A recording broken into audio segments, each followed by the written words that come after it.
es la palabra más, elijan también interpretación de idiomas y elijan el canal español. Muchas gracias.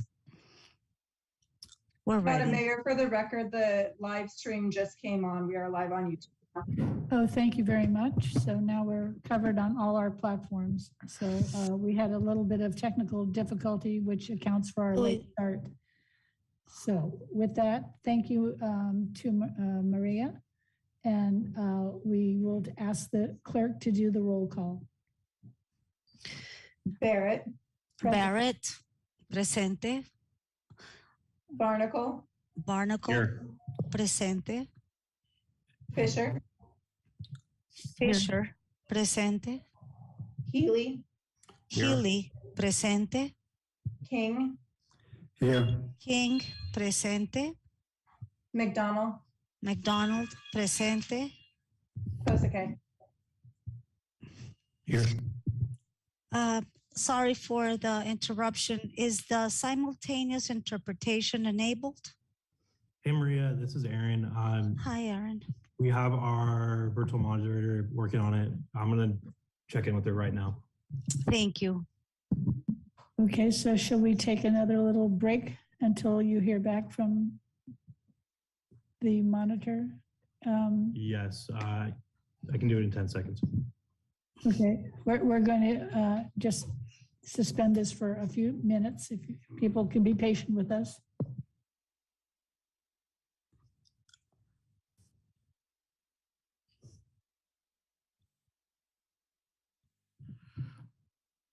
And Maria, you should be able to translate now.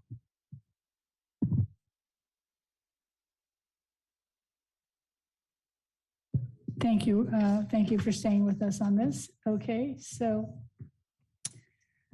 we will all stand for the Pledge of Allegiance. Ready, begin. I pledge allegiance to the flag of the United States of America and to the republic for which it stands, one nation, under God, indivisible, with liberty and justice for all. Now we'll have a planned moment of silence.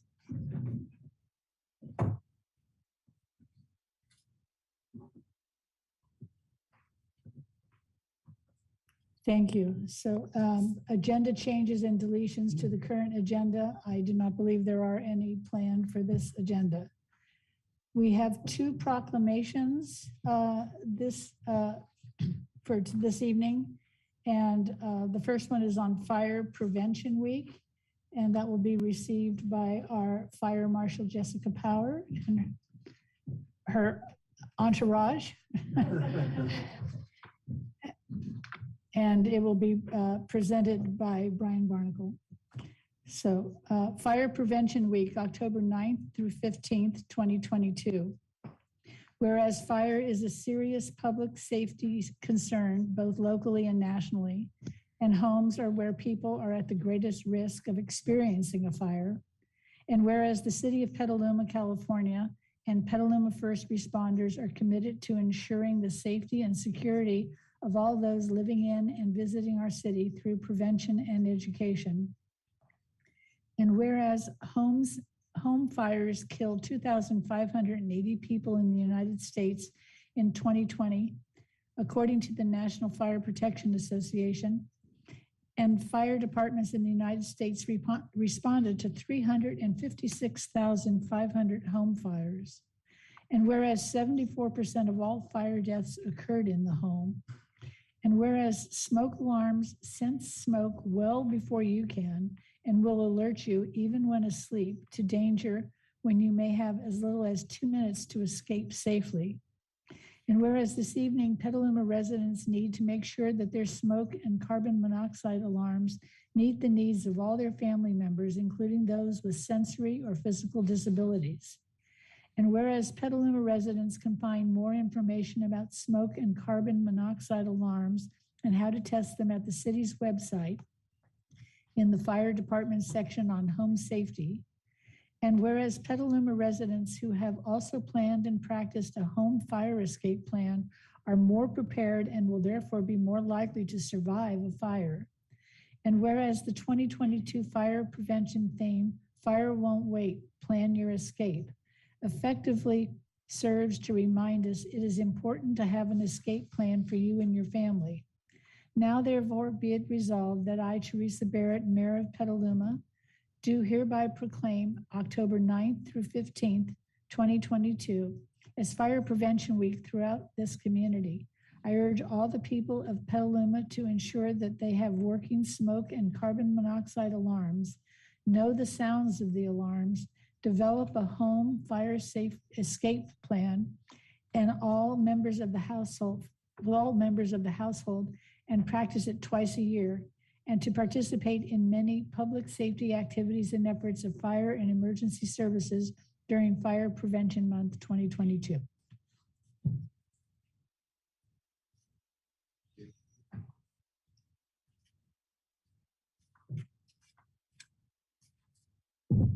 Madam Mayor, Council.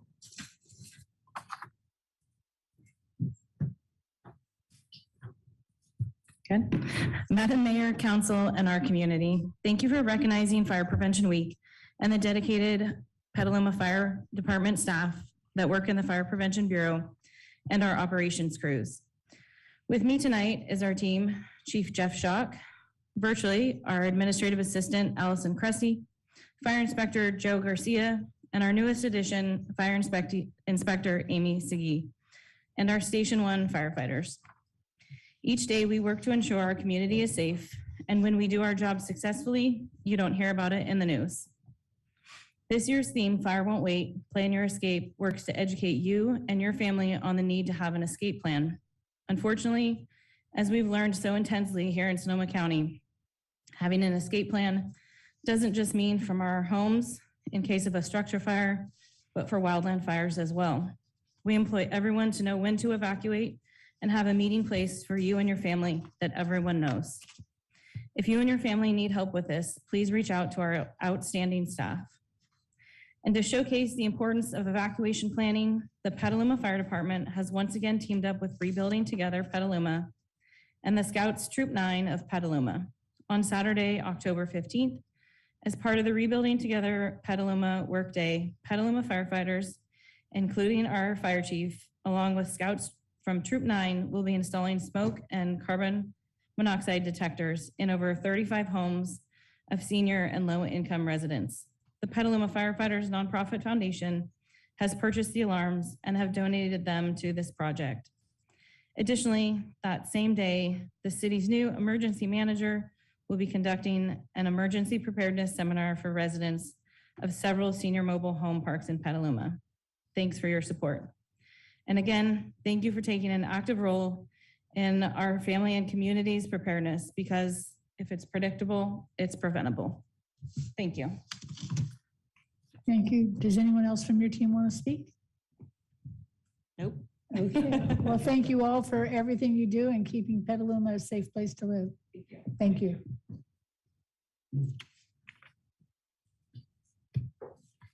Our second proclamation this evening is on domestic violence awareness, and is Madeline Keegan O'Connell here to accept it? Two. Okay. Okay. I'm going to read it anyhow, and then we will send it to her. Madam Mayor, she's actually in the Zoom room. Virtually? Yes. Oh, good. Okay. So, yes. So I will read it, and then Madeline can come speak virtually, and then we will send it to her via the mail. So thank you for that. Domestic Violence Awareness Month, October 2022. Whereas Petaluma recognizes that domestic violence affects 1 in 4 families in our local community, and that the crime of domestic violence violates an individual's privacy, dignity, and security based on the systemic use of emotional, physical, sexual, psychological, and economic control or abuse.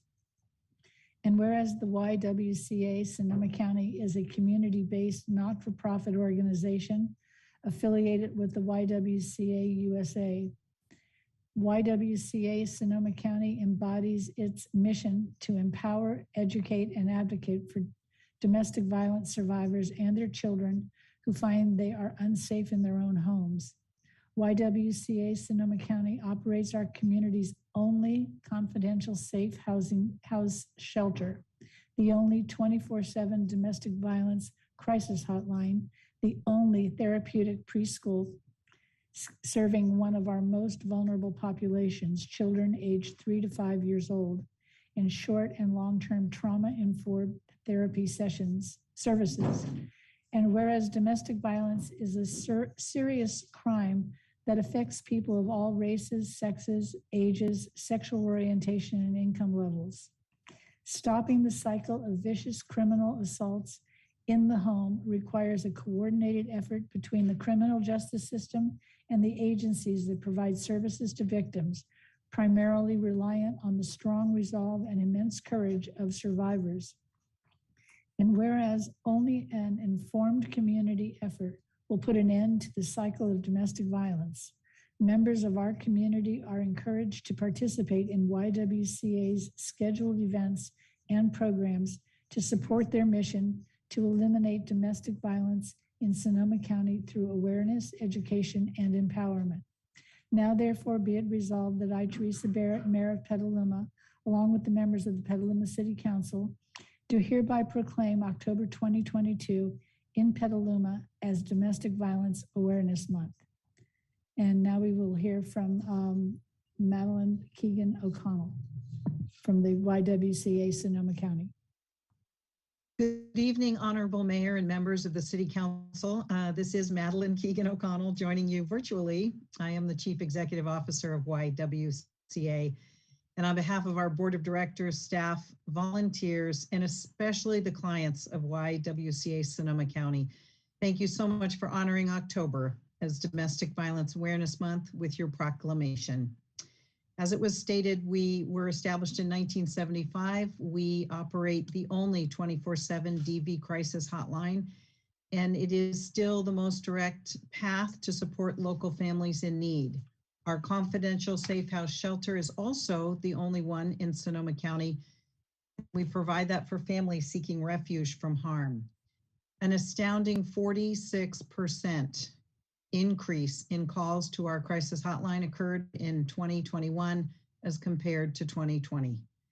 And equally of note and often attributed to the pandemic is the increased complexity and severity of the situations callers are sharing with our team. Safety planning and strategies to ensure relief are at the forefront of every call we receive, and YWCA's vital and singular role in our community has never been more evident.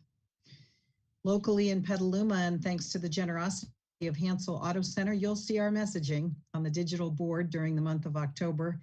And I'm here to remind everyone that we've been supporting local families since 1975, and we will continue to be here for Sonoma County families in need as long as you need us to be. Coming up in just 3 weeks, we'll be having our second annual Why I Run Fun Run Walk, and we're asking members of the community to register to raise funds for YWCA and enjoy a beautiful afternoon with us at Spring Lake in Santa Rosa. Information on that can be found on our website. Very easy to remember. It's YWCASC, that stands for SonomaCounty.org. Thank you so much for your kind attention to my comments this evening. And thank you and the YWCA of Sonoma County for all that you are doing in our community. With that, we're going on to a presentation, and this is the update on the pilot traffic circle program at Bassam, Bassett and Upham Streets. And Ken Eichstad, Senior Traffic Engineer, will make this report. Thank you very much, Mayor Barrett, council members, members of the public. I'd like to give you an update on the Upham and Bassett traffic circle post quick build update. Next. Sorry, Ken, to confirm, would you like me to share the presentation? Yes, please. Okay. Somebody in the chamber can just let me know when you're able to see that. We're seeing it now. Okay. I can see Thank it. you. Thank you. So we started this project back in April, And why did we do it? We're going to talk about that, what we did, what we heard, and then what's next on it. Next. So why we did it at Upham and Bassett? Well, one of the things that came out of Slow Streets was just the wealth of need that I heard from residents on calming traffic in their streets.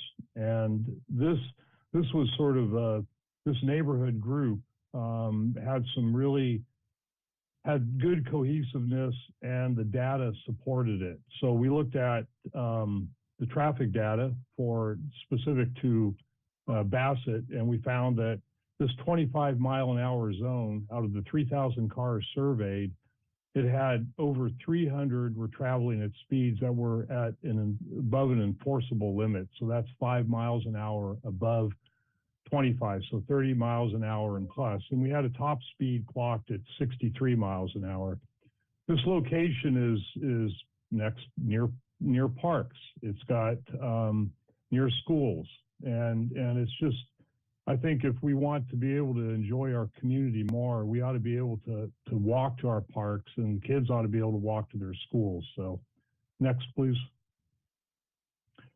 So why would we have a traffic circle? We looked at other tools, chicanes, speed humps, but this, a four-way stop, but this traffic circle is a very elegant tool to have in the public right-of-way. It needs the right setting. It needs the right geometry. It needs to meet, the Manual for Uniform Traffic Control Devices, MUTCD. But it's been shown the Federal Highway Administration identifies it as a tool for calming traffic, as a safety measure. The Institute for Transportation of Engineers uses it as a traffic calming measure. And then the Insurance Institute of Highway Safety has this in their status report and recommends it. Lower emissions. Stopping a car is kind of an archaic way of managing traffic. It's needed. There's definitely situations where you go through a warrant process. A four-way stop has a needed safety measure. But there's other locations, and I believe this is one of them, where a traffic circle is the proper measure. It can reduce greenhouse gas emissions by up to 30%. That's a proven study. Next, please. So we looked at the community feedback. We had a good neighborhood group, which in my line of work is a gold mine. Anytime you can get cohesiveness in the public realm, you've really latched on to something. And so we looked at, putting in a quick build pilot program and just see how it goes. Let's try it. So we did that back in April. Next slide, please. We put it in, we got the website up and going, we got the survey going, we engaged public safety, and I really appreciate the help from the police department, from fire, to bring a truck out. We sketched out the circle, we put in cones, we brought out the truck that would likely, could respond in this area. Let's try it out before we start putting any paint on the ground. As I mentioned, we created a survey that went up onto the web page. We shared this information in the community update, social media posts, and we also had signs in the area. So we collected data before and we collected data after. Next, please. So what did we hear? Well, the concerns about the higher speeds in the area, that seemed to diminish, is what we heard. There seemed to be general support for the traffic calming improvements in the neighborhood. And then there was a need for improved walkability and safety. And I'll just say, change is difficult, and doing it in the public right-of-way is doubly difficult. And none of us like change. But I think that, as we move to, a more walkable, bikeable, transit-friendly future that I feel like we've charted for the city, this is a tool that we could use. Next, please. So perceptions, what did we actually get out of the survey? Well, drivers' perceptions of safety, we had roughly half said it was more safe, half said it was less safe, and there was a smattering of unsure. Pedestrians' perception of safety, roughly the same percentages. Next, please. And then we looked at, does it slow traffic? This is key. This is the key part of it because, yes, it seems to. 76% reported that it does. 16% said no, and again, there's a handful of unsure. And then the survey respondents' opinions, a little over half had yes, they like it, and 41% said no, and a smattering of the unsure. So next, please. So some of the comments that we received and looked at, and the action towards addressing those public comments was concern over how to navigate. It's kind of we've got we have roundabouts, we don't have any of the real small traffic circles like this, but they're out there. There's definitely other communities that have these implemented. And so we feel like through signage, education, and communication, we can go ahead and get people understanding what we're doing here with this. Suggestions to change, they included the approach traffic control. So we would remove, it's right now, it's a two-way stop. We would remove the stop signs. It would be a full yield condition, add signs, and again, provide education. And then in the long term, suggestions to improve the intersection, add curb ramps and crosswalks. So all of that are a means to move this project forward. Next, please. So the data that we collected, and this is sort of the key. This is the kernel, the key part of this whole project here is we found that before, out of the 3,000 plus cars surveyed in 2019, 10% had enforceable speed violations. The survey that we did this last month showed that had come down to roughly 4%. The top speed, previously 63, we didn't have any top speed above 50. And then the typical rate of speed, or what's also referred to as the 85th percentile speed, which is the speed 85% of the cars go at or below, it stayed the same. So again, we're calming traffic. We're taking away the outliers. Next, please. So what's next? We would make this a semi-permanent condition here, and we'd explore options for putting in planters and beautifying the area.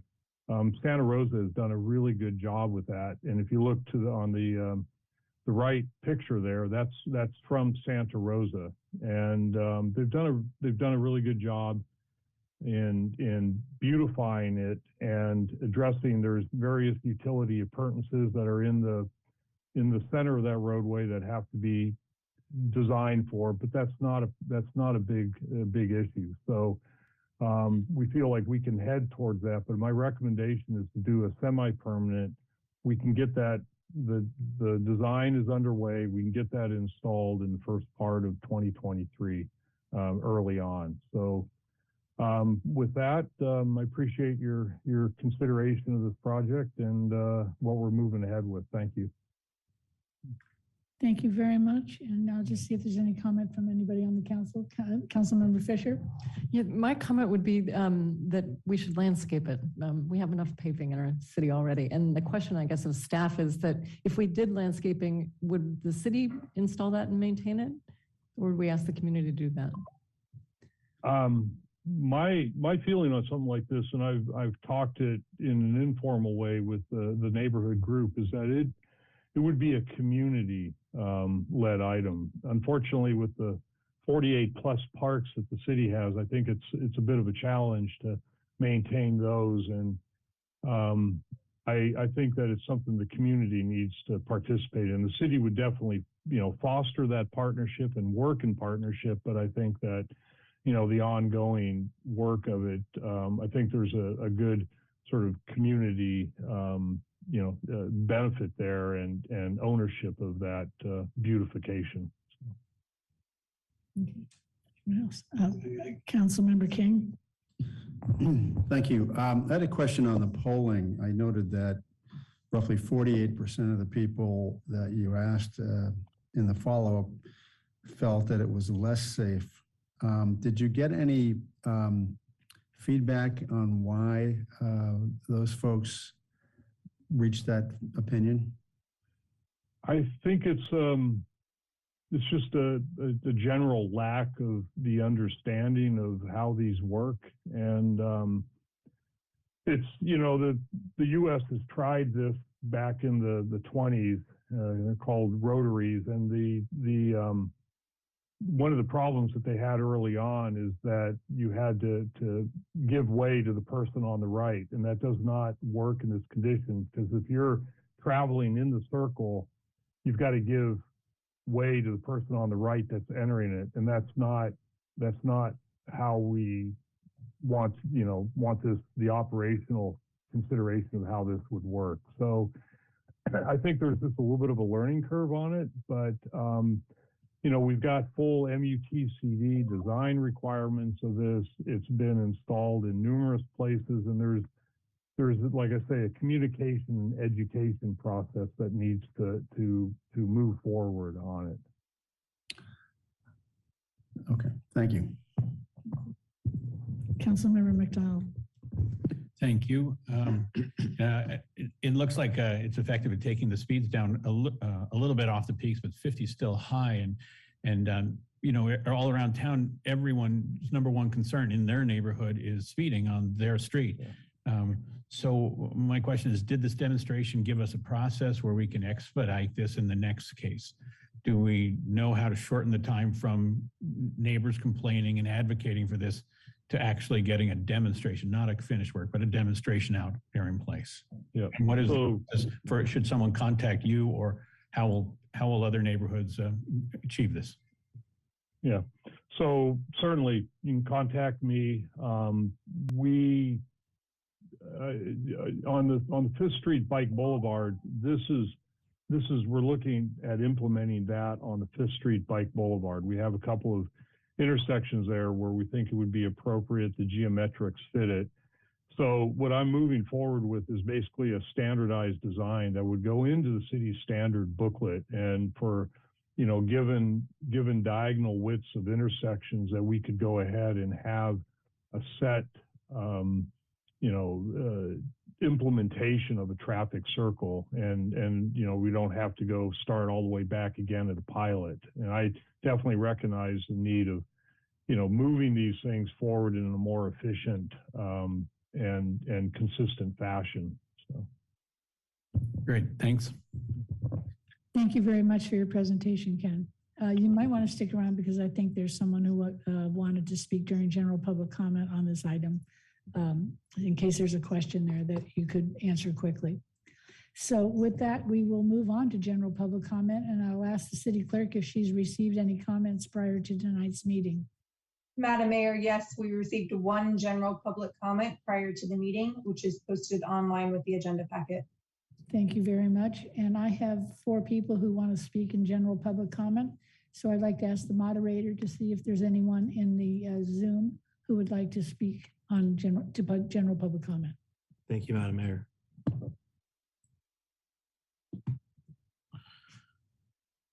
At this time, I will start a 30-second clock for general public comment. Members of the public attending in person should bring their speaker cards to the clerk's desk if they have not already done so. Members of the public attending online or by phone should raise their virtual hand or press *9 if participating by phone.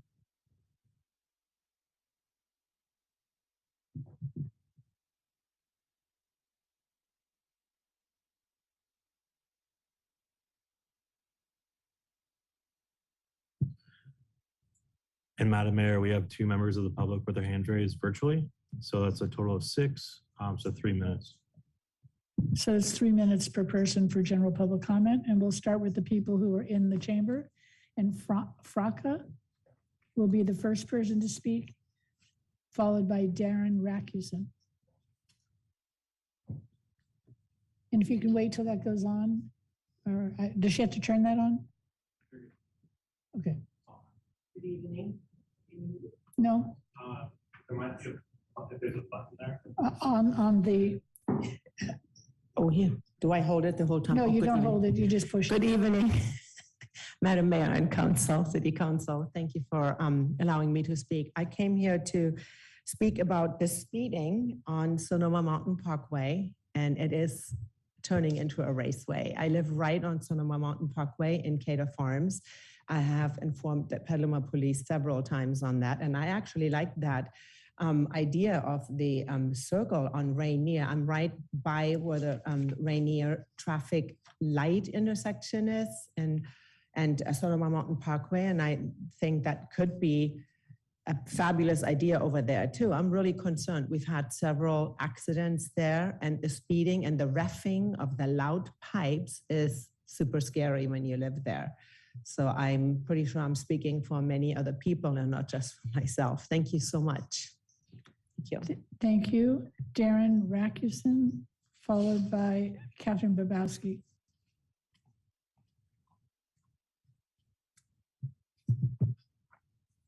Thank you, Mayor and Council members. Just had 3 items for this evening. The first of which was I would again love to see an evolution of the tree committee turn into an open space and natural resources commission. I'm not sure if that kind of evolution would be something agendized as city council or if that would come forth from a tree committee resolution or letter, but I would love to see somehow to get that on the table. I also wanted to follow up on a permeable surface standard. I know one of the agendized items this evening is going to be about complete streets. And as we think about redoing infrastructure and of course, private developments, you know, when the Planning Commission asked developers for more permeable, more surface, it would be terrific to have some kind of reference material available in the form of a permeable surface standard with all the appropriate consultations of scientists and city staff. And then finally, I wanted to see if there was any updates on a connector workshop. I believe that was slated here in October. There's been a lot of information going around about the Rainier connector. And I know as of August 5th, during the community SDAT meeting, it was reported that the Caulfield connector was 20% completed in its planning stage. And I think this would definitely be a great time to have that kind of public workshop or discussion about the status of connectors here in Petaluma. Thank you. Thank you. Catherine Babowski.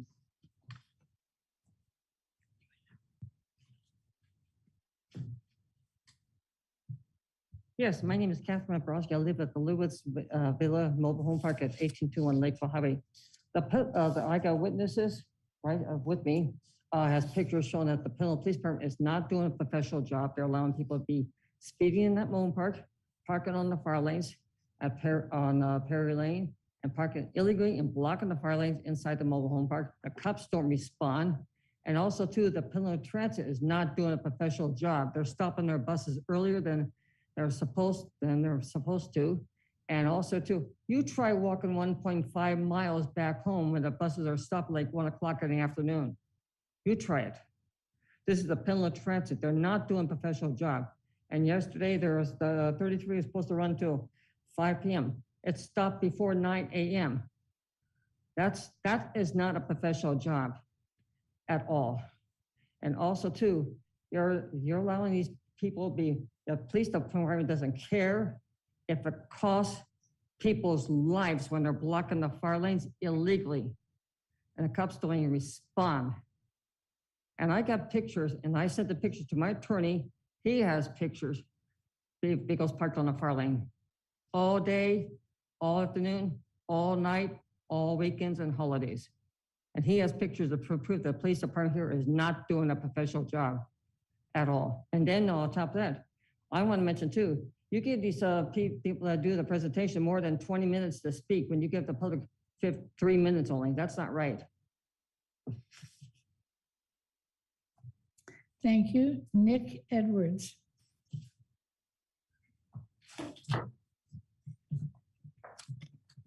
Thank you. thank you. Can you hear me? Good. So I'm here. My name's Nick Edwards. I live on Bassett Street, 2 blocks up from the new installation. I'm here to just speak in vigorous defense and support of this new installation. It's been a terrific change and addition to our neighborhood. And a big thank you to Ken and Ken's team for listening to our community and the community feedback that he referred to, and actually taking it firsthand and responding to it and making changes to our community. It makes me proud to be a Petaluman and live here, that Ken and his team and the council is so responsive to what's going on. We've lived here for several years, and I have a 1-year-old and a 3-year-old now, and we absolutely love it. Beautiful neighborhood, full of kids, full of life. We constantly are traveling across the street to this place, to City Hall Park, to hang out where the soccer games are and the other activities. But there's a small subset of traffic that was dangerously reckless. It's only a small subset, it's 10% of cars. For that 10% is dangerous, it's reckless, and it made our community feel unsafe and made it feel less neighborhoodly. And that's where it was. And now with the installation, we've seen a noticeable and major positive change for the better. Is it perfect? No, absolutely not. To some of the points before, some traffic is still slightly too high in some places, but it's a major move in the right direction that we are in vigorous support of. And I hope that the council not only approves the second stage of this project, uses this as a template for the rest of the city to help make our neighborhood more neighborhoodly, more walkable, safer for kids, safer for families, safer for bikes, safer for all sorts of transportation, while at the same time not inconveniencing cars that can still easily go through, much less inconvenient than, say, a 4-way stop sign. With the question before around whether or not the neighborhood would maintain this particular permanent installation, I think it's an absolute yes from this neighborhood group. I can say even if it was me and my family doing it personally, which wouldn't be the case, we would absolutely do that with support of the city. So we appreciate the council's support, and we hope this becomes a permanent installation, and we hope this can be a model for the rest of the city to make Petaluma a safer and better place. Thank you. Thank you very much. And with that, we will close general public comment and move to council comment. Madam Mayor. Yes. Oh, I'm sorry. I forgot the virtual people. Yes, that's the second time. I'm sorry about that. Totally fine. Thank you. The first speaker that we have join us virtually is Paul G, followed by Allison Stark. Paul, I will now allow you to speak. You can unmute yourself and begin. Good evening, council members. We are real people speaking virtually. And I want to share tonight comments from 2 very accomplished gentlemen, Dr. David E. Martin from prosecutenow.io and Mr. James Roguski from PreventGenocide2030.org. First, David Martin's executive summary for litigation of pandemic crimes.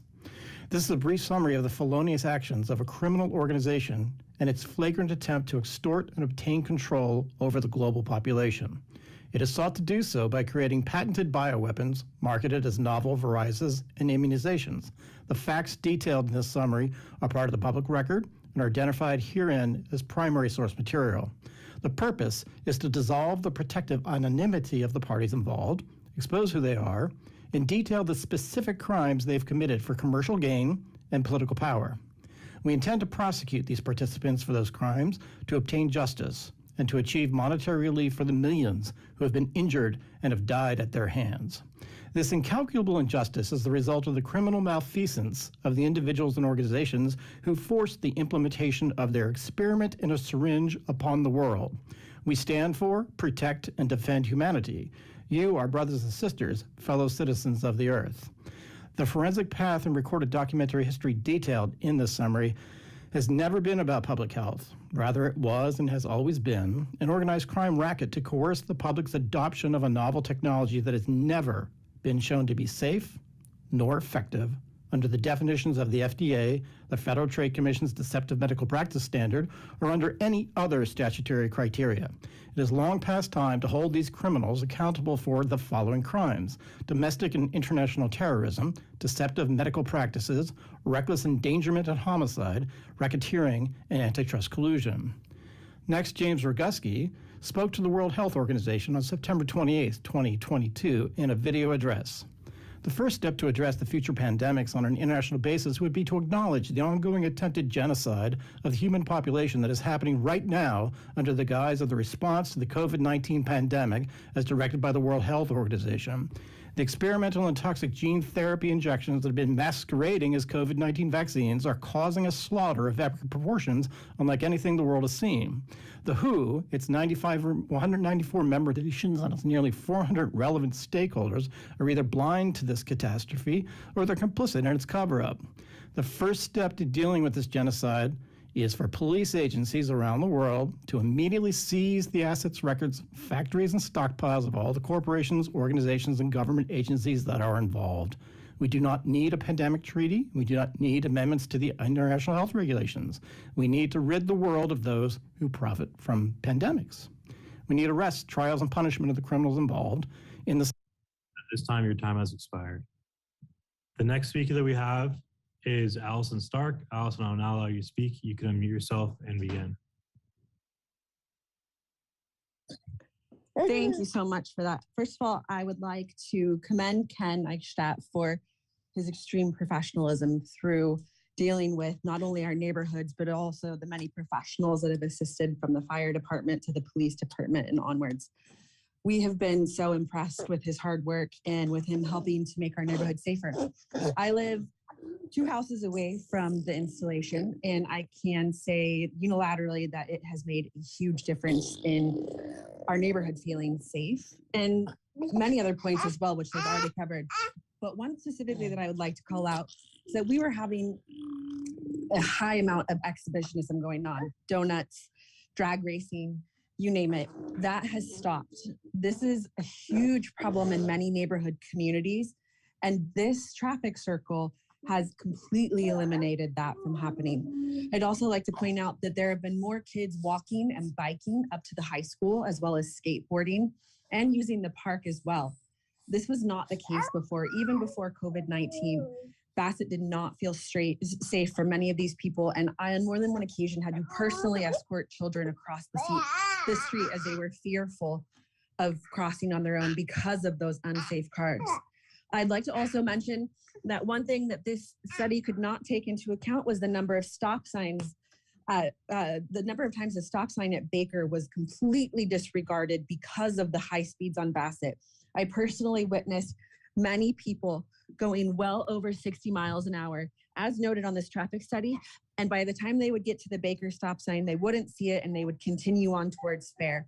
We are so incredibly lucky that this traffic circle has also added an additional amount of awareness to our streets, to our stop signs, for our children, for our pets, and for the people that would like to be able to use the park at City Hall and access Helen Putnam on bicycles. With that being said, I've also seen more bikes on Bassett Street, specifically mountain bikers making their way up to Helen Putnam and more. We cannot thank you enough, Ken. I would just like to say that please, please, please continue to roll this out in Petaluma, and any obstacles City Council that you are able to remove in the future, you're simply going to be improving all of our quality of lives and our neighborhood values. Thanks so much. Madam Mayor, that was the last hand raised during the time. Thank you for that. Okay, with that, we will close general public comment and move to council comment. And I'll start with Councilwoman Fisher.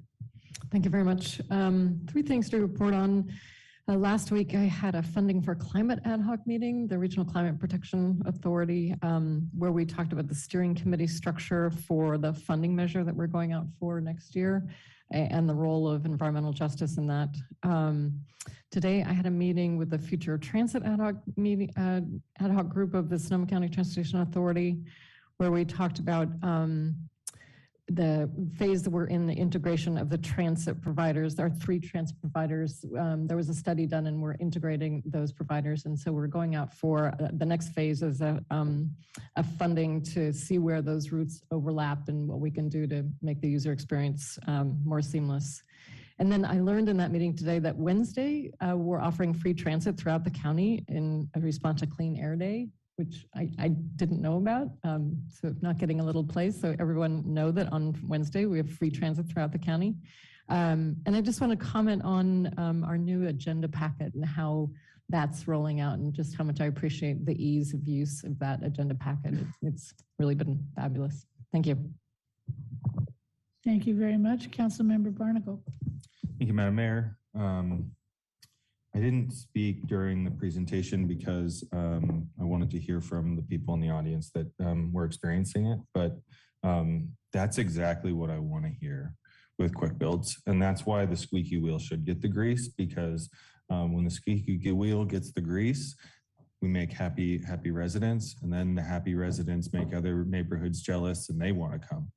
And when we try and force things on people, we face opposition. And I'll say that the biggest barrier to changing our community to be more pedestrian friendly is public opposition and public concern of change. So when we have neighbors like that have organized, we absolutely should be responding to them, because that's exactly what we want, hearing that. My wonder is if we put traffic circles at Baker and at Post, would we stop seeing speeds get up to 50 miles an hour? Because I lived at the corner of Baker and Bassett. Was actually there when the first petition was going through. And people blow that all the time. And stop signs are fun for they're a good sign, but they don't actually stop people who want to blow through them. You don't do that with a traffic circle. And I'd love to see that grow. I want to see neighborhoods that are organizing and that are asking for these things get faster service. And so I'm really excited to hear that you're going to hear Ken say that he's going to try and standardize the design so that we can do this more. Yeah, so my one liaison appointment was from Parks and Rec. We had two items. One was the deck that's going to be hopefully going in Putnam Plaza over top of the grass to make that more of like a flexible pedestrian oriented space. And it's being put together with a $10,000 grant, I believe, from Creative Sonoma, and with volunteer support from Rebuilding Together. It's just awesome to see the community coming together. I know Cinda Gilliland, who is putting that, really the visionary behind it, has been working on it for a couple of years. So it's awesome to see it moving forward. The second one was Relief's tree planting plans for coming up here in the next couple months. It's 300 trees at 6 parks, so about 50 trees, give or take, at Glenbrook, Bond, Lucchese, Sunrise, Sports Complex, and Southgate. So really excited to see that moving forward, and I love getting the good news from Relief. So thank you. Thank you. Councilmember Healy. Thank you. Just briefly, the council did receive an email that I asked the clerk to circulate regarding next steps on Potter Valley. That's likely to move very slowly, as most things do in the water world. And I will keep you apprised as to what happens. Thank you.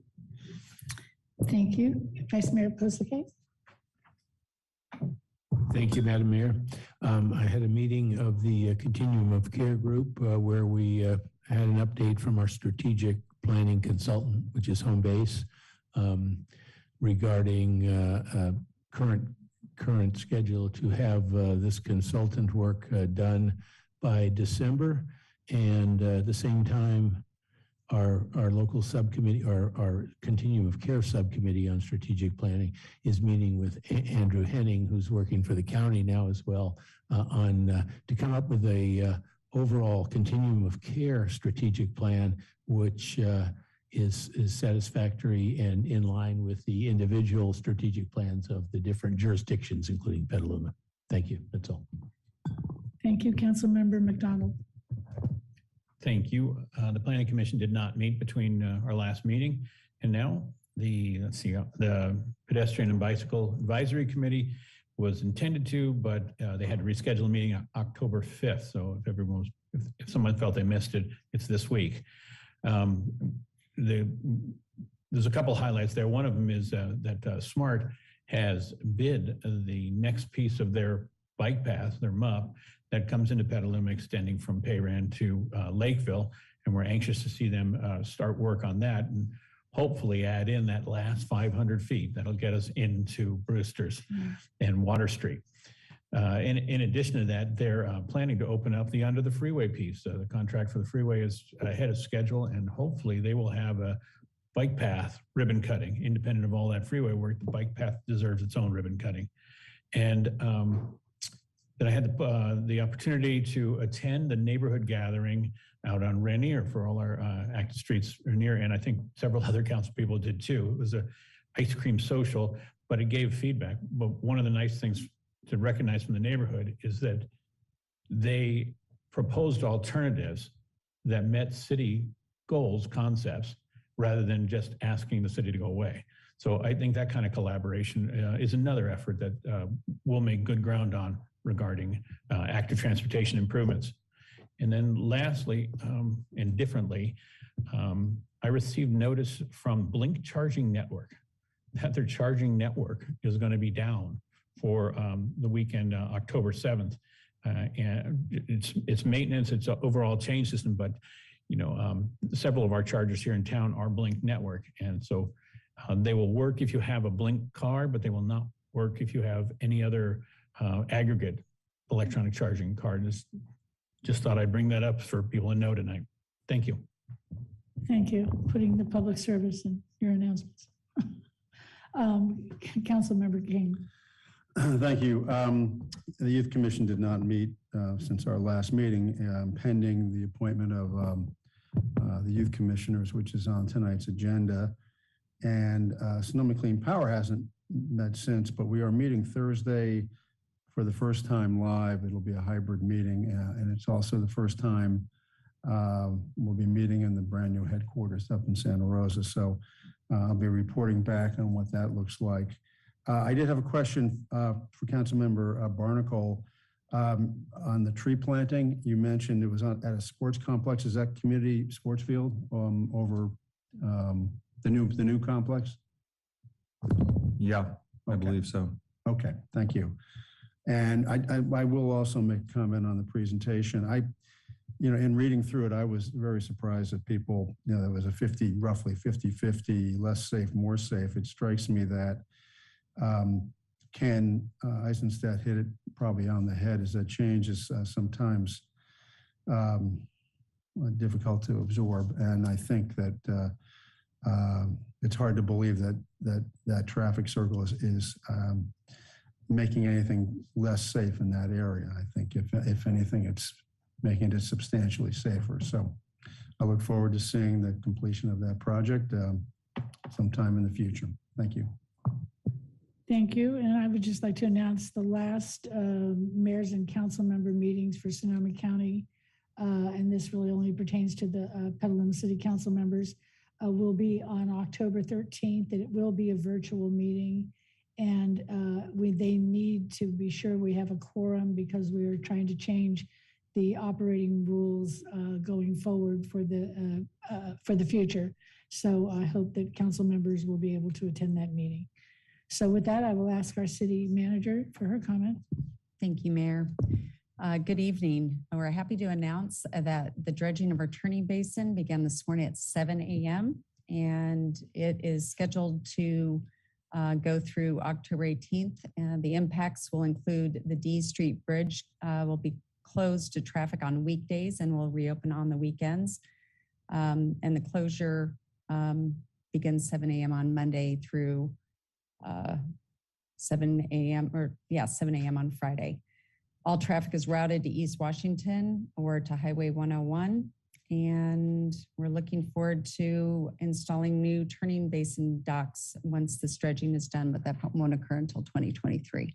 So, and also wanted to let Mr. Racusa know that your timing is pretty impeccable. We have our crosstown connector scheduled next week at 6 p.m. Thank you very much for that. Okay, and so now we are going to move on to the consent calendar. And Councilmember Barnacle wanted to pull item 5. Yeah, I wanted to pull the tentative agenda item, or at least ask a few questions about it. Okay.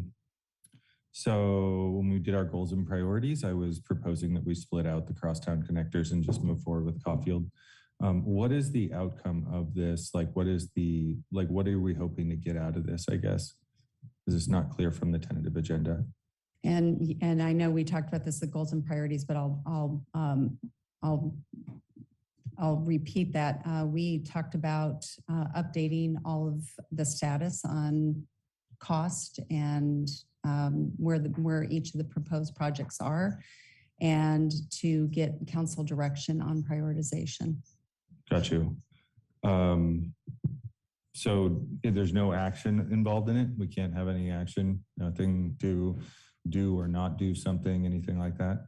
Well, the prioritization will provide action on behalf of staff and what we work on and what's in the capital improvement budget. And okay. Yeah. Thanks. If I can jump onto that, I think that it will allow us an opportunity to give direction to staff toward what action we're looking for. Great, that's helpful. Thank you. Thank you. Any other comments? Okay, I will ask our clerk if she has received any public comment on the consent calendar items. Madam Mayor, no comments received on the consent calendar.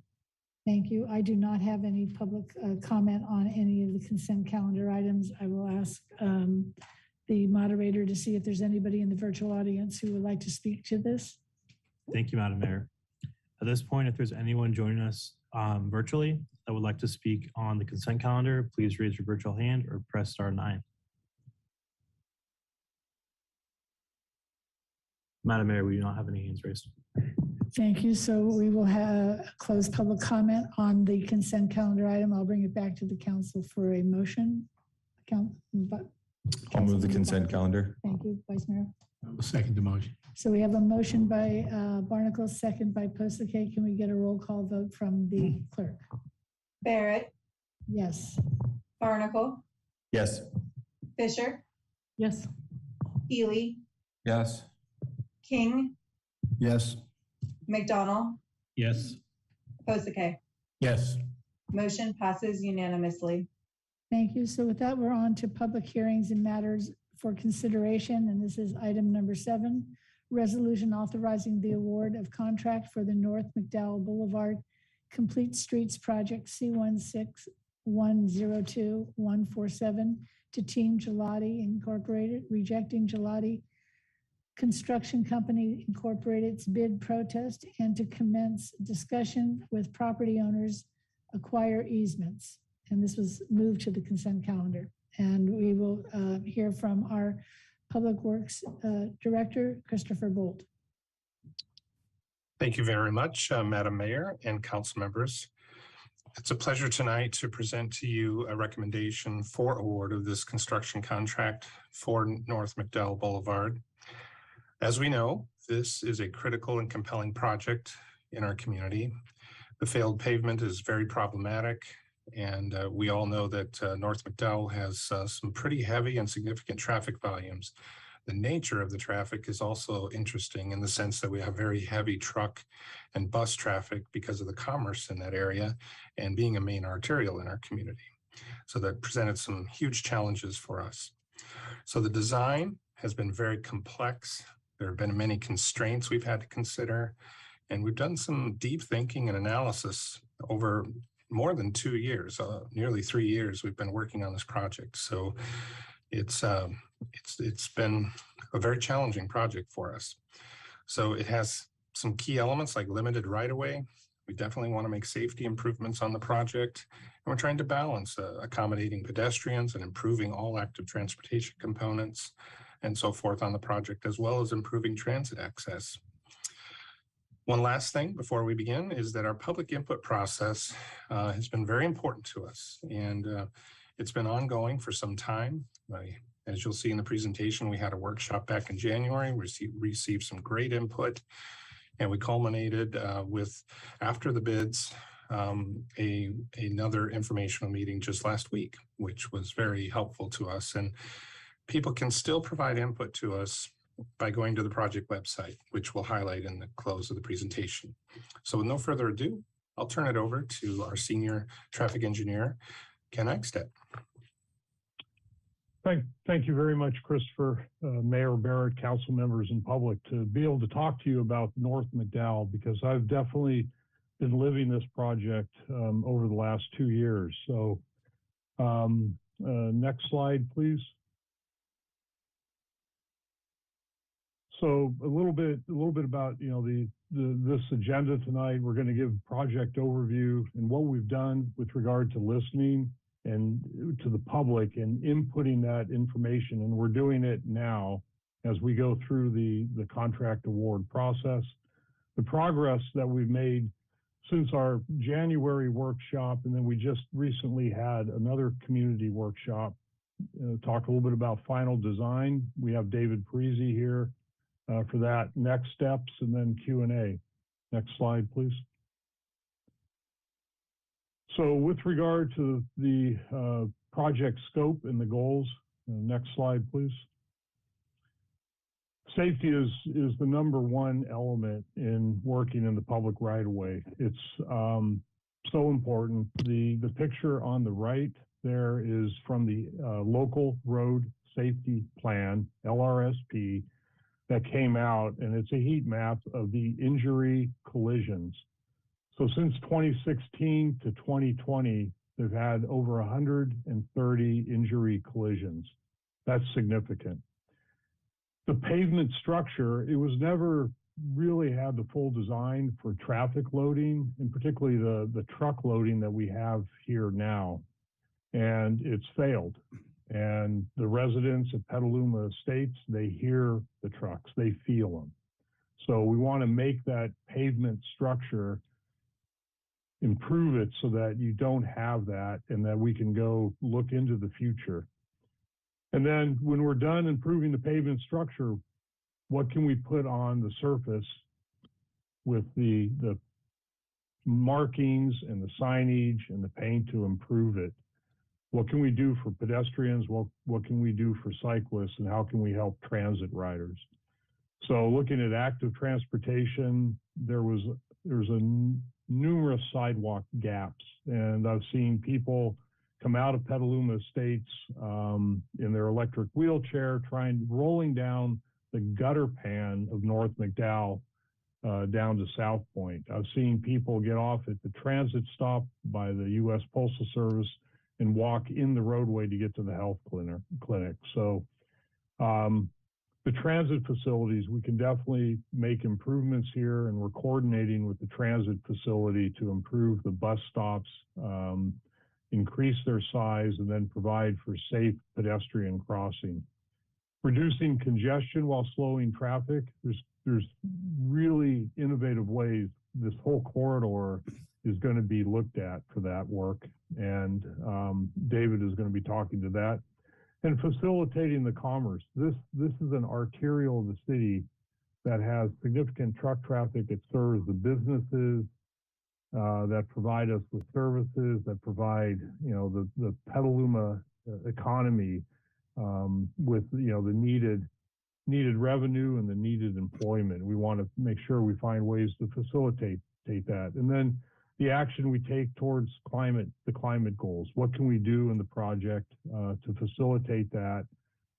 Talked a little bit about signalization, and then also the type of reconstruction that we're doing that's recycling all the material in place. With that, I'd like to introduce David Parisi, who's a very gifted traffic engineer and works with a good team of planners and traffic engineers in the Bay Area, and has done a number of innovative projects around the Bay Area. So with that, David, thank you. Thank you, Ken, and good evening, Mayor and City Council members. As Ken mentioned, my name is David Parisi. I'm a civil engineer and a traffic engineer. I'm principal with Parisi Transportation Consulting.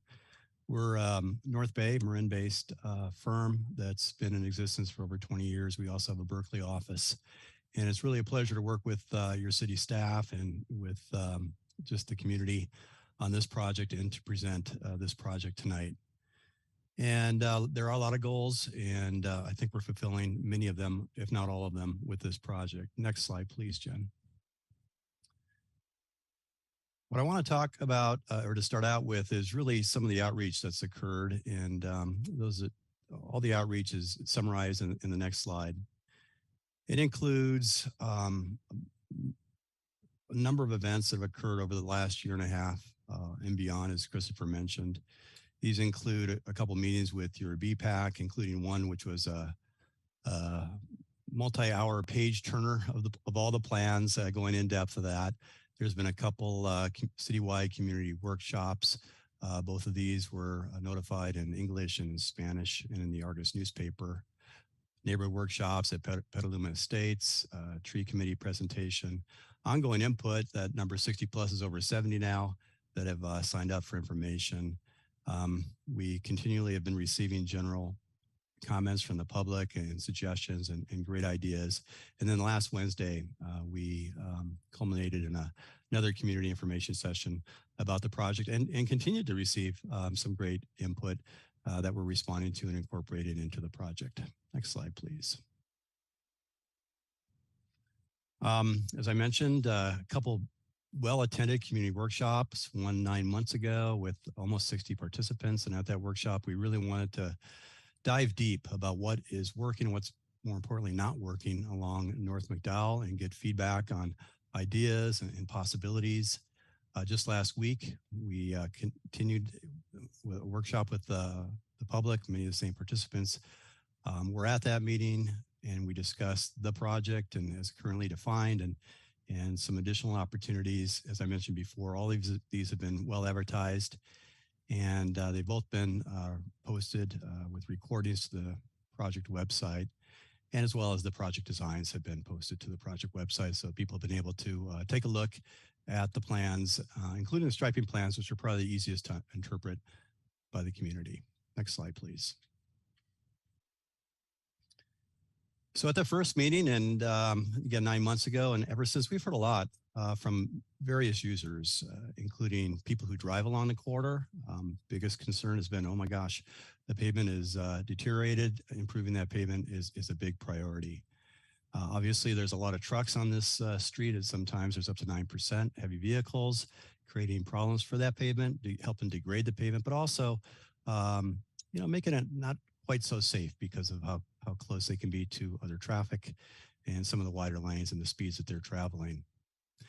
We certainly heard about the support for traffic calming, and a lot of those things are integrated into this project, and the need to improve signing and markings on the corridor. Actually, the next slide shows some check marks on these items that we're able to accommodate with the project, and then the orange check mark about reducing North McDowell from 5 to 3 lanes.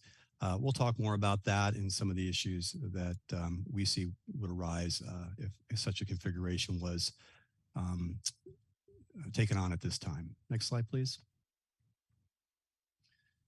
We've heard a lot from cyclists along the corridor. I'm just going to jump right to the next slide that also shows a bunch of check marks. And what you'll see here is, yes, cycling along this 40-mile-an-hour street feels unsafe and unpleasant. There's discontinuous bike lanes. There's narrow bike lanes. There is support for wider bike lanes, which would be accommodated as part of the project. And those bike lanes will be able to connect to a larger bike network. There is support for multi-use path, which is going to be looked at as an ancillary project. And certainly improving the conditions at the railroad crossing is imperative. And the city will be working with SMART to make sure that happens. Obviously, there's been support for separated bike lanes, or what we would call protected bike lanes. There's some possibility in certain sections for that, but continuously throughout the entire corridor, that will be very challenging. And I'm going to talk more about that momentarily as well. Next slide, please. Pedestrians, we know there's lots of pedestrians that walk along and across the corridor. And the next slide will show you a bunch of check marks of things we're able to accommodate here. By pushing traffic further away from the sidewalks and make people feel more comfortable and have to take in less noise and air pollution. Obviously, there's a lot of sidewalk gaps that are going to be filled as part of the project. As I mentioned before, we are looking at that smart crossing and what more could be done, working with SMART at that point. Crosswalks across the street, particularly where there's big gaps where there's no crosswalks, we determined that there's some opportunities for median islands that use a very innovative treatment, which I'll talk about in a moment. And of course, fixing tripping hazards along the existing crosswalks along the sidewalk is very important and will be taken care of as part of the project. And then finally, transit, public transit and other users. Here's some thought bubbles that we've heard from folks. And if you hit the next slide there, Jen, as part of the project, bus shelters will be improved. Planting more canopies will be undertaken as a supplemental project. Obviously, we've spent a lot of time designing the project to really encourage the shift to healthy transportation modes as much as practical, with better design encouraging active transportation. And of course, improvements will be made, as I mentioned, to support that smart station. Okay, next slide. As I mentioned, we're still listening. Last Wednesday, we had a well-attended community workshop where we presented the plans that were going out to bid. And we got some additional feedback that we think is really important to hear.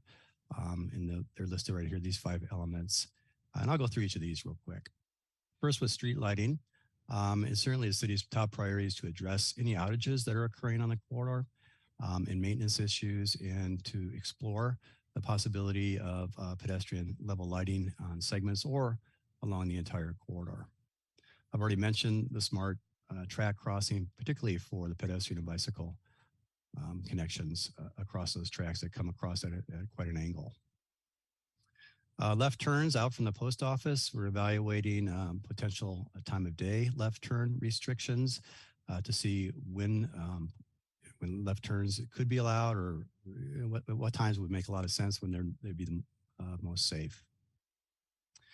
Left turns coming out of Petaluma Estates. We're also looking into additional ways to effectively address this issue by providing additional signing, striping, and other cues. And then finally, the Project Home Key transit service adjustments. So Project Home Key is just north of Old Red. We're working with transit staff to explore the potential for service changes that could address some additional transit service enhancements. Next slide, please. We got quite a bit of feedback about looking at a potential conversion of the roadway. The roadway North Mcdowell is generally 5 lanes for the 1 3/4 mile segment. And we got a lot of feedback about, well, why don't we look at taking out 1 traffic lane in each direction and do what's called a 5 to 3 lane conversion. And by doing so, there could potentially be the room to provide separated or protected bike lanes. So a little bit of background on 5 to 3 lane conversions, and my firm, we do a lot of these 5 to 3 or 4 to 3 lane conversions, and we've been very successful.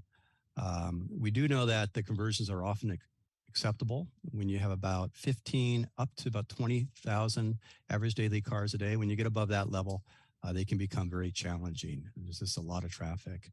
But actually more important is not the daily traffic numbers, but what you're seeing during the peak hours. And the maximum road diets can typically, lane conversions with 3 lanes can accommodate is about 750 to 875 cars per hour per direction. So that's the maximum thresholds that we have seen, we've experienced, and that the research shows. Also, typically you want to see light truck volumes because each truck can behave as if there are 2, 3, or 4 vehicles. So that really adds a lot to the operations along on arterials such as North Mcdowell.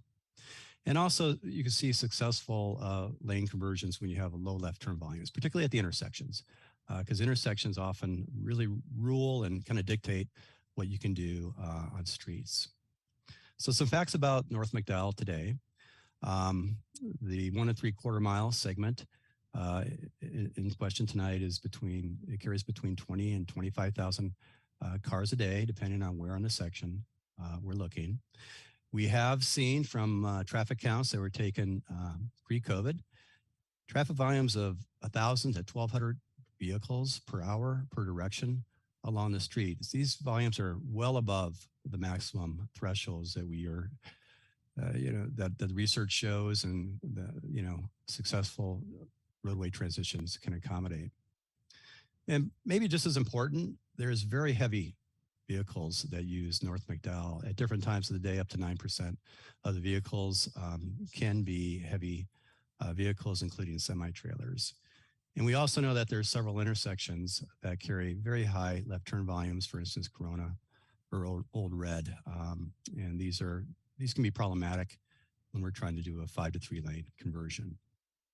Next slide, please.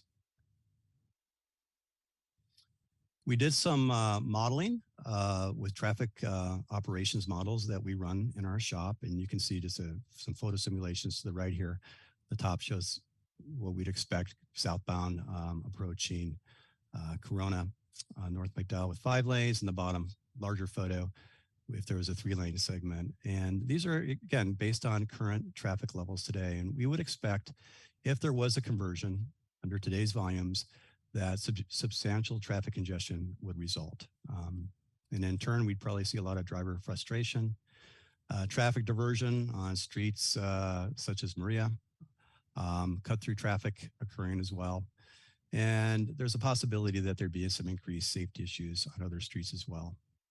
And with backups and queuing occurring, such as shown on this graphic here, we believe there'd be the potential for impacts to emergency responsiveness along the North McDowell corridor. As I mentioned before, I love doing these roadway conversions.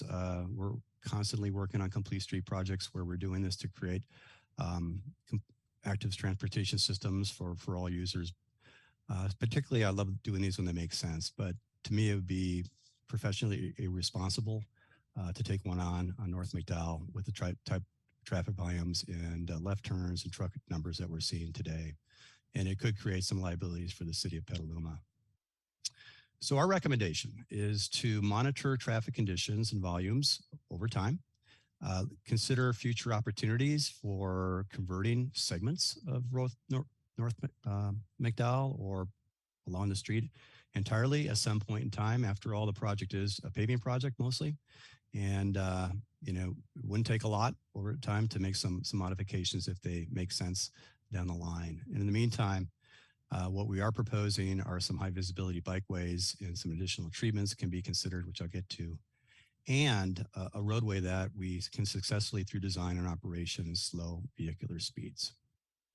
Next slide, please. The project is recommending narrower traffic lanes than are out there today, which can vary. The lanes today vary anywhere between 11 and 13 feet. We are recommending generally about 10.5-foot lanes, which will allow us to provide some protected bikeways in some areas. In other areas, as Class 2 bike lanes. We are also going to redo the signal timing. There is going to be new signal interconnect under the street, connecting all the signals so they can talk better to each other. And this will allow us to implement what's called green wave coordinated traffic signals so that we can influence travel speeds through signal coordination to try to encourage a specific speed in each direction along the street. And the speeds that we're going to be aiming for will be lower than what the speed limits are today. We're also we've also designed this project 2 pedestrian crossings in mid-block locations using what are called Staggered Z Crossings. So a pedestrian crosses one stream of traffic at a time, goes to the center island as shown in the bottom photo here, turns, walks in the direction of traffic. So they're facing traffic, protected by the median island. They can lock eyes with an oncoming car, push a button at the RRFB, rectangular rapid flash, and then cross the other stream of traffic. So it creates about a 5 times increase in opportunities for crossing the street and provides a much safer crossing. Over time, additional trees can create a canopy, which can encourage slower speeds. And we're certainly, I definitely recommend designating this roadway when it's time as what's called a safety corridor to lower the travel speed by another 5 miles an hour over what we would see in what's called an engineering and traffic survey. And you'll be able to do this in the next year or two. So it's something that should be considered. Next slide, please.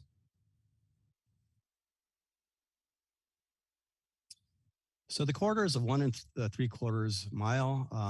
It does vary in width. In some places, by retaining 5 lanes, we can provide what's called a buffered bike lane, and that's shown in the upper right here. So about half the corridor can provide buffered bike lanes. The other half, class 2, with a 6-inch wide stripe separating bikes from cars and trucks. Taking that one step further by providing some types of bollards, as shown in the bottom photo here. These are called green K71 posts is the jargon, but they can provide a physical barrier along the corridor. As I mentioned, the width along much of the street does make it challenging to implement separated bikeways. We have integrated as part of the plan a lot of really innovative bicycle treatments with green treatments, the buffer bike lanes, and really identifying really as well as possible the conflict areas.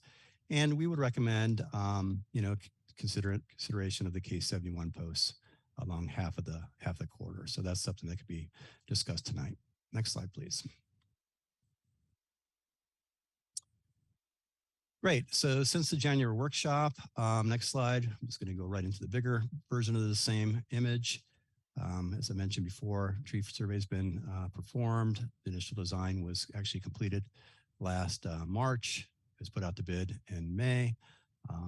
As has been discussed in the staff report, there's some issues with that, but now we're ready to award the project, and that's the discussion topic for tonight. Next slide. So I'm going to dive a little bit further into some of the final design considerations, and let's jump right to the next slide there, Jen. Excellent. Ken mentioned many of the goals for the project, and they do include incorporating active transportation and safety enhancements. So we're looking again at sidewalk gap closures, new and enhanced and high visibility crosswalks, bike lane enhancements, including buffer bike lanes.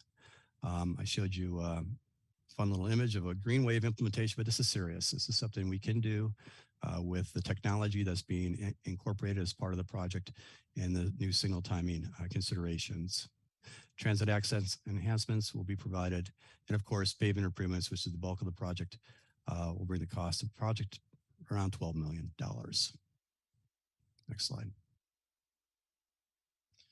Just to kind of give a snapshot of some of the treatments in different areas, I'm going to share with you some existing conditions and then proposed conditions at 2 locations, one near Ross Street and then later near the Smart Crossing. So next slide, please. So this is what McDowell looks like today. You can see the patches in the pavement and the faded pavement striping, the lack of crosswalks across the street. In fact, the lack of sidewalk on the south side as well. The next image shows you what the project will look like when it's finished. And I'll start at the very top right and kind of go counterclockwise here. So as I mentioned before, the project will include narrower traffic lanes, which will definitely improve safety by slowing traffic down. Conflict warning striping where there are bike lanes. At the new crosswalks, yield markings to really reduce the potential for what are called multiple threats, get people to stop further back. This image on the very left is showing the Refuge Island with a staggered mid-block crossing, again, forcing folks to cross one stream of traffic at a time, face traffic, and then cross the other side. Great safety enhancement for pedestrians. On the south side of the street, you can see the sidewalk gap closure project here. Sidewalks will be designed in compliance with Americans with Disabilities Act. So those are just some of the enhancements as part of this image. Next slide shows a cross section. So you're looking down the street, and this really shows the new lane widths that are proposed. As I mentioned before, lane widths today vary between about 11 and 13 feet. Typically, center left turn lanes are supposed to be 13 feet wide, so we've shaved that down to 11 feet to try to find some extra space, particularly for the bicycle facility. And then drive lanes from 11 to 12 foot typicals to 10.5 feet lanes, which are really needed because of the buses and the trucks on this corridor. We wouldn't feel comfortable going lower than that. Next slide, please. And here's some images of some of the treatments I was just describing. Next slide. Excellent. So now we're going to go a little further to the south near the Smart crossing. This is where the roadway is just slightly different than the previous location. Next slide. And here you can see many of the same elements before. You got some of the old pavement markings, some dots out here. Again, lack of crossings and high visibility treatments. But this is the area where it's a little bit wider. We actually have a few more feet along North Mcdowell here. Next slide. So we're able to do many of the same things that I showed you on the other segment. Plus, there's enough room to provide buffers between the bikeway and the traffic lanes, as shown both in the northbound and southbound directions. A couple other things I wanted to highlight here would be, again, new curb ramps, sidewalk fixes, again, in compliance with ADA, and some of the conflict zones, warning markings. Excellent, thank you. Next slide. And here is that cross section. It varies only slightly from the previous one in that we have about 4 more feet. So we're able to provide some buffers between the traffic lane and the bikeway. Next slide, please.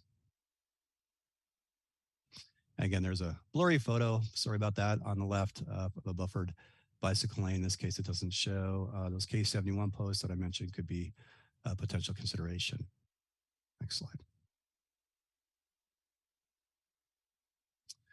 The project was designed to achieve the city's climate goals. As I mentioned previously, it will implement the green wave technology to reduce vehicle idling, queuing, delays, and thereby reducing greenhouse gas emissions. Approximately 100 new trees will be planted as part of a supplemental project over time. We hope that those get big enough to provide a nice canopy.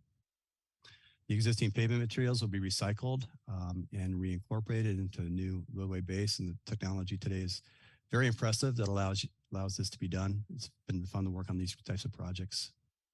Low carbon concrete and permeable pavements are being looked at to be implemented in some locations. Existing curbs and sidewalks will be reused where they possibly can. In other locations where they don't meet ADA and they need to be grounded out, they will be fixed. And of course, LED lighting will be implemented as part of the project. Next slide, please. Excellent. With that, I'm going to turn it back to Ken. We'll talk about some of the next steps for the project. Good. Thank you very much, David. So one of the things I should have mentioned at the beginning is when I've got, we started this project back in late 2021 and started gathering all the different information and getting ready to go into the public realm and listening to, the concerns, talking to the utility companies. There's a lot of different variables that have gone into the project that we've had to find ways of mitigating and including into the design. So next slide, please. So that planning started, as I said, 2021, 2022. We've got shallow utilities in places that needed a special structural section. We looked at ways of putting that pavement structural section in there. We've got right-of-way issues where easements need to be acquired, and that's one of the elements here of this council resolution before the council so we can move forward with acquiring those access easements. We've got actual widths. The curb to curb is 64 to 77. We're trying to fit everything within that. And then we have the budget. And the budget has been modified, but we're doing as much as we can with the bare minimum money that we have here and trying to get all the different elements in there, whether it's active transportation, transit, vehicular traffic, truck traffic in there. So right now we're poised to go into construction, with approval of the council. And we would hope to get started, at the end of this year. And next slide, please. So looking at what does the project include and what is before you, we have the full corridor, Sunrise Parkway to Old Redwood Highway in this project. And we've pulled out one additive alternative, number 4, where we still need to acquire the easement, but we would do that through a change order process on it. But essentially we have covered the full project length, closing the sidewalk gaps, improving the signalization, and making the improvements to the pavement structure. So that's before you. Interesting, I have a lot of people talk to me about North Mcdowell. They'll be talking to me about a traffic circle, or it might be the pothole.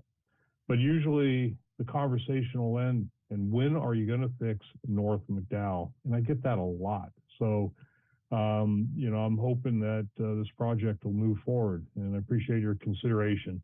With that, I'd like to turn it over to Christopher for the closing. Thank you.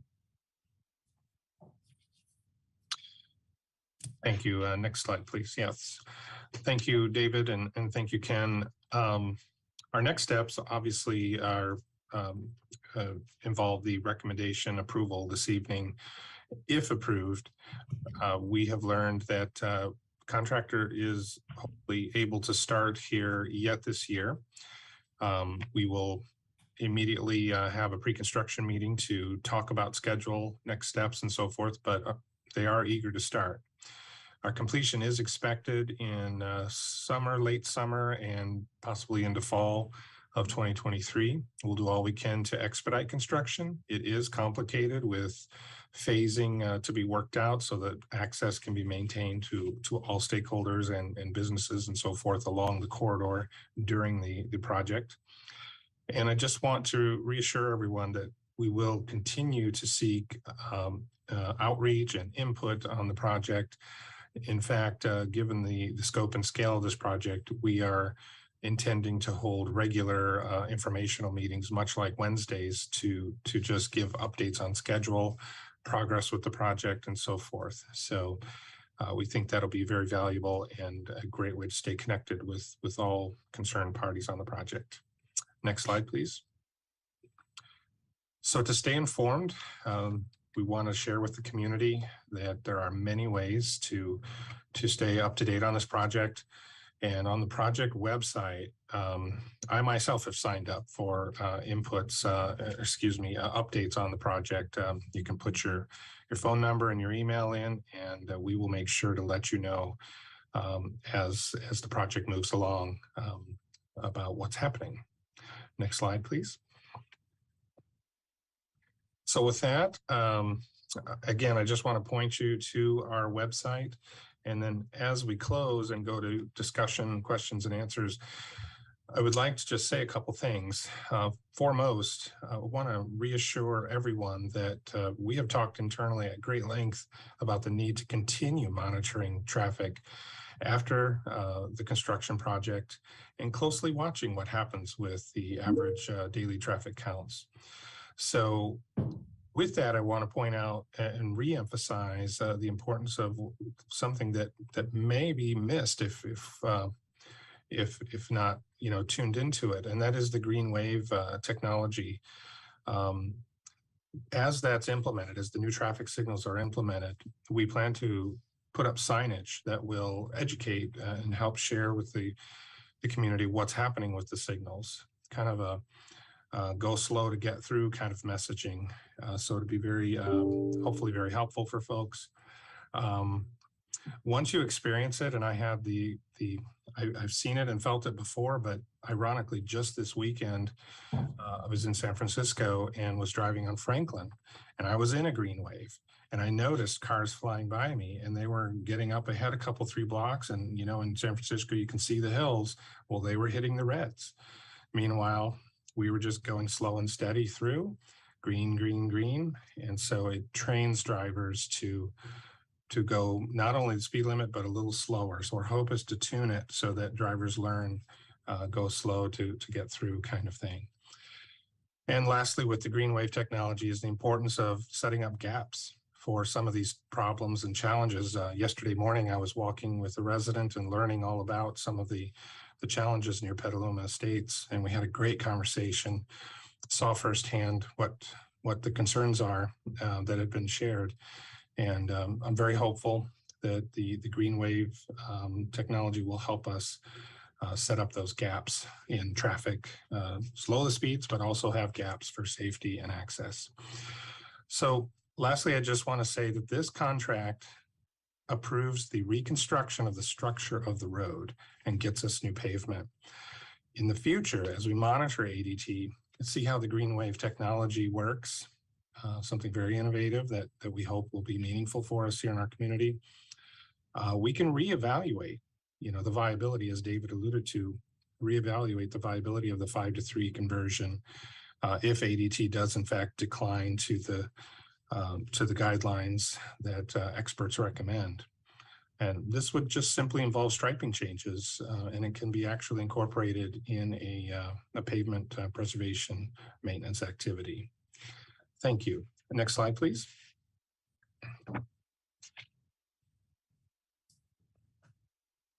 Do we have any more slides, or was this the last? This is the informational slide for how to contact for more information. I thought we might have had a Q&A slide, but I don't think there's anything substantial on it. So with that, I'll turn it back to you, Madam Mayor. Thank you. Thank you very much. And I will ask our council members first to see if anybody has any questions for staff. Go ahead, Council Member Fisher. Thank you very much. I have a number of questions. I asked a question to staff today about the various traffic counts. And can you tell me what the 2021 traffic counts were? David, I'll defer to you and/or Ken. Sure, I'm happy to take that on. We have counts that go back all the way to 2007. We have 2019, which were pre-COVID counts. The 21 counts showed a reduction in traffic about 10 to 15%, less than we saw in 2019. And those counts were the 2019 counts were focused on the peak hour counts, as I was describing earlier, at specific intersections. And so for 2021, then what were the average daily and what were how do those compare with whether or not we could go to a 5-to-3 roadway? Yeah, that's a great question. So the 2021, again, also looking at the peak hour, which is actually more important than the daily counts for a road diet or a 5-to-3 lane conversion in this case. The 2021, as I mentioned before, were about 15 to 20% less than the 2019 pre-COVID numbers, and we're seeing the 2021 numbers coming back to the 2019. Can you give me numbers. the actual number and not the percentage? Because I don't have the other numbers, so I can't do that calculation. Yeah, I can. I can do that at a couple locations. They vary along the corridor. So we are seeing volumes at about, Old Red, northbound, about 1,000 cars approaching Old Red. In the PM peak hour, about 1,050. Southbound approaching Corona, for example. That's what we're seeing in 2021. Is that the only count you have? Is just Redwood? No, we have other locations too. Can you give me an average? Yes, the average is about northbound and southbound during the peaks, anywhere between about 950 and 1,100 vehicles per hour per direction. And remind me again what the recommendations were for going from a 5-to-3, what the maximum numbers were? Yes, with low truck volumes, it would be about from 750 to 875 with low truck, but we also have very high truck volumes along the corridor, heavy vehicles. Mm-hmm. Great. And can you tell me what kind of mode shift do you anticipate with the new design and the bike lanes being 5 feet and non-buffered in places? That's a good question.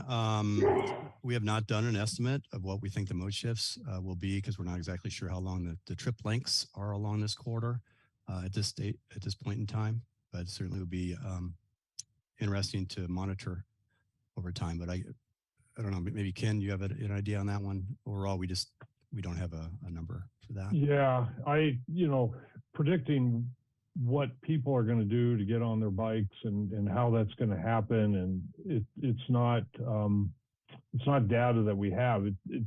Currently, it'd be great to have that and understand all the different employers and who might ride their bikes, but it's it's not something that's readily available and analyzed with. I do want to sort of augment this question with the new camera technology that's going in on the corridor. It allows us to actually do traffic counts. So these, peak hour traffic counts that David's giving you, Councilmember Fisher, we will be getting that information as we move forward with, the installation of these signal improvements. So that'll be a real benefit. And we can see if we can start making that, that mode shift on it. Well, just on a gut level, if you have traffic at an average of 40 miles an hour and no buffered bike lane and 5 feet to ride your bicycle next to a truck, do you anticipate that we're really going to have any mode shift? I don't. I am. I was going to say, Ken, what's important is we're trying to achieve speed reduction through a number of means, right? Narrowing the lanes, achieving the green wave signal technology, and then using some of the possibilities of AB 43, which will allow the city, if the city chooses to identify North Mcdowell as a safety corridor, which you can do for 20% of your roadways, in the next 2 years of reducing the speed limit by another 5 miles an hour. So we are trying to accommodate, traffic calming along a major arterial through a number of means. And I agree with you that the speed reduction is important to achieve, particularly more cycling along the roadway.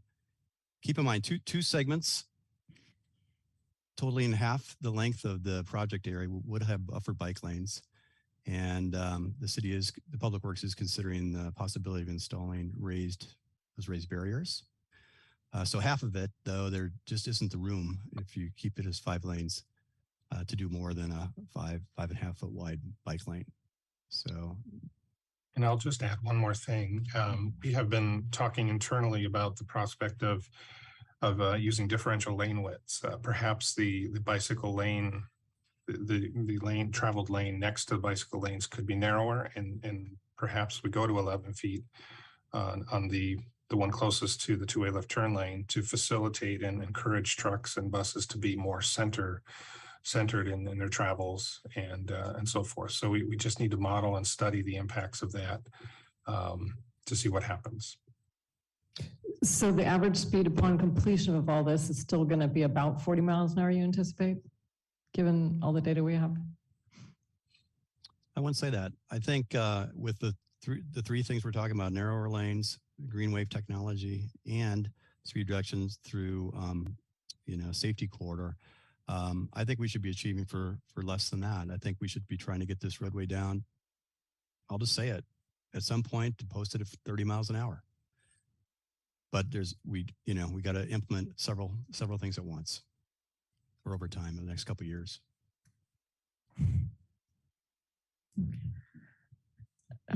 I'm just not seeing how that's going to happen. But I'll stop there. And the other, you said that ADT would probably decline. What makes you think that it would do that? I did say ADT in my comments might decline, or we would just monitor what would happen in the future. I think to echo what David's talking about, the peak hour is really the governing factor with what we can do with design. So the peak hours really need to be monitored in tandem with average daily traffic. David and Ken, do you want to add to that? Can I ask how the peak hour differs from the rest of the day? Like, are we parking for the Wednesday before Thanksgiving as opposed to a good part of the day? Well, that's a good question. The two peak hours have very similar traffic levels. And it's not just a peak hour, it's like 2 to 3 hours in the afternoon. Retain those levels of traffic, and about 1 to 1.5 hour in the morning has that level of traffic. There is a slight peak during the noontime and after school period that doesn't quite get to the same peak levels as we see during the PM, but is also at the threshold of just beyond what we'd see for a lane conversion. So, yeah, the numbers are, it kills me, to be honest with you, because we do so much of this work, but these numbers are just, current levels are just too high. Great. Okay. And one last question is about the tree canopy. You talked about how the tree canopy would really slow traffic down as well, and that we're anticipating putting in 100 trees, but yet that's not part of this contract and not on these plans.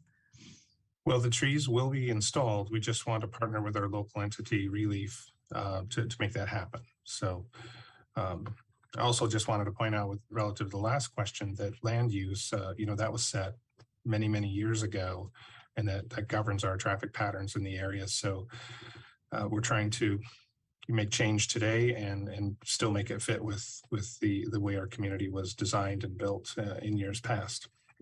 Yeah, and I really want us to look to the future more in terms of how we design our streets, because I just don't think we're going to get the mode shift 70% that we need to meet our climate goals. It's just not going to happen with this street design. And so it's a $12 million missed opportunity. And I understand the real need to balance the existing traffic counts and the traffic that we have on that street, but I don't know that that's what we want to be planning for. And I don't know that really, their focus is really not on streets in terms of where they're planting trees, and that's not what their grants are for. So I don't know why that's not part of our scope and not part of this project and the city's responsibility. Yeah, if I could chime in here. So, with the city's arborist, who I've walked the corridor twice with and looked at all the trees and the impact that putting a sidewalk, will have.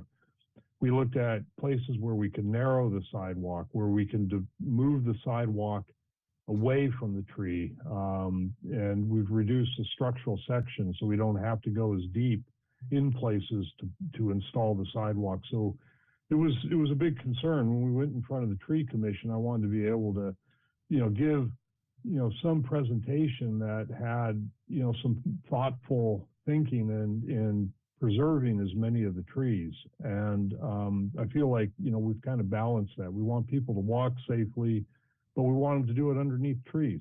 And I totally get that. So I asked the arborist to work with the, our base plans. And even though it's not part of the contract documents, identify where we could put in trees. And we had over 100 locations that trees could go in at the point in time when, that measure is appropriate. We're out of the drought condition and we've got the ability to do that. So that was very much something that wasn't, a flippant thought, but was very much part of the design process. So I really want to emphasize that, because I feel I don't want to be taking trees out, and we're being super careful as, the contractor. We make sure that the specifications show they're not going to go in there with a backhoe and just rip away.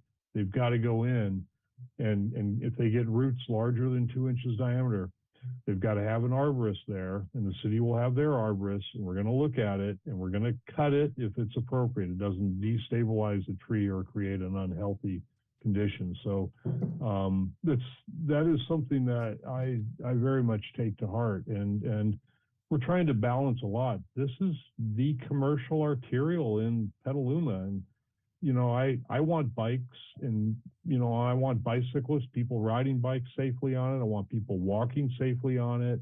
I want people taking transit, but we can't just say trucks go away, people stop driving right now. It's a process. But if we get the base pavement structure in, we can come back later and adjust things, and we should be doing that, on a regular basis. That's pavement preservation, and we can change things, as we properly shift in our behavior. But I'm not sure we can do it right out of the gate with this.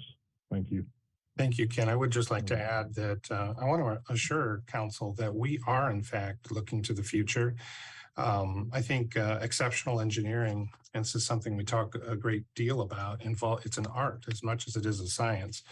So as Ken and David have alluded to, we have to balance myriad constraints, existing conditions, existing land uses, existing right-of-way, utilities and so forth, safety issues, and balance those with vision. So we're trying our best, and I've seen the deep thought that our team has invoked on this project, the lengthy debates and discussions, the modeling, analysis, and so forth, to do everything we possibly could to implement what we all care about. We want safe streets. We want complete streets, traffic calming implemented, and so forth. So we're doing what we feasibly and professionally and responsibly can today. And we are pledging to continue to do also the responsible thing and monitoring how the traffic behaves and what we can possibly do in the future, as Ken was just alluding to with possibly restriping it or exploring something in the future once we know what the future holds. I think I'm done with my questions. Thank you. Thank you. Councilmember King? Yeah, I just have two for the moment. There was some extensive discussion about obtaining easements in the staff report in 8 locations. Could you just give us a sense of the timing on that? If you can, I realize yeah, but yeah. So I'm working closely with the land assessor and the professionals involved in acquiring those easements. And tomorrow, assuming that council approves this project, we will be sending letters out for 8 of the parcels. And so that work is all teed up based on the outcome of tonight. And the timeline on that is there's Eric Danley is a professional with this and has all the details of it, but it's got to go through two reviews, and we've targeted the council dates for that. And so we're looking at roughly a 45+ day period to get that in there, but we're thinking should be before the end of the year at this point. Okay. And my second question relates to, there's mentions of change orders relating to, among other things, providing some kind of separated protection for the bike lanes. Would we be looking at the same funding sources as in the staff report, the 3 major sources, Measure U, street maintenance, and traffic mitigation impact fees for that as well? Or are there other sources? Yeah, I can jump in on that one. Feel free to supplement, Ken. But yes, that's exactly the case. Primarily, it's the alternative 4 that we're not able to award this evening because the city needs to own lands as it awards contracts. But our hope is to actually change order in all those elements, and they would fit within the categories recommended in the staff report. Okay, thank you. Okay, Councilmember Barnacle. Thank you, Madam Mayor. Just a few questions. Appreciate the assessment of the collisions that have happened on this street. Was there any common types of collisions? And if so, what are we doing specifically to preemptively address those? I'll start out, and I think David may have some background on it, but speed was a primary contributor, as it is in many collisions, and it was definitely a key part on this. And the hot spot is Corona. Definitely had and to a degree Old Redwood Highway. And that's kind of where you'd expect it. It's at the intersections. So okay. And then was there any difference in directional trips? So north versus south, in terms of trip counts?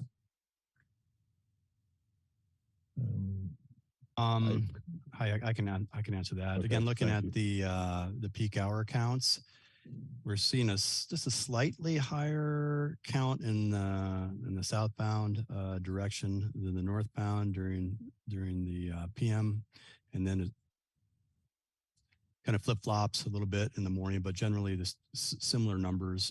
It's almost marginal in their difference, to be honest. So generally the same. Okay. Yeah. Just to comment that numbers in the staff report really are a lot more helpful, so that we don't have to ask in here 15% and sure, general this, and it really doesn't allow us to feel good. On one of the images that was shown, there was a 3-foot landscape median between the bicycle lane and the sidewalk. And I noted that in that same image, there was no buffers for the bike lanes. I'm wondering why we're giving 3 feet for some random landscaping and not trying to use that for buffering the bike lanes. That's an existing median that's there. The bike lane has got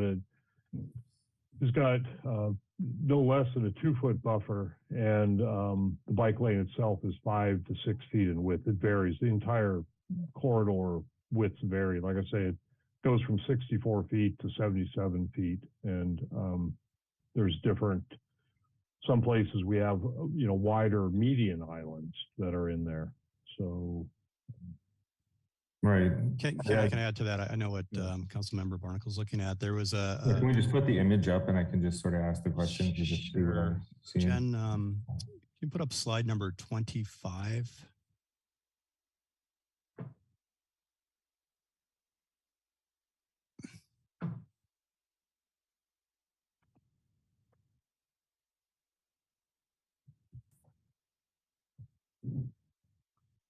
Of the PowerPoint, yeah. None of the plans, but.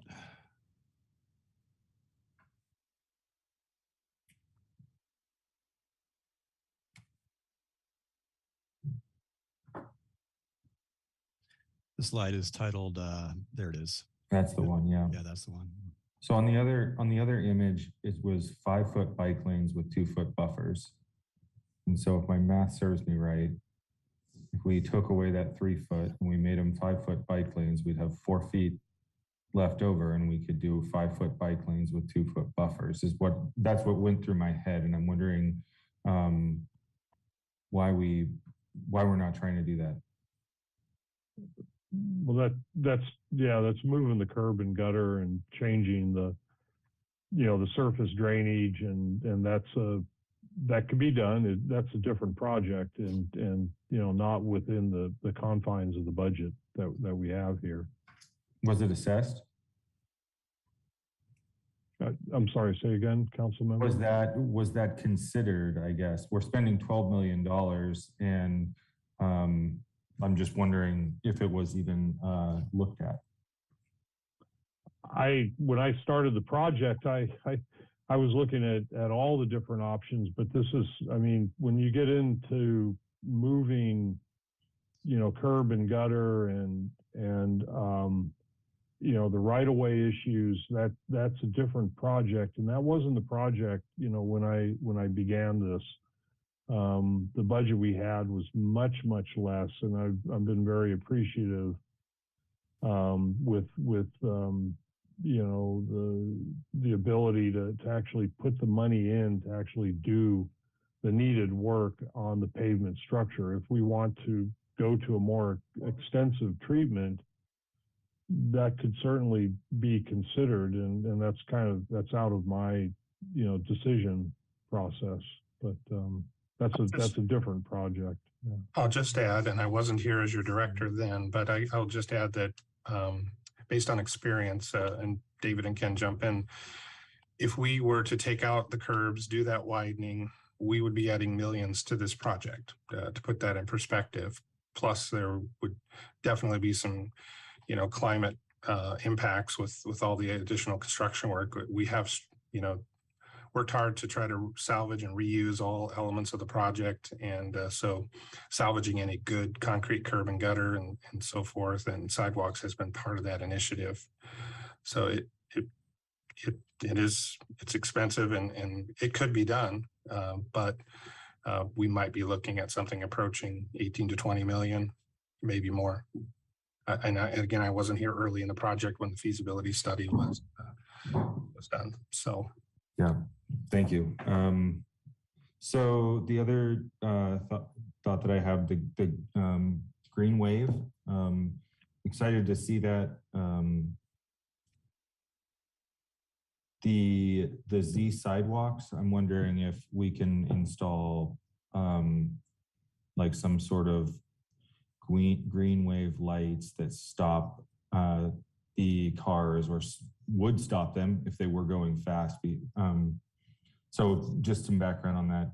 Probably the most horrific video I've seen is a bus dash cam where the bus stops in the slow lane, woman crosses the street, and car in the fast lane doesn't stop on Snow Mountain Parkway. And the woman got thrown about 35 feet. She's lucky to be alive. She's a local business owner, and that's exactly what we're doing here. I also know from sitting in closed session that we've dealt with lawsuits from people suing us over having two lanes with a flashing light. And I feel like with not having crosswalks is a liability, but having these crosswalks is also a liability with cars going 40 miles an hour. And like, I'm just saying it right now that we're putting ourselves a liability just by putting the crosswalks in.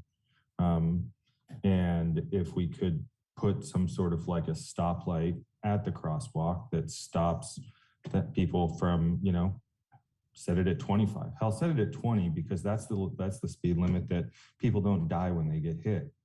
And lines with our Vision Zero. Can we put some lights in there that actually stop cars preemptively for pedestrians instead of just stopping them when they get to intersections?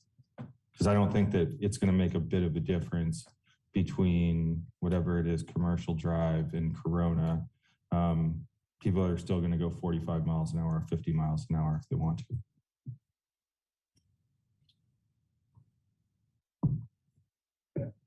So is that possible? I guess that's my question. That was a question. Like, can you use the green wave technology at the sidewalk, at the crosswalks, to slow people down, like at an interval that would actually slow people down? We could definitely look at a stop condition for the crossings. We did not, you know, we're implementing RRFBs on that right now, but that is definitely something that could be considered. You know, I think it's something that we're looking at for the smart crossing, actually. And it's a little more complex down there because of the rail crossing. But yeah, I don't see that that's something that you know, we couldn't implement. Yeah, it seems like it's just a different style of light. Instead of, you know, flashing yellow, it's, you know. Ken, if I may, I'll add something to that. It's an interesting idea. We've designed staggered crossings in a couple places, one on Sir Francis Drake, one on 3rd Street in San Rafael, with what are called active hybrid beacons. So they're actually red lights, as you're mentioning, council member. Yeah. Right. And they're implemented to work with a coordinated system. RF is, you know, everything's the same except the system would have mast arms. They would be quite a bit more expensive, and we'd have to look into that. But it could be integrated as part of a smart wave system, and it could be beneficial in that regards. We're definitely talking about hundreds of thousands of dollars more in costs, but it's something if the city so decided, we'll probably take a look at. Well, I mean, we're spending $12 million, and someone's going to get hit or worse than this on these crosswalks. I'll just jump in and say, yes, we will look at that. Okay, thank you. Thank you. I appreciate that. That is all of my questions at this point. Councilmember McDonald. Thank you. Just follow up on that. So just confirming all crosswalks will have those flashing beacons on them? And That is correct. thank you. And then do we have any speed indicators on the project where, you know, it says your speed is this? We will.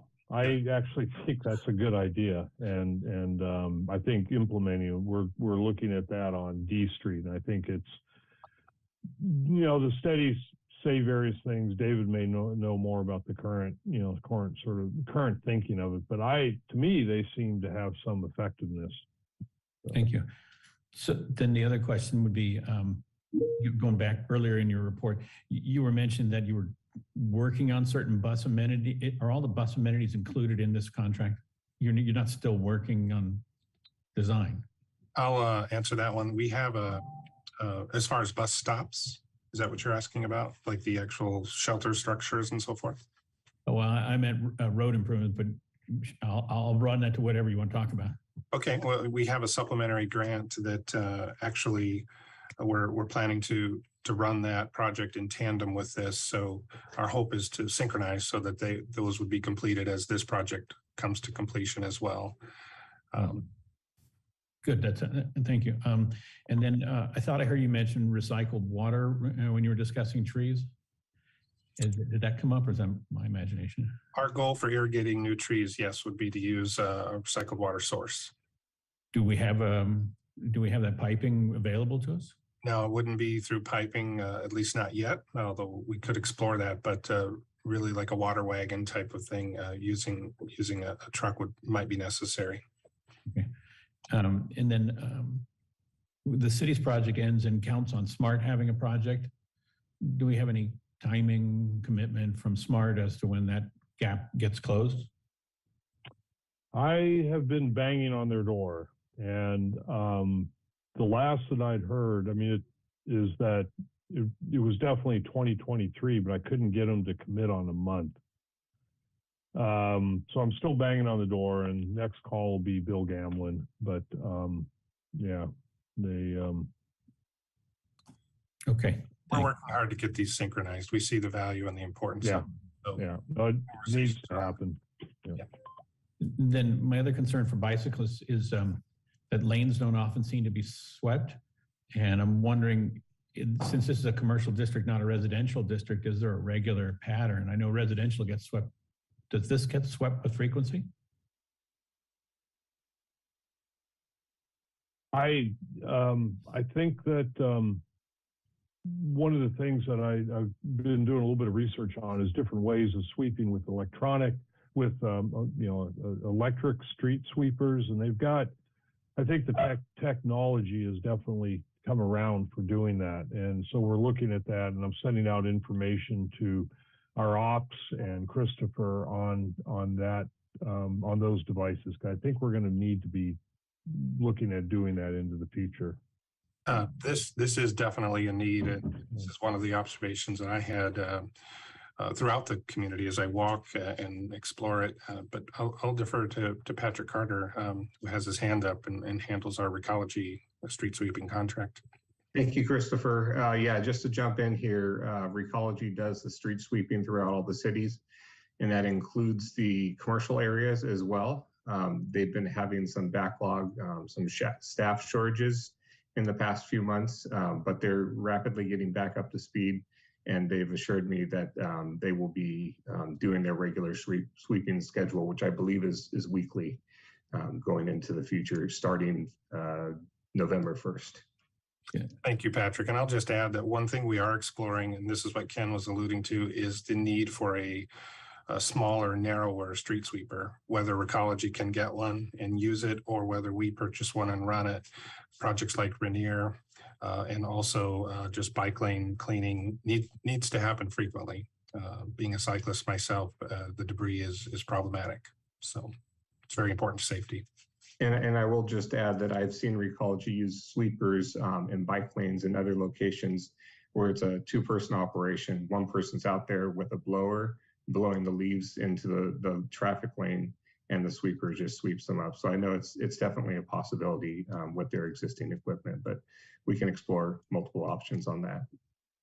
Thank you. Just representing the feedback from the Pedestrian Bicycle Advisory Committee, where that comment, one of the inhibitions to using a bike is the debris in the lanes.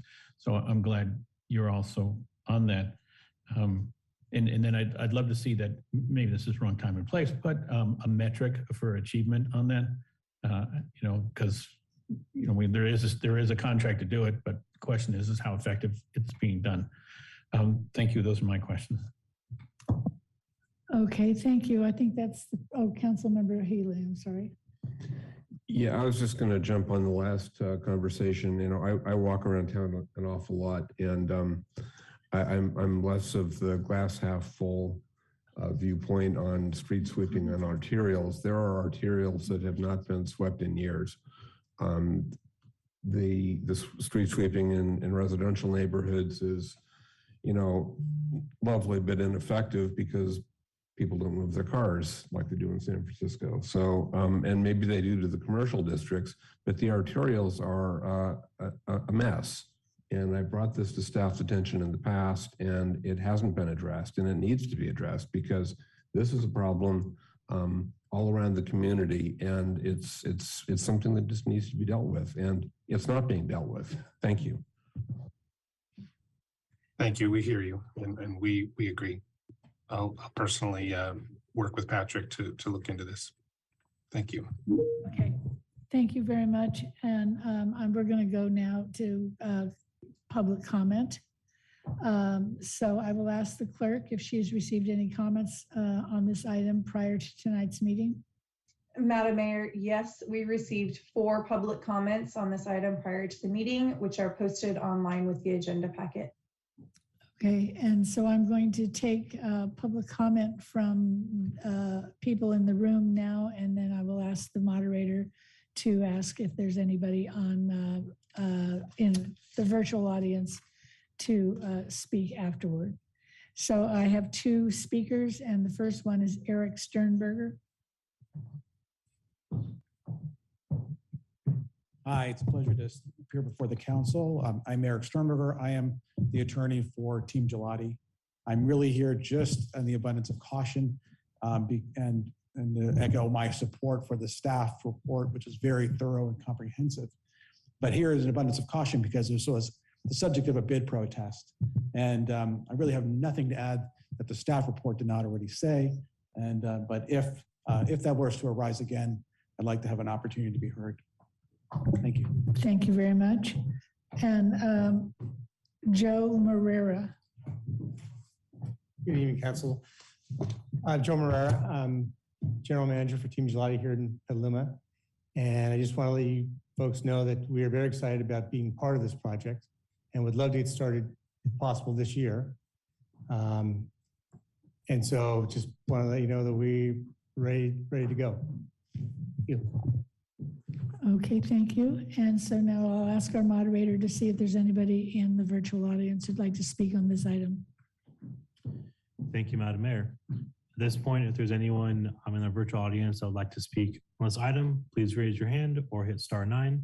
The first speaker that we have is Shakti Kennedy, followed by Susan Kirks. Shakti, I'll now allow you to speak. You can mute yourself and begin. Hello, can you hear me? Yes, we can.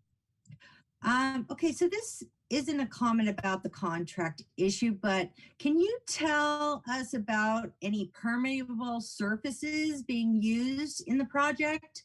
Surfaces that let through water to the tree roots, which will help them survive longer.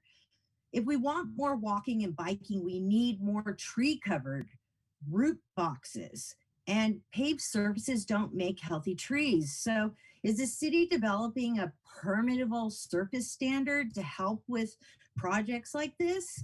And would a new tree ordinance help to save more trees already along this corridor and improve our planting techniques for new trees for projects like this? My feeling is if you don't want the East Side to be anywhere USA, you're going to want to plant more trees. Thank you.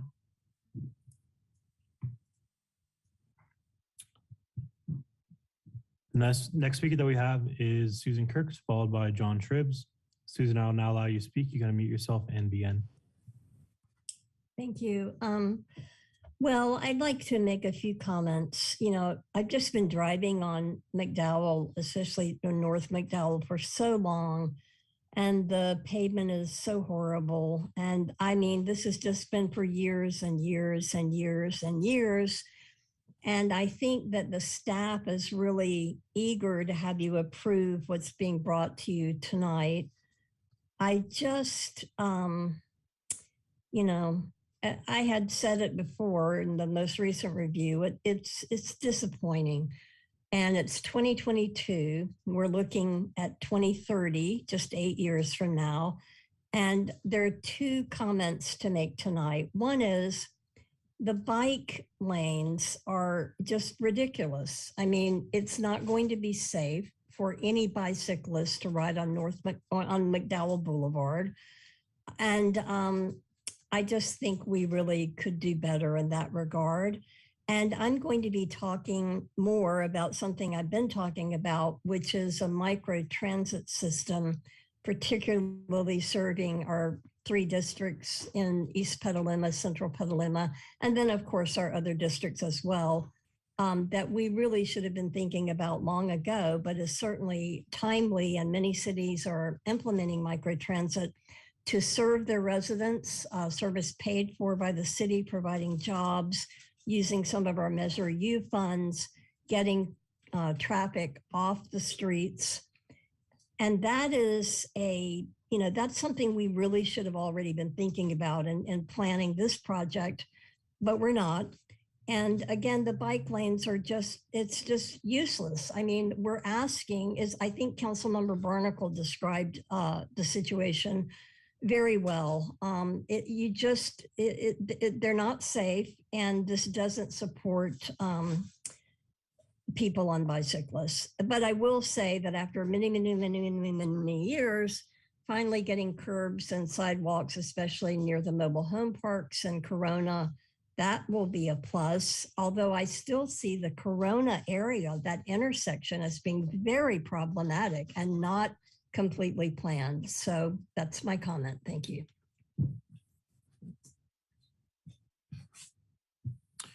The next speaker that we have is John Tribbs. John, I'll now allow you to speak. You can unmute yourself and begin. Hey, thank you. I have, because I ride my bike, and I'm looking forward to actually having a bike lanes on the street. And I have seen people walk around in wheelchairs, try to get around poles and things. So this is tremendous improvement over what we currently have. That's great. What I'm looking at, because I'm on the general plan, and we're looking at the future, we're looking at Corona, that the bridge will eventually need seismic upgrading. It'll be expanded. We'll be putting in sidewalks and bike paths there also. And then with the smart train, we're going to have lots of construction going on in that corner that's right there. And then we're even talking about the possibility that, we might need to, if anywhere in the city for urban growth boundary push out, it'll be right there behind the post office to help support the smart train and put in affordable housing in that location, many thousands of people. So we're talking about 5,000 people maybe eventually being housed near this corner. And I want to make sure that the Corona, which I didn't quite see in the diagrams, I want to make sure that the Corona intersection and the sidewalks that are being planned and developed are going to be able to accommodate, because I can see Corona Road right now. If you go, I can't even bike on Corona Road. It's way too dangerous. The car speeds and the narrow lanes there. We need to change Corona Road as well as Eli, because that's another parallel road that goes from the Petaluma Road all the way, Redwood, all the way through to Corona. And so I've had cars passing me at 40, 50 miles an hour on that road with less than 6 inches of room. So it can be dangerous. So I want to make sure that we have planned in and looking toward the future, 20, 30 years, that the Corona intersection is ready to go for the future, so that we have the sidewalks maybe are ready to expand out to accommodate the bike paths for the apartments that are going to go in, large population going in, and that eventually that we also look at Corona Road, maybe expanding that out. Maybe it's a county road at the moment, maybe turning into a city road. That all has to be brought in as well down the road. I want to make sure that's in the plans and ideas and concepts as we're working on this project. So Corona intersection is really important. And hopefully I can see, you tell a little bit more about how you're working on that particular intersection, what that might look like. Thank you. And Madam Mayor, that's our last hand raised. Thank you. With that, we'll close public comment on this item and bring it back to the council for comments and a motion of one sort or another. Start on this end. Anybody? Okay, I'll start with Council Member Fisher. Well, I can start, and I really want to, excuse me, I want to appreciate the complexity of this project and everything that staff has had to balance, but you know, the fact that it doesn't meet our climate goals, it doesn't meet our Vision Zero goals, it doesn't meet our active transportation goals, and it's, you know, it's an important roadway for the last mile. We have, you know, hundreds of residents right on McDowell, right on the street, and we're still saying it's okay to have 40-mile-an-hour truck traffic right next to your front door and that noise. And so I'm really disappointed that we actually didn't get to see this months ago, or maybe even a year ago when it was in process, that this is the first we've seen even this extent of plans, and we haven't seen the full plans. And so that's really disappointing to me, that we weren't able to weigh in on this earlier, because I really do feel as though we are planning for the traffic we have today and not the traffic that we want to see in 5 years and 10 years and what we anticipate to be our mode shift. And this is not going to get us any cyclist on the street. We're not going to have any mode shift. It's simply, you might get the daring ones that are willing to go on this street next to a truck going 40 miles an hour, but you're not going to get mom and the kids. You're not going to get them going to the grocery store. And those are the ones we need in order to meet our goals. So I'll leave it at that. So Vice Mayor Buskey. Thanks, Madam Mayor. Yeah, I suppose I will just be as brief as I can in seconding what several other folks have said, including Councilmember Fisher, which I keep coming back to the fact that in most of these projects, you know, I end up thinking about a line I've read several times, which is that if you want people to mode shift to bikes, you have to make it easier to get where they want to go on the bike than via their car. And I've seen some creative approaches to that. I really appreciate all the work the staff has done on this. I think it is an incredibly complex situation, and we can argue about trees, if you will, versus bike lanes or protected bike lanes. But in any case, I have the concern that Linda Fisher has, which is that if we don't make it any easier for the bikes, that the traffic pattern won't change, the number of people on bikes won't change, and we just won't get to the future. Thanks. Thank you. Councilmember McDonald. Thank you. I'm excited to see this project start. I know it's badly needed. It provides tremendous improvements. It does miss the complete mark, but I notice as I go all up and down McDowell on my bike, the bike network is a hodgepodge of different types of attempts at making bike safety. Especially, we notice a lot of off-street. And I think that that would have been nice here to widen the sidewalk out so it matched the southern section so that we had separated things. You know, inherently when a bike is in a road, there's a risk factor. And I don't know if we can ever get over the fact that it's still a risk factor. But, you know, I think we can talk about other projects that we're attempting where we are hitting the mark. I know we've just gotten through the SCTA, and onto MTC funding for Caulfield, which will give us separated bike lanes by reducing that down. I would love to see the marketing start sooner for the public on that. Cross sections come to council so we can talk about that, so we don't find ourselves in, you know, kind of with a bid and yet not in a happy place on it. So I would like to see Caulfield be demonstrated here to show that we are doing some things right. And then I also want to note that there's been proposals to change the way truck traffic works on 101 to push more of it to Old Redwood Highway. I think we call this the Janice Gator Thompson plan. And what would happen is that middle gap that's heavily residential isn't get as much traffic. The north end that we're talking about now, north of Corona, is industrial and it does get heavy truck traffic. But I think there's a section in the middle, a sweet spot in the middle, past Friedman, past Rainier, all the way to Corona, where it's mostly residential and could benefit from road diet. And, we have data, we can look at that. That's not what's on the table today, but I think that that's an opportunity that we could still look at. But all in all, this is just, we're behind so far in our paving, and we're making improvements here. I do bicycle this. I will vouch for the fact that it's risky to be in this section. I know for myself and others, we use the alternative street rather than stay. When you get past the fire station, you can turn onto a behind the road that's parallel up to the north end for some distance. I'd like to see us work on making a connectivity that provides a bike route that's not McDowell or that sidewalk on McDowell. Thank you.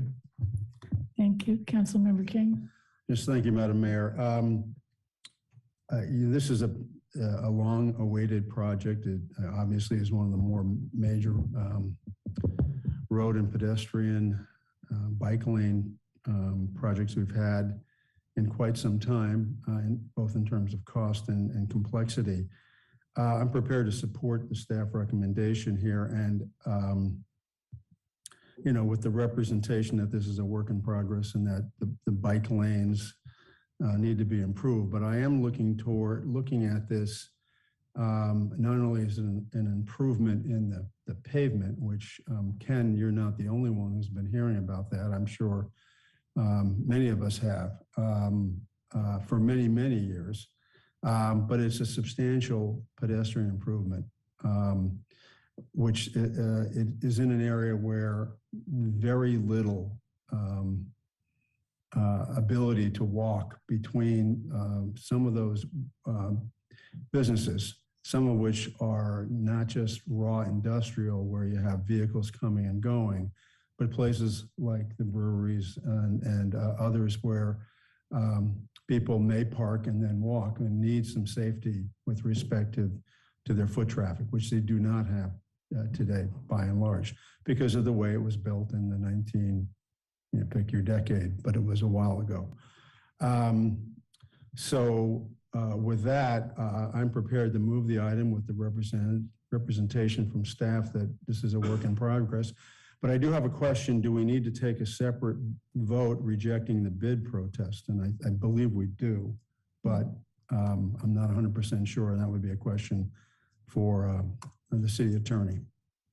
I'd be happy to address that, Council, if you'd like me to at this time. Yes, please jump in. That's baked into the resolution, so a separate vote is not needed if the council is going to support the staff recommendation, and there's substantial evidence supporting the conclusions, the finding that the Team Gelati bid is the lowest responsive bid, and the protest lacks merit in the resolution. But if there are more specific questions, I'll be happy to address them.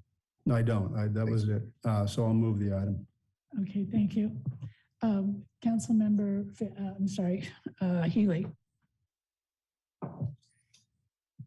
Thank you. So I will second Councilmember King's motion. I do support this. I recognize that there are a lot of compromises that had to be made here, but at the same time, this is a vast improvement over what we have out there now in terms of pavement conditions and pedestrian and bicycle safety. And I really appreciate the fact that staff is trying to do the best job it can with a minimum expenditure of funds, because this is not the only street in town that needs to be redone. We have a lengthy list.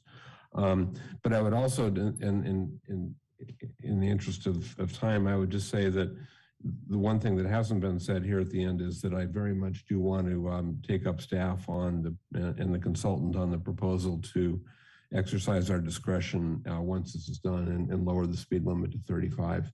And I think that would be a huge safety improvement. I think that would be a big benefit. And on a similar note, related to note.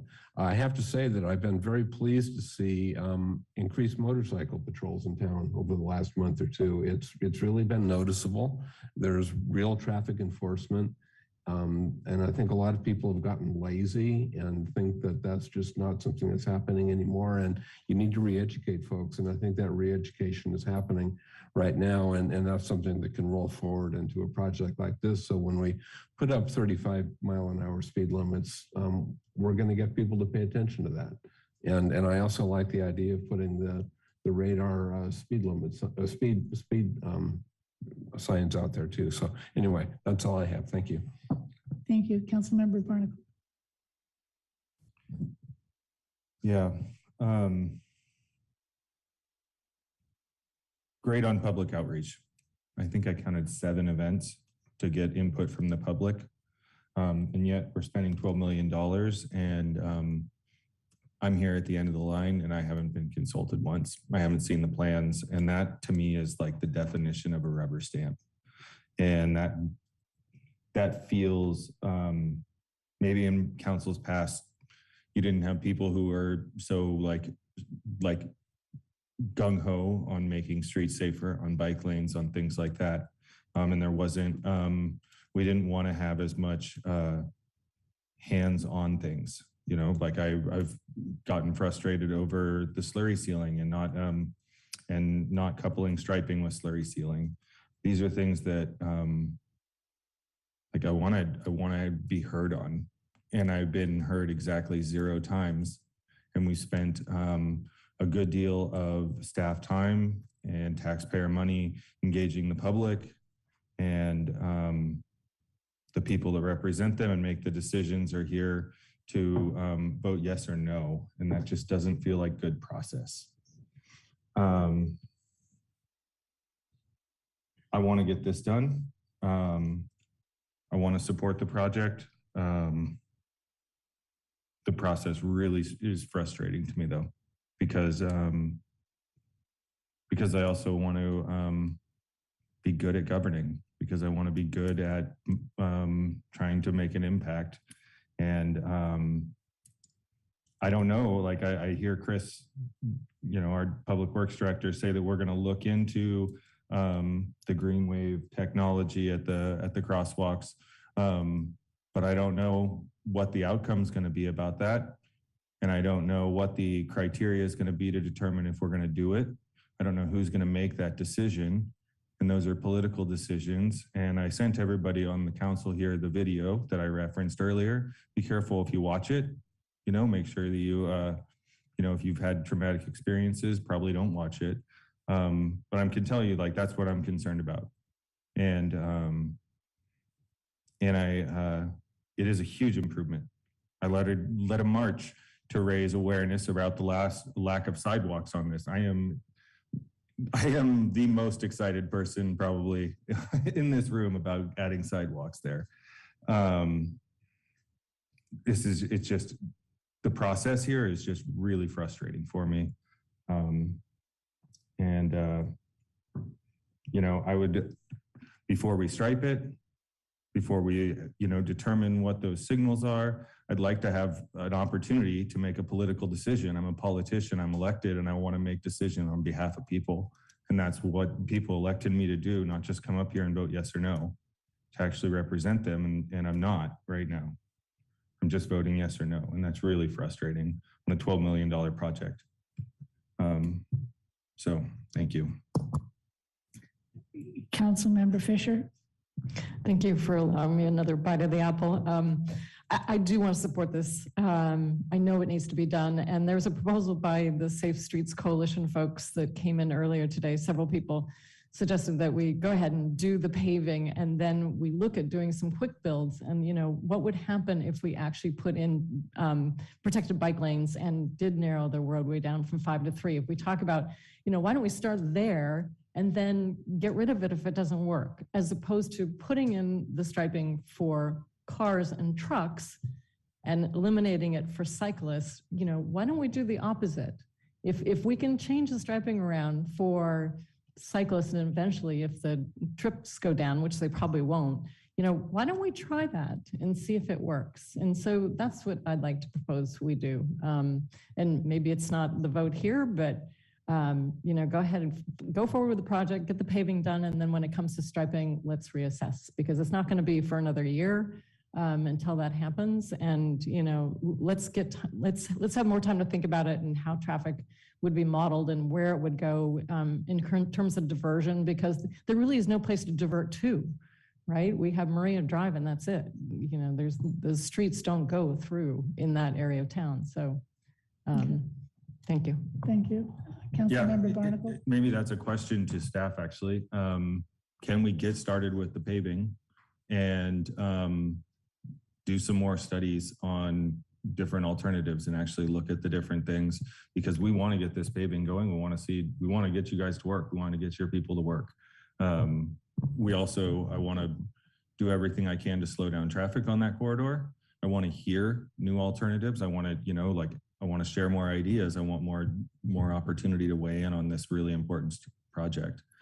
So, okay, so let me, I haven't weighed in yet. And also I would like to actually ask the city attorney that it sounds to me like there's a new proposal, if not yet a motion, although we do have a motion and a second on the floor, about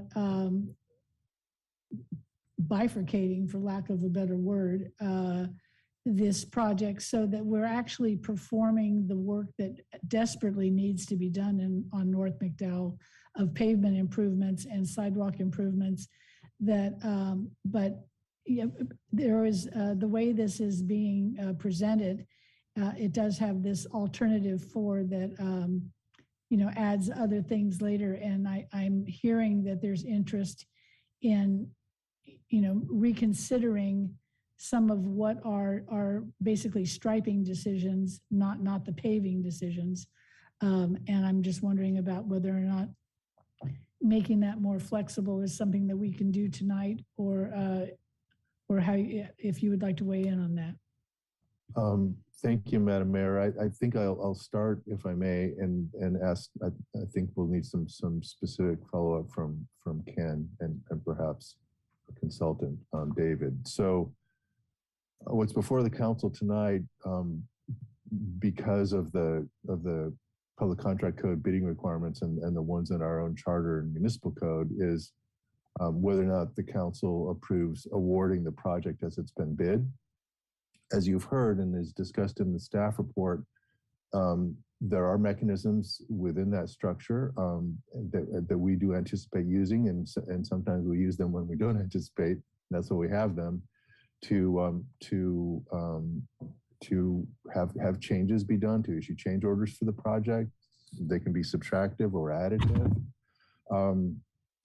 But once we award the contract, apart from change orders, the contractor owns the schedule subject to the milestones that have been set forth in the working days that are awarded in the contract. They have a right, if they can, to complete the work to the quality that's needed early under the law that applies. And if delays are introduced in the schedule but for the city's involvement with those wouldn't have existed, then there's potential for claims and the contractor seeking recovery for the cost impacts of those. So the question, that's kind of the framework. So I think the question for staff is, what some folks, some on the council, maybe others in the public, are looking at as striping changes. Striping is an integral part of the design because that addresses lane widths, addresses placement of bike lanes and pedestrian ways. So I'm not sure if that's an option. I'm not sure that it would be an option, and I don't know if you can help address that, Ken. And I think Chris's hand is up. I think he's ready. Great. Okay. Sorry about that. And I can't see that. So, okay, Christopher, do you have your hand up? I do, yes. Okay, thank you. Please jump in. Yeah, thank you. So I certainly don't want to cross with legal issues. Eric, you were definitely the expert on that. So I'll just offer the technical perspective. And, Ken and David can jump in to assist, but technically we can study and work on further evaluation of the striping plans and maybe do additional modeling and report back to council with that and so forth. I also wanted to say that per Council Member Barnacle's question, I'm committed to bringing back a report on the crosswalk, the green wave technology idea. I think these are valuable points, and we're raring to go to study this and find the best solution for our community. We deserve the best possible solutions that fit within all these constraints that we're considering tonight. So also want to just point out that we are researching both microtransit and micro-mobility options through the community that will potentially and hopefully help reduce traffic pressures on arterials like McDowell. Jared's on if he might like to address that, but I'll just say one last thing, and that the Corona improvements are being considered on multiple fronts, with the smart station coming, under construction here potentially next year and coming online in 2024, I believe is the tentative plan. We definitely want to have further discussions with SMART to make sure our project integrates and plays well with that. But the intersection itself, just heard feedback yesterday myself, walking with a resident about moving the stop bar back so that there's better visibility. It's a great suggestion. We're going to incorporate that and make sure that what we do is appropriate for maximum safety there. And then the bridge over 101, it's a Caltrans owned facility, but we're embarking on a study, having just received a grant from SMART to study active transportation crossing safety on that bridge, along with McKenzie and potentially Washington, if we can get that into the scope. So there's just a lot happening on multiple fronts there. Thank you. Okay, thank you on that. And I'm not seeing Jared put his hand up, so we'll either bring it back to the council, Council Member Healy. So thank you. So just thinking out loud here, and this is a question for staff, no one in particular, but what if we were to approve the staff recommendation tonight, but with direction that staff look at the restriping issues and associated issues, especially further after the we have a better idea if the right-of-way is going to be obtained that we're seeking to support bid option 4, and bring that back to us, say 4 months from now, while the construction is underway, but before the final work is being done. And I have to imagine that the striping wouldn't be in place then. The council doesn't usually get involved in change orders, but this may be the exception to the rule. Would that be something that might possibly work in this situation? Chris, stop me if I'm wrong, but I believe that we absolutely can do this. And in a lot of other jurisdictions, they do bring plans and specs before council. So we want to make sure that we start doing that on some of the larger projects. We just haven't had these larger projects. So thank you. So I would put it out to the council and to the maker of the motion if there would be a friendly amendment to direct staff to come back with possible change orders 4 months from now in this. That'll be fine with me. I think if we have the leverage or the authority to do that, it seems to make sense in this instance. Okay, so I would say yes to that. Then I would second that, and let's see if that gets any support. Okay, well, I just want to weigh in on this. I think this is really, it's unfortunate, but it is just how life evolves. This has been in the planning for quite a while, and we've had staff changes. We've had a lot of changes going on, and we have, we are looking at trying to get a desperately under quality road that is overly used up to standards, but we also want to make it safe. The number that threw itself at me when I was reading the staff report was 132 of actual physical injury accidents on this in a year. I mean, that's one every other week. I mean, that is absolutely unacceptable. And I don't really see how what we're proposing addresses that. To Councilmember Barnacle's caution about crosswalks for pedestrians that are not signalized. I was just on the crosswalk at Keller and Washington the other day, and really had to stop every lane in order to proceed safely. And with that, a car was going from east to west, and I was traveling from south to north, and just flew right by me, but I could actually see him coming. But it is very dangerous, and 40 miles an hour is just not going to allow any kind of, leeway for anybody. So I really am torn because I know that road needs the work on it, and I really want to see that work get done. But I'm not really happy with how the work gets finalized. That includes pedestrians and non-motorized vehicles. So I think Mr. Healy's amendment is good, but I'm not sure it goes far enough. I think that if staff is, and I know we've had to do this on a shoestring budget. I totally understand that we're asking for a whole lot with not very much, we don't have as much to spend, but I think we should be looking into some of our traffic mitigation funds and transferring them to this project, because this is a project that involves a lot of the travel in our city and is a serious contributor to the amount of injuries that we're having in our community. So just in terms of making our city safe, I really think it's worth diverting funds from, some of the other little packets that it is in. And I would like to see that come back or be thought of as a funding source for any of the upgrades that we may need to use that may involve having to change some of the existing sidewalks in order to make these kind of barriers there to protect people.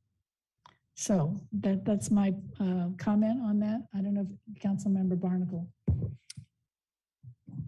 Question for either Christopher or Peggy or Eric. Can we approve the paving and not the striping? Can we just strike the striping from the current contract?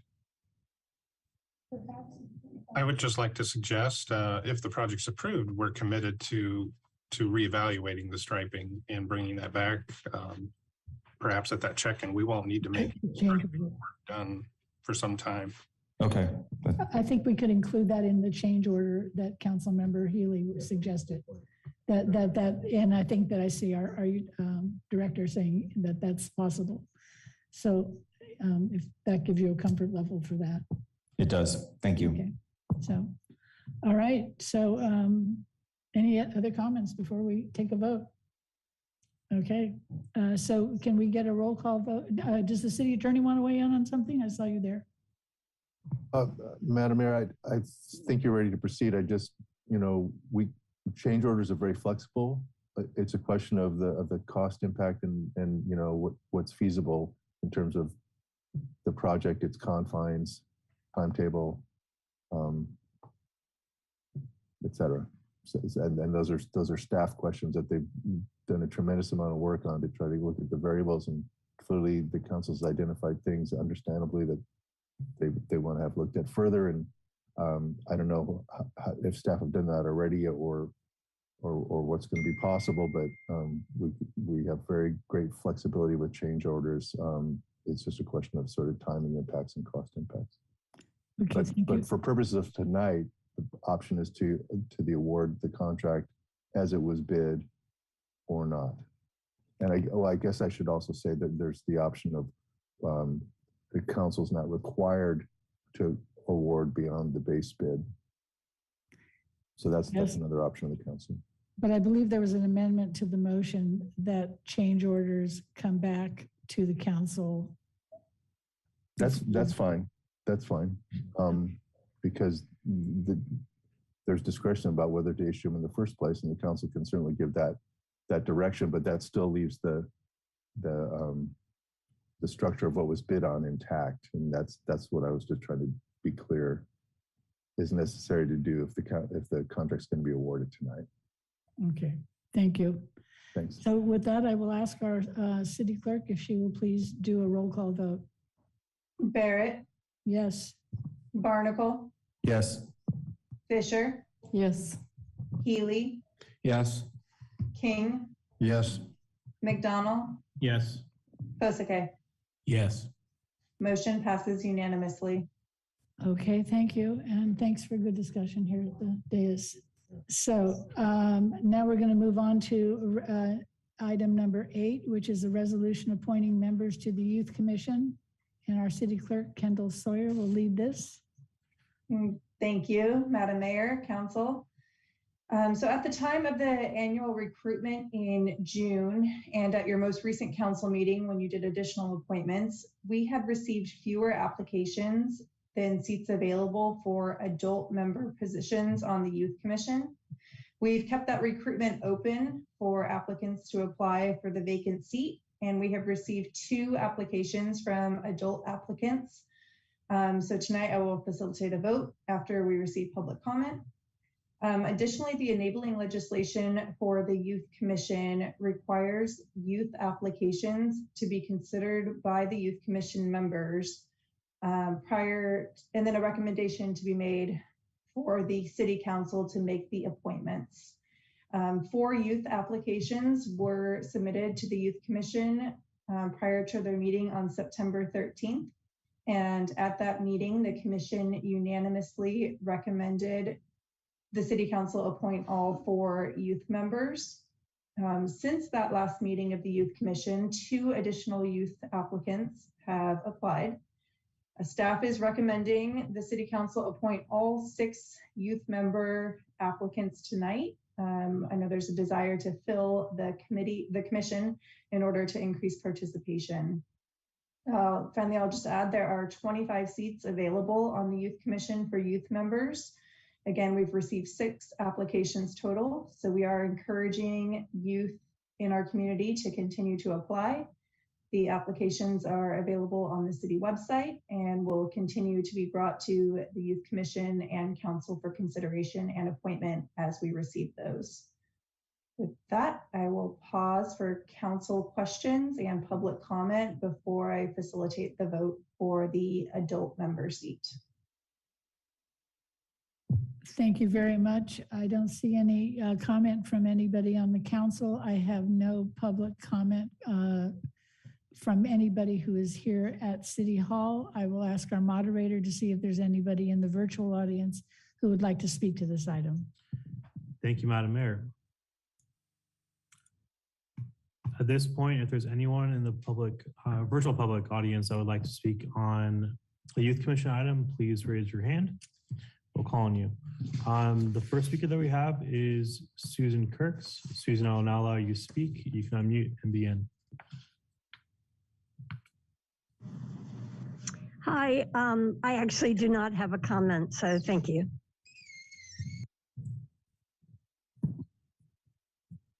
Madam Mayor, that's the only hand we have raised. Thank you very much. With that, I will close public comment on this item and go back to our city clerk. If you'll bear with me for just a moment, I'll share the screen, which has the names of the applicants. Can you confirm that you can see my PowerPoint? I can see your PowerPoint. Okay, so here are the names of the 6 Youth Commission members. Again, there are 25 seats available, so I don't believe we need to go through a voting process as long as there's no opposition to appointing these 6 members. I would like to facilitate a vote, though, for the adult member seat. Okay. So, go ahead. Okay, so there's 2 adults for 1 seat? Correct. There are 2 applicants, Jenny and Joy, who both applied for the 1 remaining adult member seat on the commission. And when you're okay with it, I will go through a roll call vote to see who each council member would like to vote for. That sounds fine. Okay. Barrett? Jenny Bellway. Barnacle? Bellway. Fisher, Bellway. Healy, Bellway. King, Jenny Bellway. McDonald, Bellway. Posake. Bellway. All right, it looks like unanimous support for Jenny Bellway. So I have on the screen here, just to be clear to everyone, all of the appointments that will be made based on the resolution attached to the staff report tonight. So I'll ask again for a motion to appoint all of these members to the Youth Commission. So moved. Second. A motion by King and a second by McDonald. King, McDonald, okay. Barrett, Yes. Barnacle, Yes. Fisher, Yes. Healy, Yes. King, Yes. McDonald, Yes. Posake. Yes. Motion passes unanimously. Thank you. Thank you very much for that. And with that, we're moving on to the presentation, discussion, and feedback on the draft sixth cycle housing element. And this will be Principal Policy Planner, Christina Paul. Good evening, Mayor and Council members. It is a pleasure to be here with you this evening talking about the housing element. I am going to share my screen.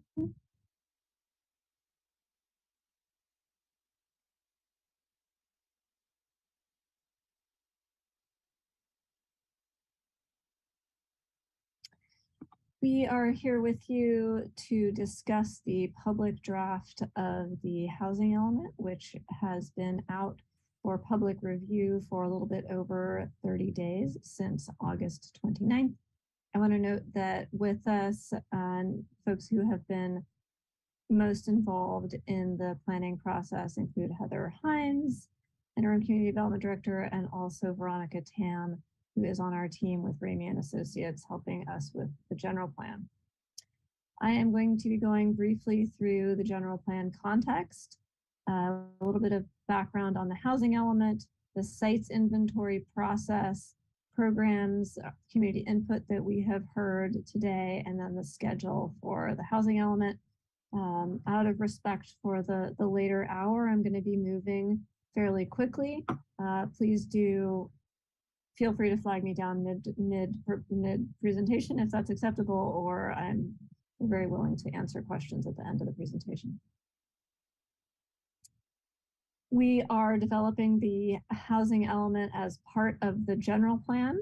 We have been doing this concurrently with the general plan. We are currently in between the visioning and alternatives phase with the general plan as a whole, and have been focusing over the last few months on forwarding this housing element in order to comply with state statutes for when we need to return the housing element and have it certified by the Department of Housing and Community Development at the state. And we have also been focusing on developing the climate action plan.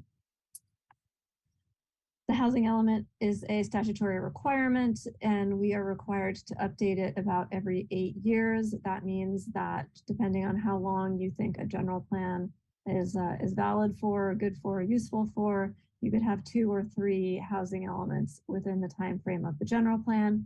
So some of the topics that we will touch on as part of the housing element will be elaborated as part of the general planning process that we will still be in the process of.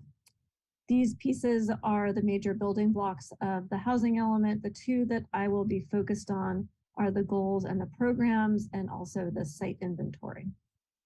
But this is the first time that we have come to council with a full housing element that includes each of these pieces. This slide highlights community housing priorities that we have heard throughout the general plan process. We have been asking the community about housing priorities and to receive general input throughout the general plan process. So that's been a couple of years at this point.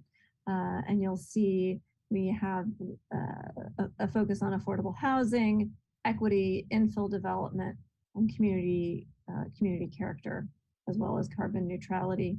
These priorities made their way into the general plan vision, pillars, and principles. You can see here the focus on housing, equity, balance, and diversity of housing types. For the housing element engagement, for the housing element specifically, we went to GPAC, the Planning Commission, and had a housing workshop beginning in March of this year. We then followed up with meetings with the Planning Commission and City Council to present the preliminary site inventory and housing programs. And then after we published the public draft of the housing element, we have been reviewing that with the Planning Commission, the General Plan Advisory Committee, and then also in a public workshop, as well as making the full draft element available online and having a feedback form available for folks to give us very targeted feedback, as well as generalized feedback on each of the pieces of the housing element. Now, this was widely publicized, and we sent emails out to particular groups that we know are focused on housing. Throughout, we have also been working with the General Plan Advisory Committee Housing Working Group. The housing site inventory is built in a response to our regional housing needs allocation of 1,910 units split across these various income brackets.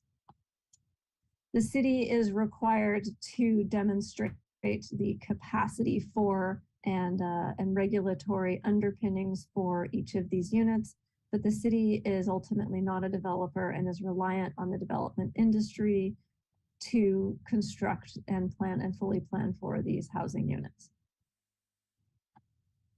It is important to note that I won't go through the whole analogy here, but all of the sites in the housing element are currently zoned for housing, but not all sites that are currently zoned for housing in the city are included in the inventory of the housing element. This is of particular note because when we began the housing element process, we were unsure as to whether or not we would need to do some rezoning or whether or not we would have adequate capacity to accommodate each of the units that we have been allocated under RHNA, given our existing zoning. We found that we do indeed have the capacity to accommodate RHNA given existing zoning. And so importantly, this housing element does not propose changing any of that zoning, which would trigger a much more significant environmental analysis and CEQA response. When we began to look at the site inventory, we looked first at the projects that we could credit to account towards our RHNA allocation. That includes a projection of the number of accessory dwelling units that can be built in the city given past trends, as well as approved or pipeline projects. That includes projects that are formally in the development pipeline, whether or not they are fully entitled at this time. And that is a shifting target. And so you will see how we've been responding to those shifts in a few slides. After we essentially looked at our RHNA and then how many units we could reasonably expect to see in the next 8 years, we then looked at other opportunity sites. That includes vacant sites, parking lots, or underutilized sites across the city, including some that were identified in the 5th cycle. After that, we evaluated and analyzed these sites for feasibility and for appropriateness given community priorities around flooding and slope construction and wildfire avoidance, for example. And then we calculated our build out potential and have been working on reviewing and revising that draft over the course of the last few months. It is worth noting that in some cases, when we identify a site that was also identified in the 5th cycle, if a site is identified in the current, so the cycle that we are currently developing, the 6th cycle, and it was also identified in the 5th cycle, and then a project comes forward with at least 20% affordable units, and it is identified for affordable units in this cycle. I'm sorry, there are quite a few ifs and thens in there, but I hope that this slide helps make that more clear. Then in that case, the project can come forward with a request for ministerial review and reliance on objective design standards and the SMART code. This increases certainty, and this is as a result of AB 1397. We would like to describe one of the ways that we worked to avoid sensitive areas in identifying the preliminary housing sites inventory. If you look at this slide here, the 5th cycle sites from the last housing element are those that were identified in red. The orange sites are those that are identified in the current public draft, and the blue sites are pipeline sites. You can see that we did not identify several sites that, for example, have portions that are within the floodplain and worked to really draw back from that. We did get additional comment on these sites in particular that I'll go into in a little bit more detail, and we looked at drawing back even further.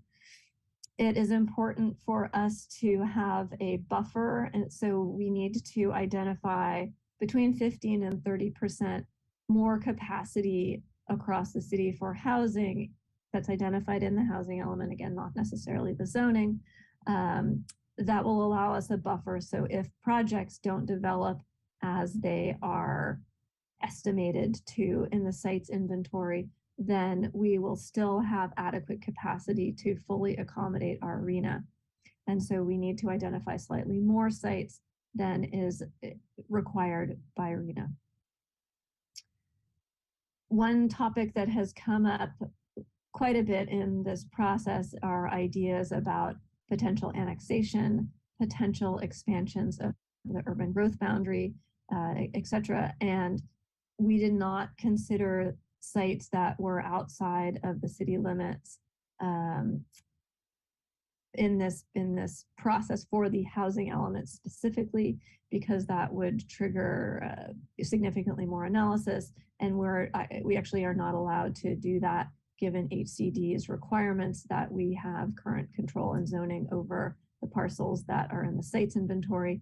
However, as part of the general plan, we anticipate and look forward to a conversation with the community and with leadership about the appropriateness or desirability of looking at these issues in more depth. When we came forward with the draft site inventory in June and July, we came to council in July of this year, we got these overarching theme comments.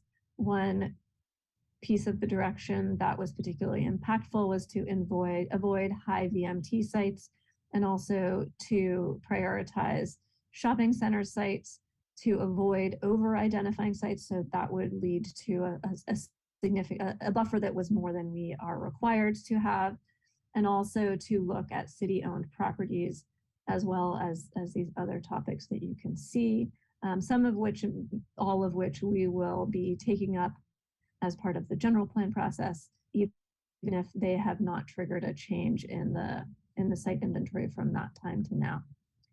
This is the draft site inventory that we presented in July.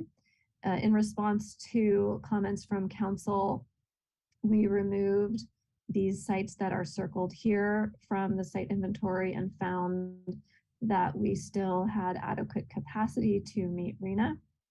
And we also added these 2 sites that includes Washington Place Shopping Center, as well as a smallish parcel owned by the city of Petaluma at 307 Petaluma Boulevard South. This is then the draft sites inventory that we brought forward as part of the public draft that is now out for review.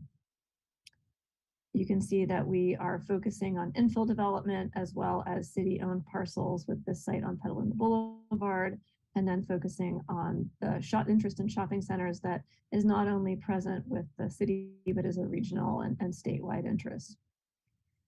We also looked at our capacity calculations. We were very conservative in the previous drafts that we brought forward, and we were relying quite heavily on the inclusionary housing regulations that the city has, and thinking about having having market rate units fund more affordable units than is required by HCD.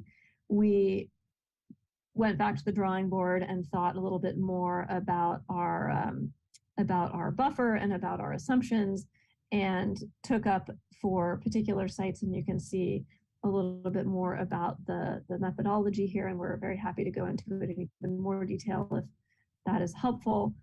But we assumed that there could be more sites, more affordable units on slightly more sites than in our previous calculations. This then changed our buffer and shifted our assumptions from more higher income units towards more lower income units. And this here is a summary of the differences between the sites inventory that we brought forward in July and what is in the public draft. It is helpful to note at this point, and perhaps later as well, that removing some of these sites from some drafts of the site inventory means that we may have some flexibility to, if HCD essentially won't let a site go through in our site inventory, we could potentially re-identify a site that has been put aside as part of one of these rounds of iteration if that is necessary. It can be helpful to have some flexibility there. This is the prior total units that you can see by income group from July. You can see we have 23% buffer for low income and 3,800 total units. With the shifts that I just described between that and the public draft, we have a significantly higher low income buffer and about 400 fewer units in total. And there's going to be another change to that. As part of this process, we got an application for the Oyster Cove project, and we moved this project so that it's more of a pipeline project. And you can see that we changed the counts there, and that's reflected in the tables that I'm about to show. We also had requests from the General Plan Advisory Committee, the Planning Commission, and from the public to look at removing sites 08, 09, and 010. So we did an analysis of the impacts of that move and found that removing those sites from the inventory would result in a total reduction of 161 units and a reduction of the buffer from 45% over on low income units to 22, and a reduction of moderate income from 109% over to 77%. And this is a comparison of the impact of what would happen before we removed those sites and what would happen after. And I realize this is a little difficult to see, so here it is a little bit larger. You can see that the buffer for low income units has been reduced to 22%. And then we have a slightly larger buffer for those moderate income units, again, because of the market, because of the economics of affordable housing development. Some affordable housing is financed through the development of market rate housing. And so it is often the case that more market rate housing gets built to help fund some of that affordable housing. This results in a minimal low income unit buffer. It is possible, again, that the council may wish to bring back some sites if this methodology is found problematic by HCD, but it is a possibility if council would like to pursue this route. I do want to say that the inclusion again of these parcels in the housing element site inventory does not impact the potential development of these sites. They will still be, as they are now, zoned for potential housing development. Again, we will continue these conversations as part of the general plan. I'm going to hand it over to Veronica Tam now. She is going to quickly go through the draft housing program, the high-level themes, and then we'll talk about how this has changed since we brought this to you in July. Sure, thank you. Certainly having these sites to produce housing is very important, but also important are actually implementing programs to facilitate improvement in development of housing. The housing element has 6 goals. We need to provide for housing and particularly choices, make sure that there are a variety of housing types available to your residents. We need to remove developmental constraints, particularly relating to governmental constraints. The city needs to also facilitate affordable housing, given that market basically handles the upper income, the above moderate income people, the lower income and moderate income households needs affordable housing and assistance. We also need to preserve housing that you currently have, and not only the quality, but also the affordability of it.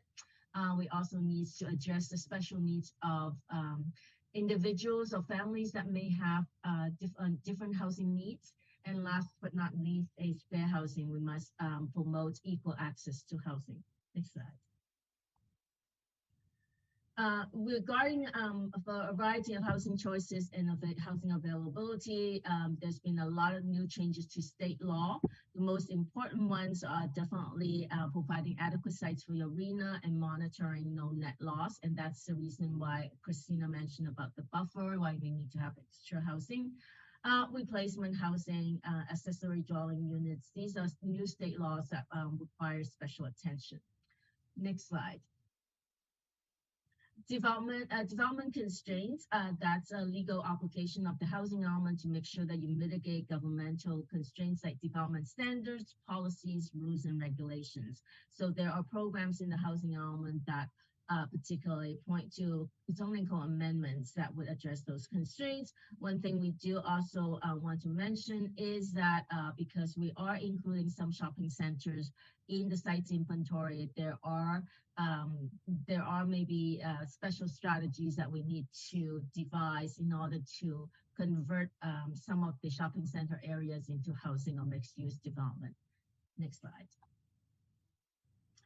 Facilitating affordable housing, the city of Petaluma is currently doing a lot of that already, inclusionary housing, linkage fee housing, but we are also looking at housing that may be naturally affordable. How do we make housing that's affordable, not just for lower income households, but also for the moderate and middle income households? Next slide. Preserving housing, that's important. One thing we talked about, you currently have some rent stabilization components in your programs, but we also want to look at how to preserve the historic homes with historic value, but also allows them to make use of it economically, maybe convert to smaller homes, maybe also providing rehabilitation assistance to people who may need that to improve the housing quality. Next slide. Special needs groups, by law, the housing element laws defines the elderly, the disabled, large households, female-headed households, farm workers, homeless. Those are being considered as special needs population. In your region, we are also looking at farm workers as well as people who works in the hospitality industry. Those people may need some special attention because they have more difficulty finding affordable housing. Next slide.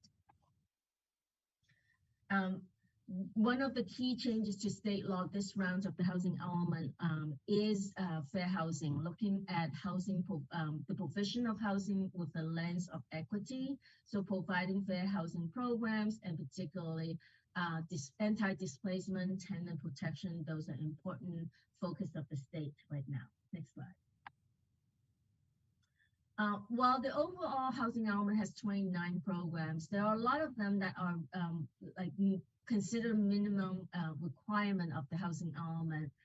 These are the ones that we have identified on this particular slide, 14 of them. A lot of them are the ones that I highlighted earlier, addressing constraints, providing for sites for affordable housing, addressing special needs, and fair housing.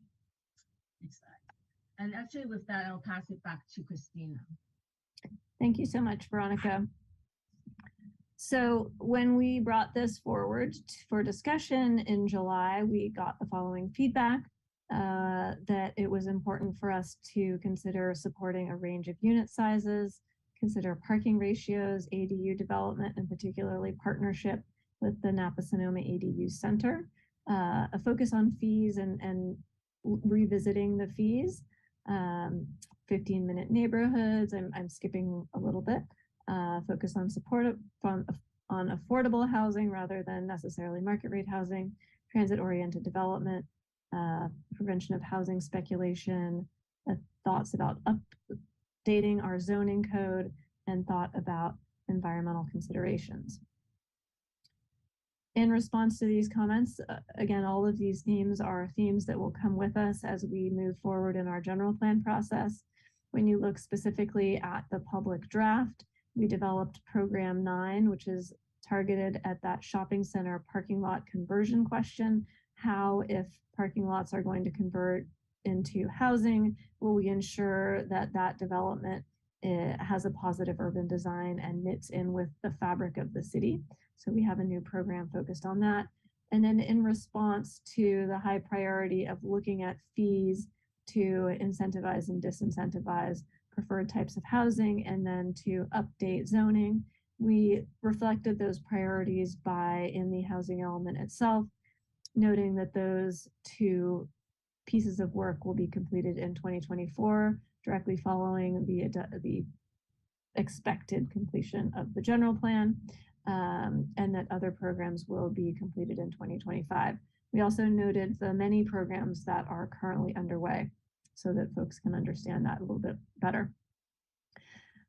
The housing element public draft has been out since, again, August 29th, and we will be accepting feedback through today. It was possible to give feedback through this survey. And again, we had multiple opportunities for folks to come and talk with us about this process and the products.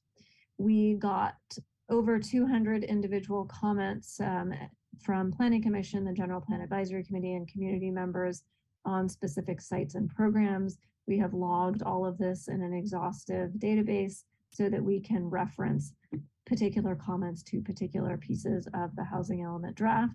We also got more than 5 letters. It wasn't possible to keep updating the PowerPoint, but we got letters from quite a few community organizations as well as private folks on the housing element that we will also be considering as staff gives notes to our consultants, which will then go in draft form in the housing element to HCD. There was a spectrum of thoughts that folks expressed as part of the feedback, anything from building more housing to concerns over traffic, thoughts about climate, thoughts on shopping centers, etc. And each of these things we will be reflecting on as we give notes to the team. We got, as of the 30th, we got 23 community members giving responses through the form, and then also letters, and the presentations gave us more insights.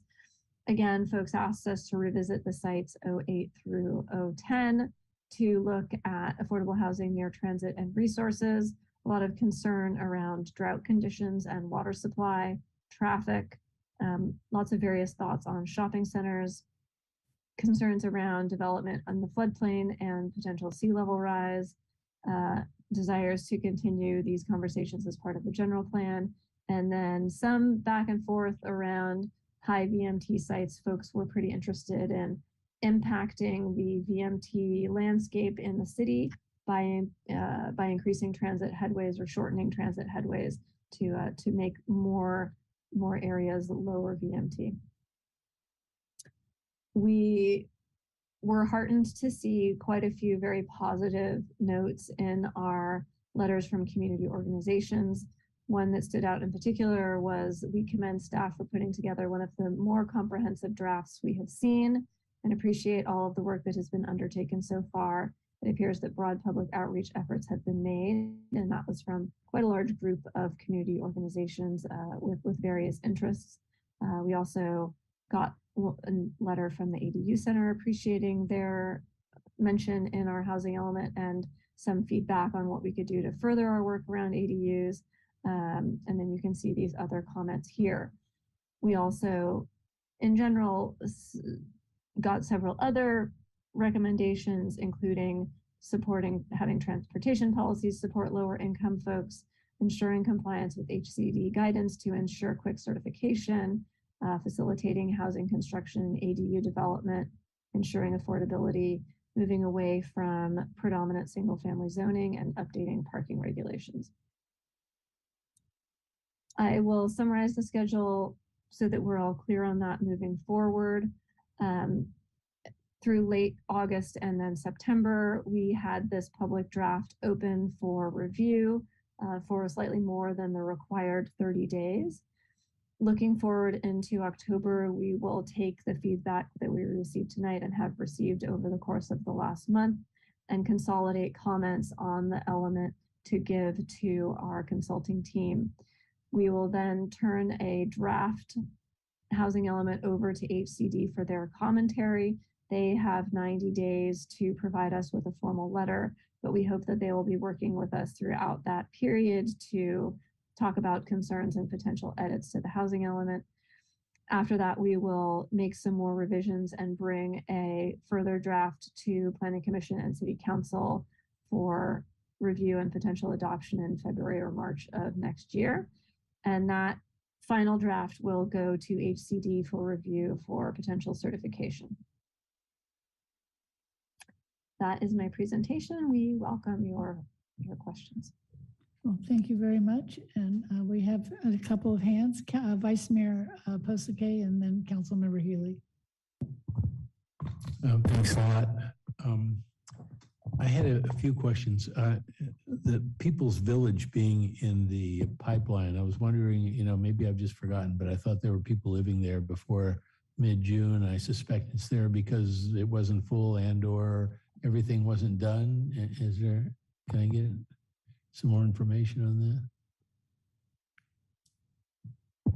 I think maybe I can answer that. They actually just received their final certificate of occupancy on all those units, I believe. So since that happened after July 1 of this year, those units will actually go towards our arena for the next cycle. Thank you. Second is that in terms of the shopping centers, Plaza North and South, 016 and 017. There's the comment is made in a place or two that the places, the opportunity sites were chosen as places that have had some interest or have some idea of being used in the next 8 years. And I'm just concerned as to whether that is the case, because I had talked to the owners of those shopping centers when Kmart first closed, and it seemed like it couldn't be further down their list. And I wondered if that makes it important to not leave them there. That's all.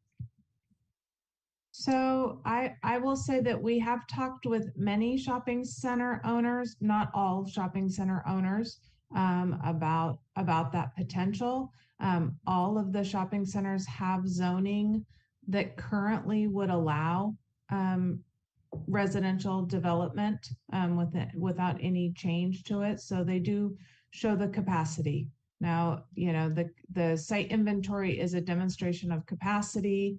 That's why you have buffers, so that if everything doesn't happen as exactly as you demonstrate it, you've got some buffer there. I would also say that, as we're finishing going through the general plan, maybe there will be other areas that, designation or density increases or additional sites that maybe we come online through that general plan process, and there would be the opportunity to then amend the housing element if so desired after the general plan is completed. Thank you. Another item is the, I think it looked a prediction or a hope for having 1,000 inclusionary units as part of our satisfaction of the RENA requirement. And one thing that I wish was in there somewhere is that, to me, that means that 15% that we're going to have 6,000 units of market rate housing to to get 1,000 units of inclusionary housing. Now, I know there's some ways that could increase without that, but I guess I haven't talked to anyone who wants 6,000 units of market rate housing, and I wonder if I could learn a little bit more about that thought process.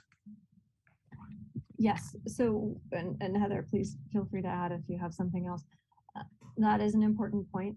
There are multiple ways to get affordable housing financed, and we have assumed that there's a use of several of those ways, including some that will come through inclusionary projects, as well as some that will be higher proportions of affordable units, up to 100%. The state is really working to set up frameworks to help the finances behind more affordable projects by setting up density bonuses or ministerial review, et cetera. So we really may see that dynamic shifting. That was my initial thought. Heather, did you have something, or Veronica, anything to add? Well, I would add also that you know, staff has been working very hard with our affordable housing partners. And we have a number of 100% affordable projects that have been approved, are under construction, or we're just hearing they were successful with their financing. You know, so we are starting this next cycle out with a number of projects already in the pipeline that are 100% affordable. So that's a positive. And staff is committed to continuing to work closely with those partnerships, and, you know, figuring out new and the best ways to get those affordable units.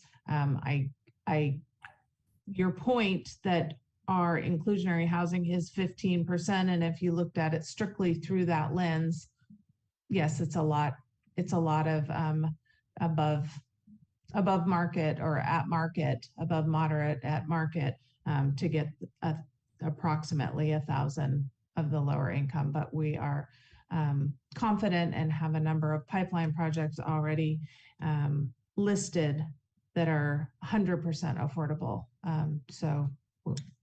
And not that there's not a lot of good about inclusionary housing at lower percentages, you know, and not everything be strictly affordable or above moderate. One last question. In terms of the quote that what you presented from the legal aid letter about that they thought, you know, we had one of the best housing elements they've seen. That letter, the way I read it, went on to offer some recommendations for improvement that I'll probably oversimplify by saying that they thought there should be more detail about some comments. I'm wondering, I also see, I think, another side to that if we don't say exactly what we're going to do, it allows us more flexibility from a menu of items. You see, they were saying some places where we had given a menu of 4 or 5 things we might do to increase our affordable housing, that we should pick 1 or 2 that we're going to assure the world that we will do. But again, that may also reduce our flexibility. Any comments about that? Yes, we have been seeing other cities such as Calistoga. They recently got a letter for their housing element that hit on just that point, really wanting to see more. We will do X, then we will consider doing some variety of things. So yes, we will look at the recommendations for more specificity and certain interpretations of HCD guidance with our team, and talk with Veronica, whose hand I see up, around how to parse that out and what best practices are. Veronica, what do you think about that? Yeah, I think it's very difficult in the sense that Petaluma wants to be more aggressive or more progressive in choosing your path in the future, but we don't necessarily want to bind you in a particular option when you don't have the time yet to explore what different options are and what are the benefits of what are the pros and cons. What we could do when we comes back from comments to HCD is not necessarily commit to which one you will do, but to commit to you will pick one. That you're not going to study all these options and decide, we're not going to do anything. You want to study these options, and you will do something. And in order to address the issues that these options are intended to address. So I think that's what we have tried before and in other communities, because I think especially a lot of these things are new. You want to spend the time. You want, as previously in the public hearings and all that public comments, residents want to have the opportunity to comment on it, and we want to respect that and give them that opportunity to do it. Thank you. And thanks a lot. That's all my questions. And I really do think it's a great plan. Thanks. Thank you. Councilmember Haley, followed by Councilmember McDowell. Thank you. So I do think there's a lot to be commended in this this draft. There's been improvements since the last time we saw it. And with that said, I'm going to focus on the parts that I find more problematic. And these comments, questions all kind of fall under the heading of ground truthing.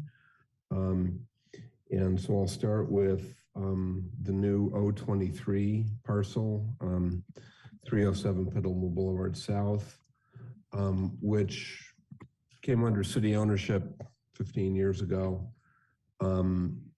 And was gifted to the city by the developer of the Southgate subdivision at the city's request, because that had been identified as the optimal replacement Fire Station 1 site. And that's where the Casa Grande Motel was for many years. I believe, and the city manager can possibly update us on this, that the fire department is in the middle of a major study of where their facilities need to be, not just Fire Station 1 in the future. And council gave us direction as one of our goals that the new Fire Station 1 be shovel ready by the time we're getting ready to do the next round of bonds on Measure U. And I have not heard that 307 Pedestrian Boulevard South is no longer part of the mix. I expect it very much is. And I think it would be premature at this point to list it as available for housing. It may be if some other site gets selected, that site would become available down the road, but we don't know that yet. And I think it would be very foolhardy for us to list that site as available for housing at this time. Madam City Manager. Yes, thank you, Councilmember Healy. And I'm going to ask staff, I don't know how it's currently zoned, but I think it might be zone T5. And I think that is why staff added that to the list. If fire decides that we need it, then we can pull that off. I think it adds the 14 units and we'd still be within our buffer, but I'm going to ask Christina or Heather to weigh in on that. Yes, we were asked by council in the last round to look at city-owned parcels, and there have been several that have been identified as potentials for housing. This is the one that is currently zoned that could allow housing, and so it is in there as an option. It does not, of course, require that it be developed as housing. The city could elect to do other things with it. Okay, well, I appreciate that, but I think leaving it in the list does create an expectation in the community and sends a message. So I would prefer to take it out at this time. And if we decide not to use it for a fire station, it can be added, in an amendment later on or as part of the next RENA cycle. But I would not support having that parcel included at this time, because quite frankly, it's not obvious to me where else that fire station is going to go. It may not be ideal. Our previous fire chief certainly thought it wasn't big enough. But if you start looking at alternatives, there aren't a lot of better ones. And it may just be that that's the one that ends up getting used. So again, I think that sends the wrong message to the community to include 307 Pedestrian Boulevard South at this time. Moving on. I asked some questions, and it's on page 6 of the staff report and there's only a handful of parcels where this applies apparently, but for sites with a capacity of greater than 80 units and no known developer interest of 40% very low income and 30% moderate income assumption is applied. So that's 70% of the units where we really don't have any ability to require more than 15%. And I get that HCD may have allowed some jurisdictions in the Los Angeles region to have done something like that, but I really need to know more about why they did that, because it seems to me like magical thinking. And I really don't want to overpromise affordable housing and then underdeliver because, oh, gee, we just found out we can't do it. Where there's no way for us to actually deliver units in that proportion. So I would love it if there was, but I'm not seeing any specific policy recommendations on how we can actually achieve that here. So again, ground truthing, I don't want to overpromise and underdeliver. And with respect to those 3 parcels, I'm worried about that. And then lastly, along similar lines, I'd asked some questions. So within the shopping center category, several of them are on parking lots, but notably the Golden Eagle is not a parking lot facility because, as I think we discussed last time, we don't want to just put apartments in the parking lot and freeze the rest of that 70 strip mall in place. But there are other constraints other than just zoning that need to be looked at. And so I actually made a call this morning to see what I could find out about the contractual constraints on the property. And what it was able to find was just with respect to the anchor tenant, which of course is Grocery Outlet. And what I was told is that they actually have 4 5-year lease extension options beginning April of next year. And you know, and I don't think staff has made that kind of outreach, and it might be nice to know about what the situation is with other tenants there, because I think the community's vision has been to revitalize, to totally redevelop that site along the lines of the theater district, not just add more stuff in the middle of the parking lot. And so again, you know, I'd hate to be sending something to HCD saying, well, the zoning is great, it works, but there are some really practical showstoppers that are going to prevent that from happening. So I just think there's no more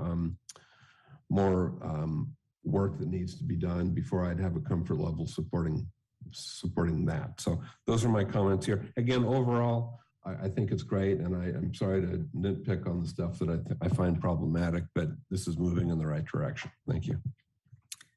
Thank you. Councilmember McDonald, followed by Councilmember Barnacle. Thank you very much.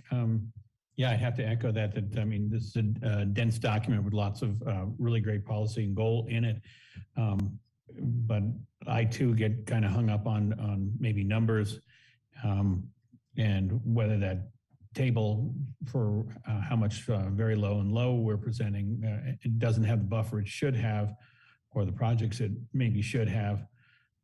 I'd like to see the project on Washington that has now been bought by an affordable housing complex be added in there. That'll help our buffer right near across the street from the library there. And then I'd like to see Village East, city-owned property included in. Likely it will be moderate. With some smattering of lows, so it doesn't help that dramatically with the very low, which is really our problem, but it will help some, and neither of those will put any market rate in, so that's also good. And then at Planning Commission, I will say there was discussion about the parcel at Quarry at the roundabout there that Burbank now has funding to go ahead with that nonprofit, fully affordable property, and it'll be an outlier sort of. In that area, you couldn't pass a VMT to get a development in, and several have collapsed for just that reason, even though they had 30% affordable in their project. But the planning commissioners then said, well, aren't we trying to make a more robust transit system? And isn't the Boulevard the natural place, especially as it goes by PPSC and all the services that are there? When do we decide? So this comes to a question, I guess. When do we decide that we declare a commitment to transit and that allows sites to be put in as opportunity, or, since we don't know that we'll get there on transit, do we just not add sites and suffer the low buffer of affordable? Do we want to increase the buffer and show commitment to affordable and show commitment to improve transit? So I would like to view it from that perspective. Thank you. Councilmember Barnacle. Thank you, Madam Mayor. Are we doing comment right now, or is it just, are we? This is comment. We're only giving direction. Okay, so it's we just. We okay. will open public comment. I have one sort of big question, and that's, Eric, I asked you this earlier today, and then asked you earlier in the month. Can you give me the high level on AB 2011 and what that means for housing? Have we looked at all what the implications might be for housing in Petaluma with that? Well, I'd be happy to respond, Councilmember Barnacle and Madam Mayor and Council. That was just enacted on the 28th, and thanks for giving me a heads up, and I did go through it today. Basically what it provides are amongst some really complicated repetitions of two sections in the planning law, depending on other bills that may or may not be signed. What it really does is provide two streamlined, as of right fast tracks for two kinds of housing projects that both of which need to be on parcels where office, retail, and parking are permitted as of right without a CUP. The first sort of fast track, which is under Government Code Section 65912.110, is for 100% affordable units, and that 100% is except for manager units. It must be multifamily. They can't be within 500 feet of a freeway. And then there's some pretty tight timeframes within which inconsistencies with objective development standards would need to be identified, or there's a deemed approved or deemed consistent like feature. And the other fast track, again, for parcels where office, retail, and parking is permitted as a right without a CUP. And for those, they need to front on at least 50 feet fronting on what's defined as a commercial corridor. And that is defined as a highway and not a freeway with at least 70 feet and no more than 50 feet in width. Those eligible projects need to be less than 20 acres. There's restrictions for parcels that don't qualify, that cites to Section 65913.4, which is basically things like wetlands, seismic zones, high fire hazard zones, things like that. And let's see here. I think those are the main. There's some exceptions that prohibit projects qualifying for the fast tracking, where they would, to proceed, they would have to demolish existing or previously existing housing. So that's what the bill provides as relevant to, I think, your question. What that means in terms of the housing plan, the housing element, we've not had time to discuss or even digest since it's so recently enacted. I think what it clearly, one thing it clearly could mean is that if owners of parcels that are zoned that way want to proceed that way, it gives them an expedited track and some incentive. Oh, by the way, there's a lot of prevailing wage requirements baked into both versions that the city would have to monitor, but mostly are a requirement for the property owners to develop. anyway, I think these are clearly intended to be and may work as an incentive for property owners that own eligible property. You already heard some comments from council members that, you know, they may not be so inclined in Petaluma, some of the current owners, and that's up to them. But I don't know if staff have had a chance to noodle that and have more thoughts about that, but that's what the law provides anyways as part of that discussion. Nothing to add specifically, Eric. Thank you. And I'm happy to, if you have more specific questions, council member, happy to do my best with them. No, my comment on that will be to just factor that, like, I'd like to really understand what that means for this housing element and that as we move forward. So please do dive into that. One further initial thought is that, kind of in keeping with staff already said, it may not mean much if it's already the case that those parcels can be developed for housing if the owners so choose. It's, you know, this is a further incentive that may make that more attractive, but. Okay, I'm just like a memo or some sort of something that addresses it. So one thing that wasn't addressed that I asked about is the opportunity cost of impact fees and just fees in general. Like how much have we not collected in fees from Haystack? I would just like a sample project of like Haystack and just like how much would we expect the property taxes and the sales tax to go up? And how much have we versus like would we collect in fees from that project? I'd just like to see like a simple economics, because I just have this feeling that like the lost revenue from years of it not actually going through would mean that we could waive all the fees and probably be fine.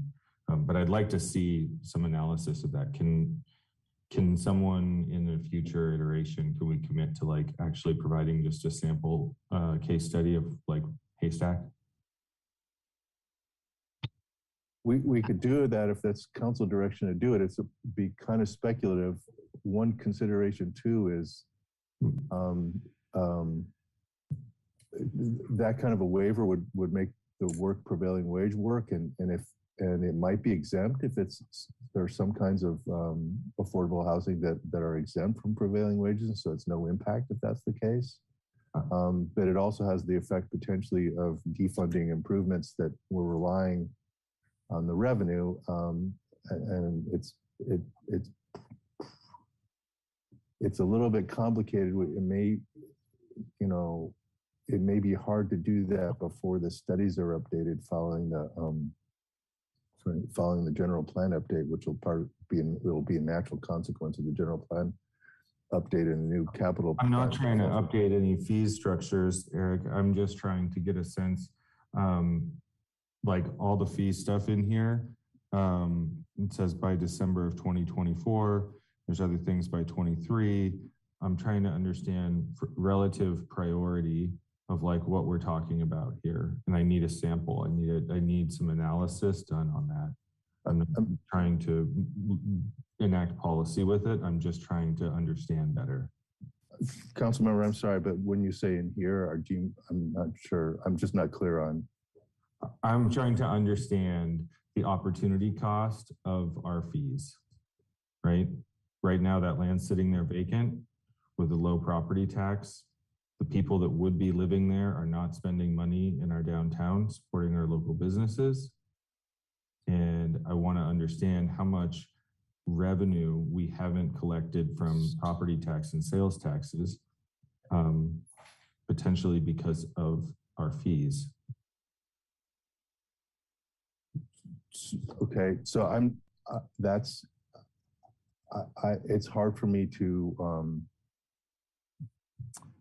I think we'd have to, that's certainly not an analysis I could do, although I considered the development fees to be a specialty practice area of mine, in part because I think it's a number intensive exercise and my skills don't run that way.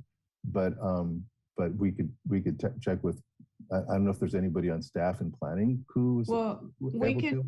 What we are able to do is to run the draft impact fee sheet, which we probably have done. We would have done that and already had that discussion.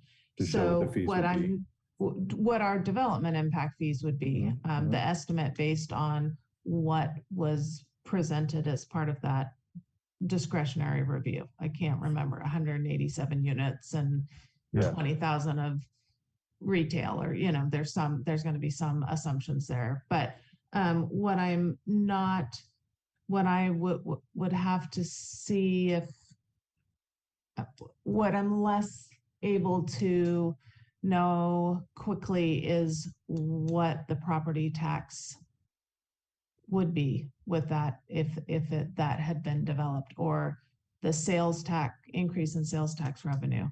Right. That's what I was getting at. That's more difficult. But definitely the development impact fees are yeah, I guess I just like, we can use we have a per capita sales tax right now. Can we just apply the per capita sales tax to the number of people that would be living in there to get to like some sales tax that would be generated by having 187 units of housing there? Perhaps. I mean, I think, and that's what I was getting at too. I think it's the opportunity cost part of it that's the difficult part. The closest, I don't know, what may be analogous is some of the analysis that happens for fiscal and economic impact analyses for certain large retail uses, where the goal, the requirement under the council's policy is for analysis to be done as to whether it's a net positive or negative impact on the city's economy. And I think that involves some of these factors like expected revenues in terms of city revenues to the general fund. So, but that was not done for Haystack. That was not of a size that triggered that type of analysis. Right. I'm not like, I don't need it to be detailed. I'm just thinking like there's back of the envelope things that if I had access to the data that you all have access to, that I would probably do it. You know, I'm not looking for anything really like whiz bang here. I just want to understand like how many years does a vacant lot sitting there with an approved project like take before we could literally have waived all of the fees? And Councilmember Barnacle, I would also add that there are costs associated with those units once they are up and running. So there is, there is the sales tax benefit and property tax, but there's also service impacts. So there's a cost. Agreed. I just would like to understand that better, because like not getting answers from it doesn't make me feel like we really understand that. And that's like, if we're thinking about prioritizing the housing element, like I need to understand like the economics of impact fees. We can definitely get the impact fee. Mm-hmm. Yes. That's pretty straightforward. I think, I'm sorry to interrupt. I think that we could find a study on the relative impacts of residential development, whether that tends to be a net positive for a city or a net cost. Okay. It may also be possible for Corey, for example, to provide some, rough estimates based on, a project, estimated project of, what finance is seeing in terms of property and sales tax. But it won't, we're not trying to, I mean, it's a very interesting and I think potentially important question. We're not trying to be resistant, council member. What we're trying to show is when you really do that analysis, the negatives and the positives are a little complicated in terms of what really nets out. But I'm sure Corey would be able to ballpark some of those sort of basic anticipatable or estimable revenue parts. Okay. I'll focus the remainder of my comments on impact fees. I think there's an opportunity for more on negative impact fees potentially for projects that don't go to the top of the density and actually charging them for displacing the impacts to elsewhere in the community. I also think that there's a pretty strong nexus between parking, and we should be able to establish some pretty large impact fees for like dollar per space to make sure that we don't overbuild parking the way we have. And then the one that's not in the list of bullets, I appreciate all of those being in there, is the location one. I'd love to see something tied to walk score, just recognizing that there's a lot less impact if people are living in a walkable community. And with that, I'll stop. Thank you. Councilmember Fisher, followed by Councilmember King. Thank you so much. I'd like to start by saying that I would like to remove those opportunity sites 8, 9, and 10 from our housing element. A few questions that I had just going through. One general question, which sites are the reuse sites? Are those the ones that are asterisked? Yes, okay. And then what's the status of our pre-approved ADU plans? I know it's been in the works for quite some time. Excellent question. I will try to not go on about that for too long, but the short answer is that we are directly partnering with the Napa Sonoma County ADU Center. They have a library of pre-approved plans that they have assembled, and we are going to be supporting that work in making those plans. They're pre-reviewed, so there's a little bit of detail in there. They're pre-plan reviewed, but there's still some work that folks have to do to submit a plan in terms of a site plan review and foundation plans. But the plans are substantially available. So we are working to support their work in providing not only that, but also direct property owner assistance in terms of feasibility analysis, materials for talking to cities, and materials for cities to provide to property owners to facilitate ADU development in all possible ways that we can. They're very thorough. It's a pleasure to work with them. And then how do you determine which neighborhoods have the capacity for ADUs? So outlined in the element. Actually, the only way that we can arrive at an estimate for HCD is to look at our past ADU production and then project that forward. However, it's likely to be a slight underestimation because of the newer regulations around ADUs that allow them to be built in many more areas of the cities where, for example, PUDs would not have allowed them previously. So we made a conservative estimate based on previous production. It's not a neighborhood by neighborhood estimate. Thank you. And following up on Dennis's comments about this program 11, inclusionary housing, the way I read it, this is just our 15% inclusionary housing section, right? That it wouldn't be anything else. And I also question those 1,000 affordable housing units, 400 in very low income, when our inclusionary housing ordinance doesn't include very low income, just low and moderate. No, our inclusionary does include very low for rentals. Rentals are split between very low and low. Our for sale are split between low and moderate.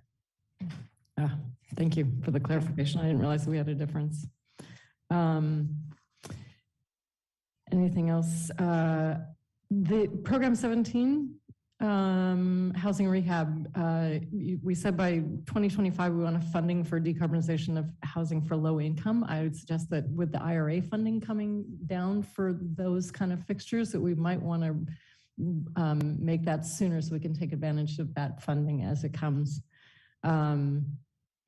And then quick question about program 18, the preservation of at-risk housing. You said there was one project that we have that's not owned by a nonprofit of our 8 housing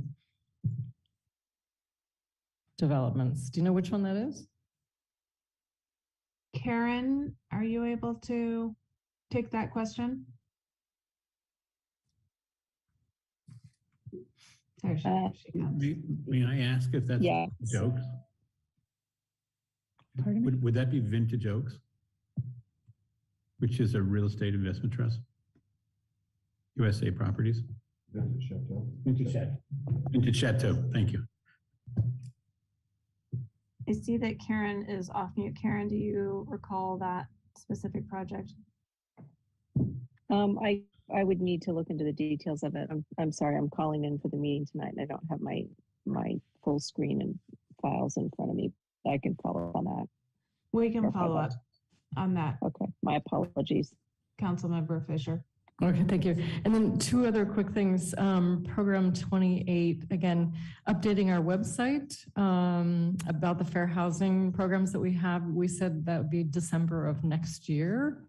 And again, if it's just a website update that could be done fairly quickly, I wonder if we really want to put that off, particularly with our recent enactment of the tenant protections and so on. And the last thing is then under program 29, including those just cause eviction that we just passed to update this section. That's it. Thank you.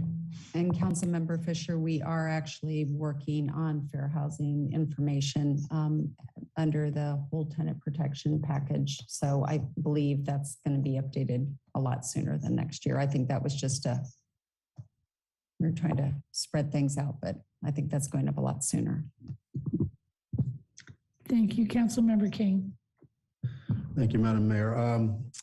And thank you for the report, very detailed, and I think it's getting closer to the final report. I do have a couple of comments and some feedback. I also had a question about AB 211, but I think some of it was answered. What my feedback would be with respect to that is that it appears that some of the properties that were identified as potential sites might fit into AB 211, but you have another 6 months to kind of take a look and see if there are some other sites that might kind of fit into that category. And I recognize the law is only a couple of weeks old. So between now and the final, perhaps that could be taken another look at.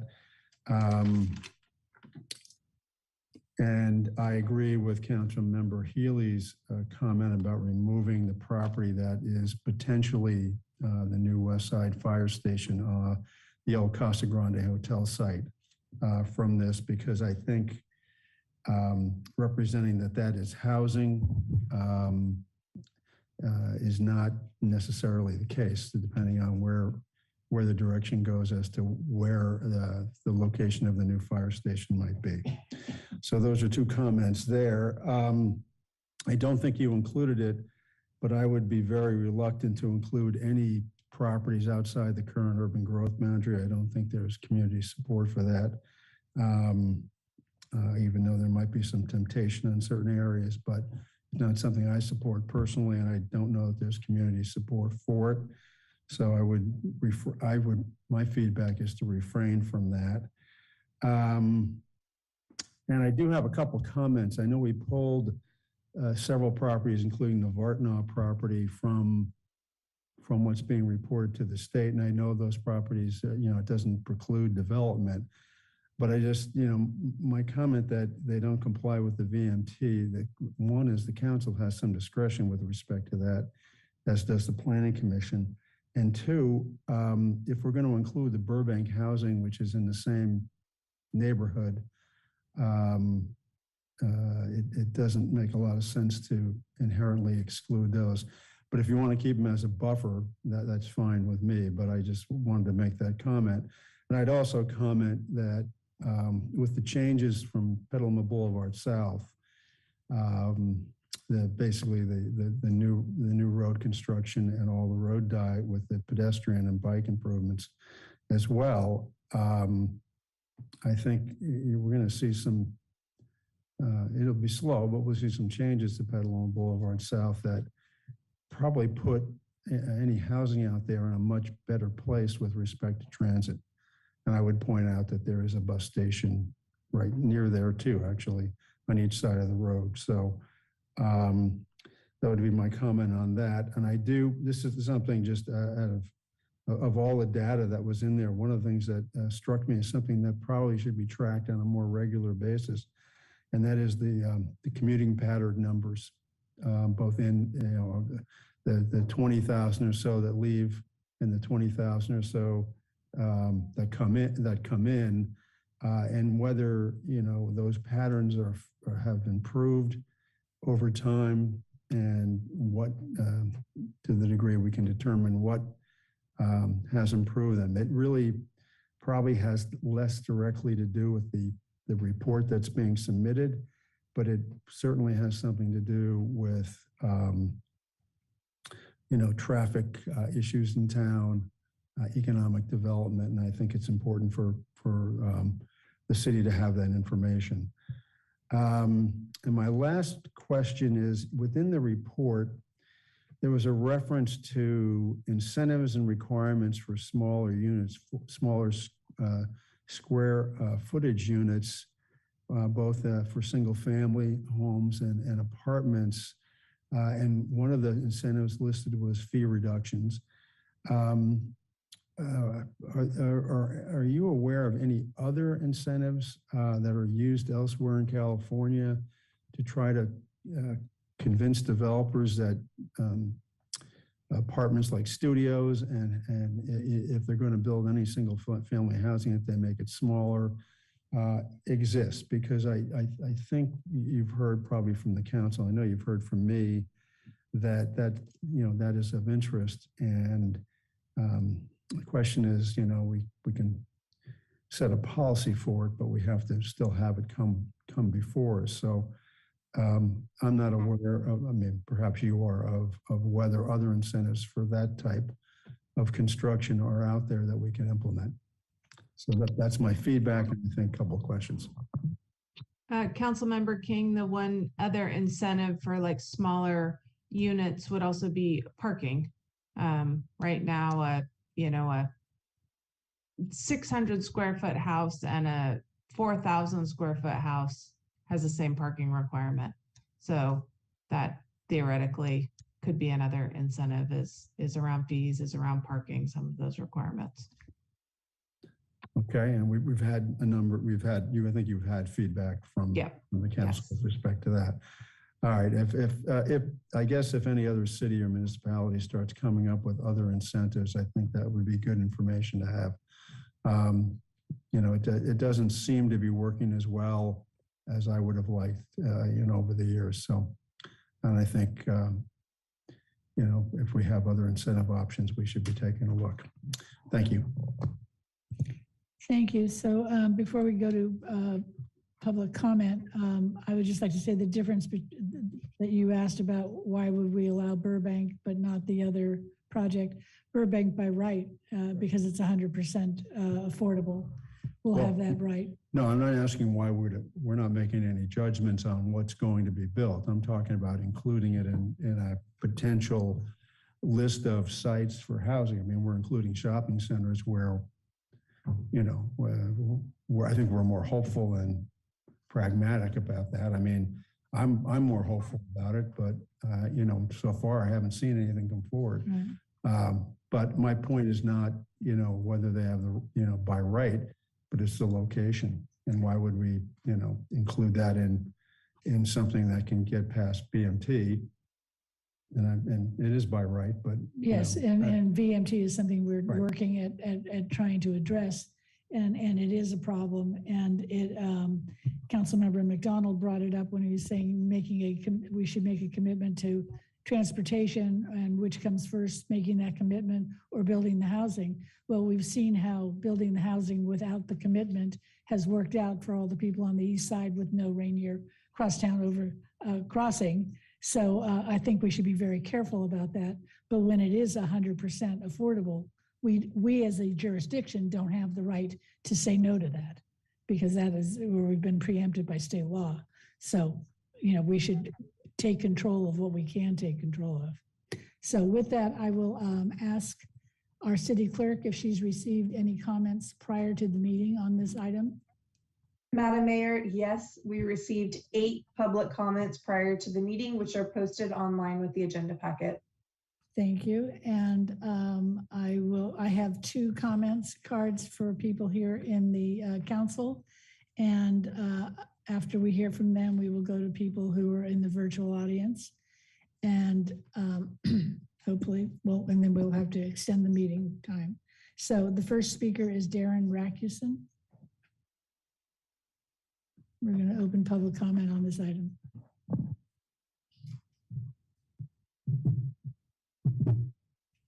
Thank you. And just in reviewing this kind of document, it's tough to know where the housing element ends, the general plan begins, you know, what's appropriate in arena inventory kind of valuation exercise versus what's a wish list. So with that being said, I might be towing a line, but two major things that I think are expressed in the values of this document that I think kind of bleed into housing policy.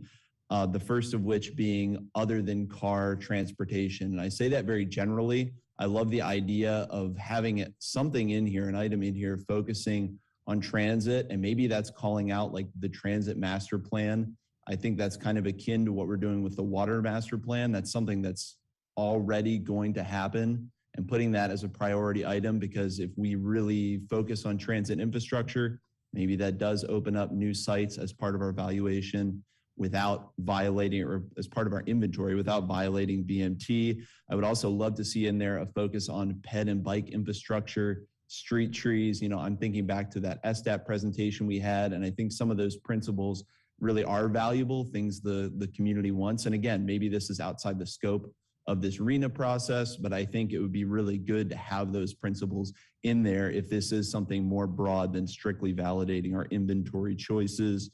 The other thing that I think is not in here, but is expressed in the values, is this idea of environment and natural resources. Now, again, this may be more of a wish list item, but if there was something in there, something on the books talking about identifying sensitive receptor sites, identifying current parcels zoned for housing that may be potentially environmentally significant. I'm thinking sites by the river, but this could apply to other parcels. I think having something like that in there, now I don't know what form that would take. And of course, we're having to prioritize against, you know, I think it's 14 required items, programs listed here, but I would love to see something like that on the books, because I think it aligns with values, and I think it's something that we can do.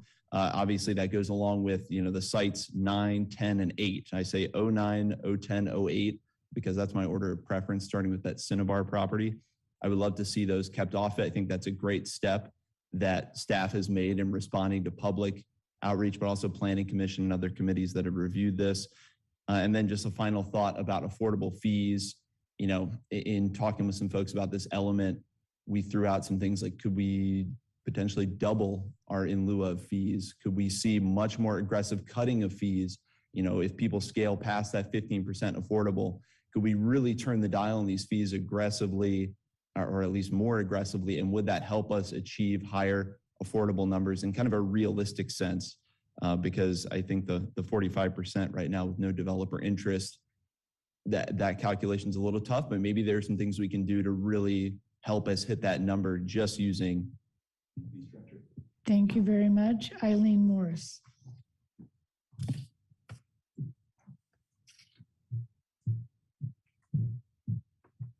Good evening, Madam Mayor and City Council members. Thank you for being here so late. And thank you also to all the city employees for being here so late. Really appreciate it. I really like all the very inclusive language in this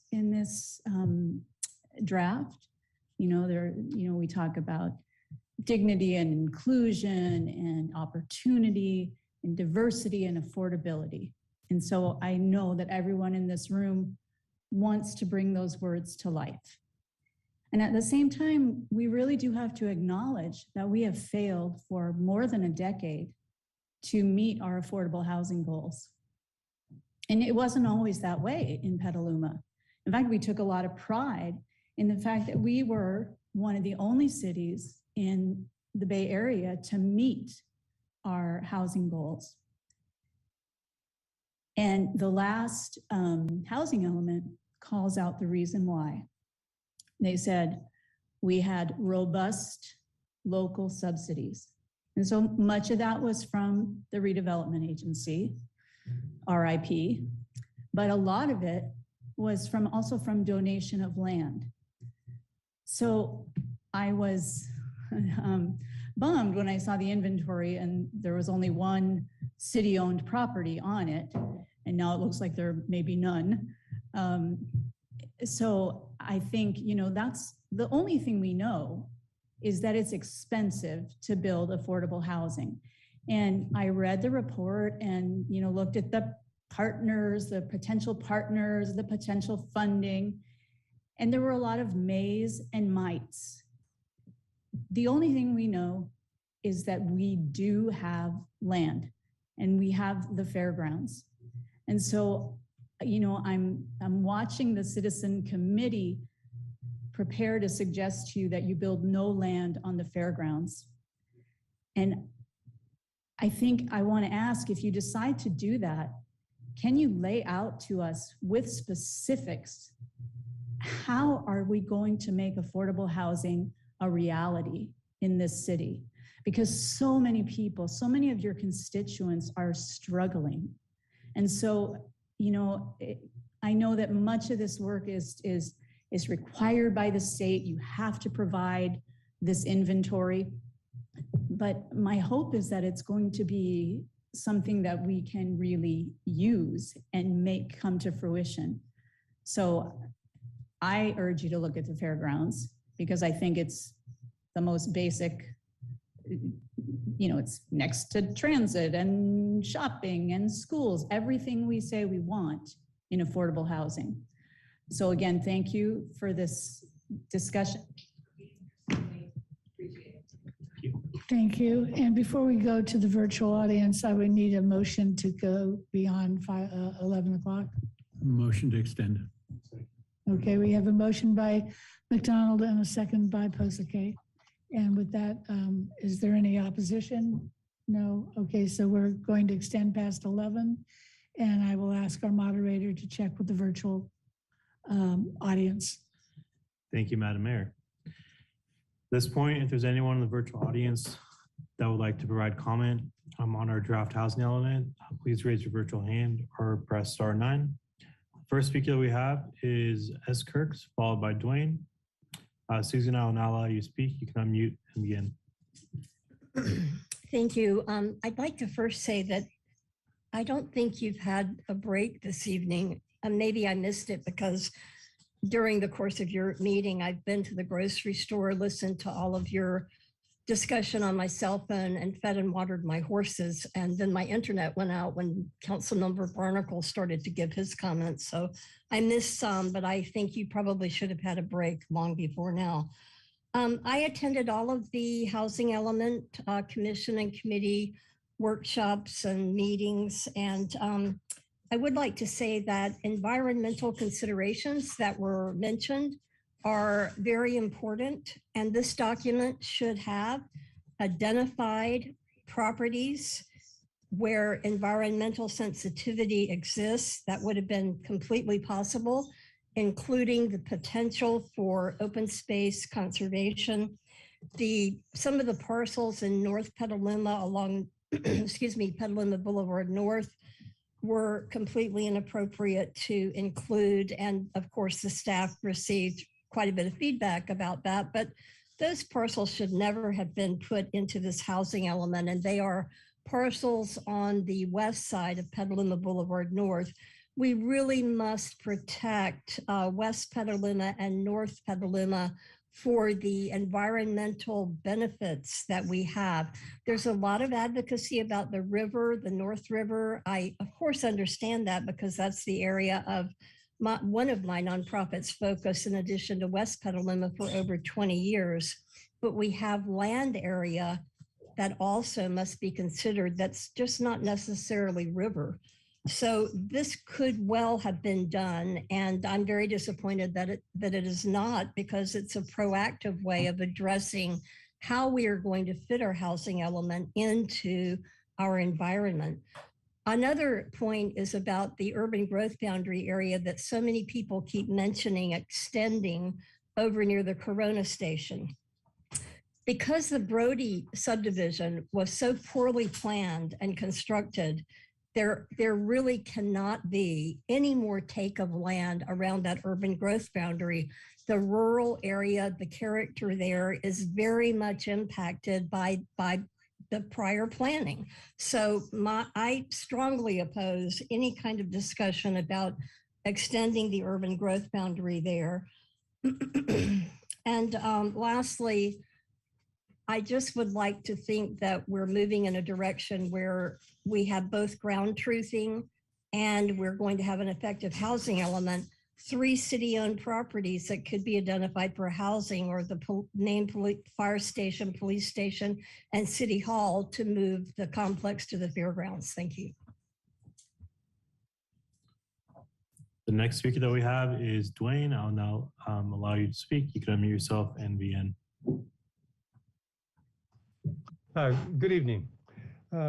I would first thank you for your discussion on floodway properties and whether or not that should be included in your the arena.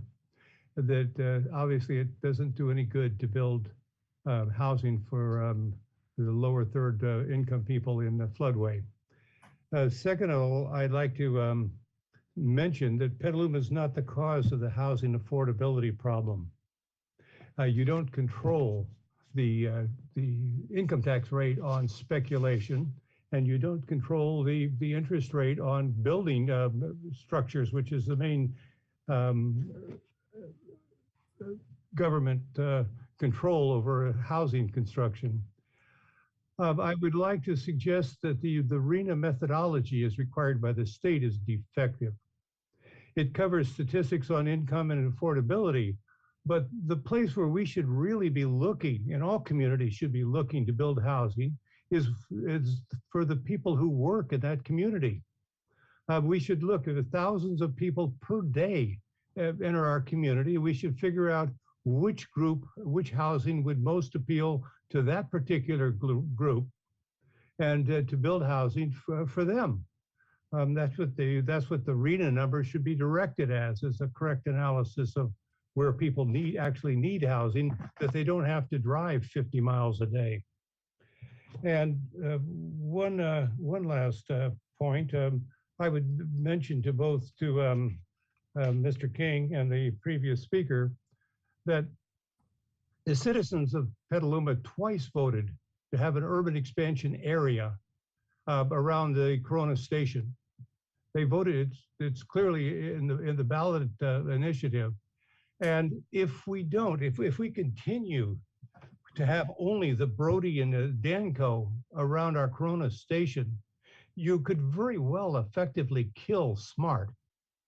I mean, if we don't start planning right now, and I don't necessarily mean in this document, but in general, if we don't start planning to build a pedestrian-oriented community, both downtown and at Corona, we are going to effectively eliminate the voters' enthusiasm for SMART.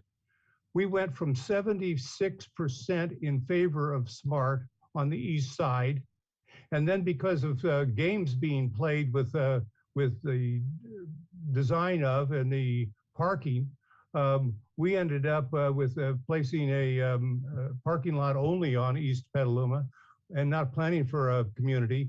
We ended up going to less than 50% support for SMART in the last election. Thank you.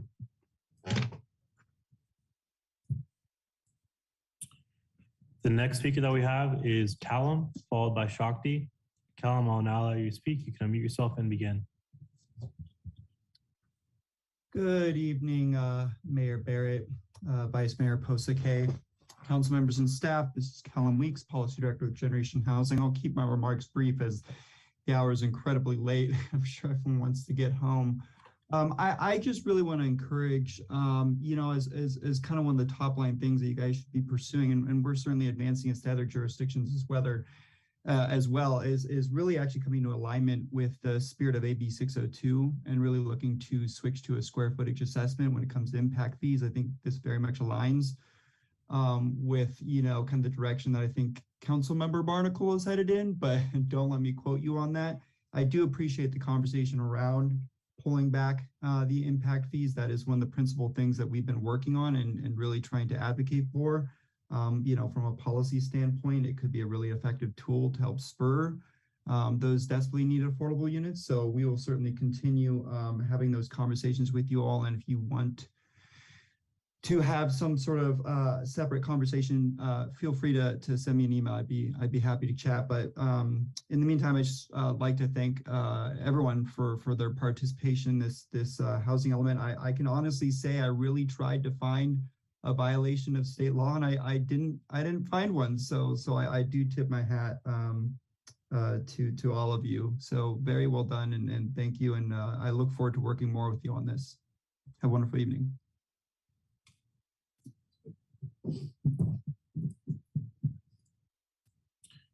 The next speaker that we have is Shakti. Shakti, I'll now allow you to speak. You're going to mute yourself and begin. Hello? We can hear you. Okay. Yeah, I don't support the expanding of the urban growth boundary, and I want programs included in the element about transit projects, bike and ped infrastructure, and identifying environmentally sensitive parcels. That's all I have to say. Thanks. Maybe that's the last one. Thank you. And with that, we'll close public comment on this item and we'll bring it back to council to see if there is any further direction. I did hear the asking of removal of 4 different parcels, 8, 9, 10, and 307 Petaluma Boulevard South. I know it was just 1 or 2 people who mentioned that, but unless other people are opposed to those, please say so at this time. But if there's any other direction to staff, or do people feel they've already given their direction? I support that. First, I support that. And then additionally, we had a lot of tremendous public participation that we kind of haven't acknowledged from council level, but a lot of it was right on and well crafted, and I'm hoping staff is considering all of that as well, particularly Ann Edmondster's contribution, and then the efforts in ADA. So I'd like to have a positive statement on those. Thanks. Thank you. Anybody else want to speak up at this time? Okay, does staff feel that I see Heather has her hand up. Thank you, Madam Mayor. So thank you for following up on those sites. One other thing I guess I'd like to confirm whether there's any direction, but there was a concern raised about the methodology that we used for sites. I think it was 80 units or more. We were following acceptable practice with HCD, and there was a concern by at least one council member. I didn't hear a majority, so would love some kind of maybe a poll or feedback on that. And then there was a couple things I just wanted to follow up on. I think following up on Councilmember McDonald's comments, we will look at adding in the East Washington Commons parcel. That was just an omission, so we had kind of already caught that. It was on there and then it wasn't on there, so that we'll look at that. The Village East is actually not zoned. I do not believe that's zoned for residential right now, so that's why we didn't have that one in there. And then there was a number of comments about from members of the public about city-owned property. And the reason those aren't on there specifically is because most of the city-owned parcels are not designated and zoned to allow residential. Currently, we do have a policy in there, and I'm not recalling the policy number off the top of my head, but about looking at either rezoning those or changing housing as a potentially allowable use in that civic facility zoning district. So we did, through the programs, kind of acknowledge that there are some of those parcels, and we'll want to look at those as future affordable housing sites. So thank you for those questions. I would just say, and I'll ask council members to separate themselves from this view, except for the statement that was made questioning the methodology. I did hear several of the council members say that they were very impressed with the quality of this housing element, and pointed out to comments from people who made public comment about that as well.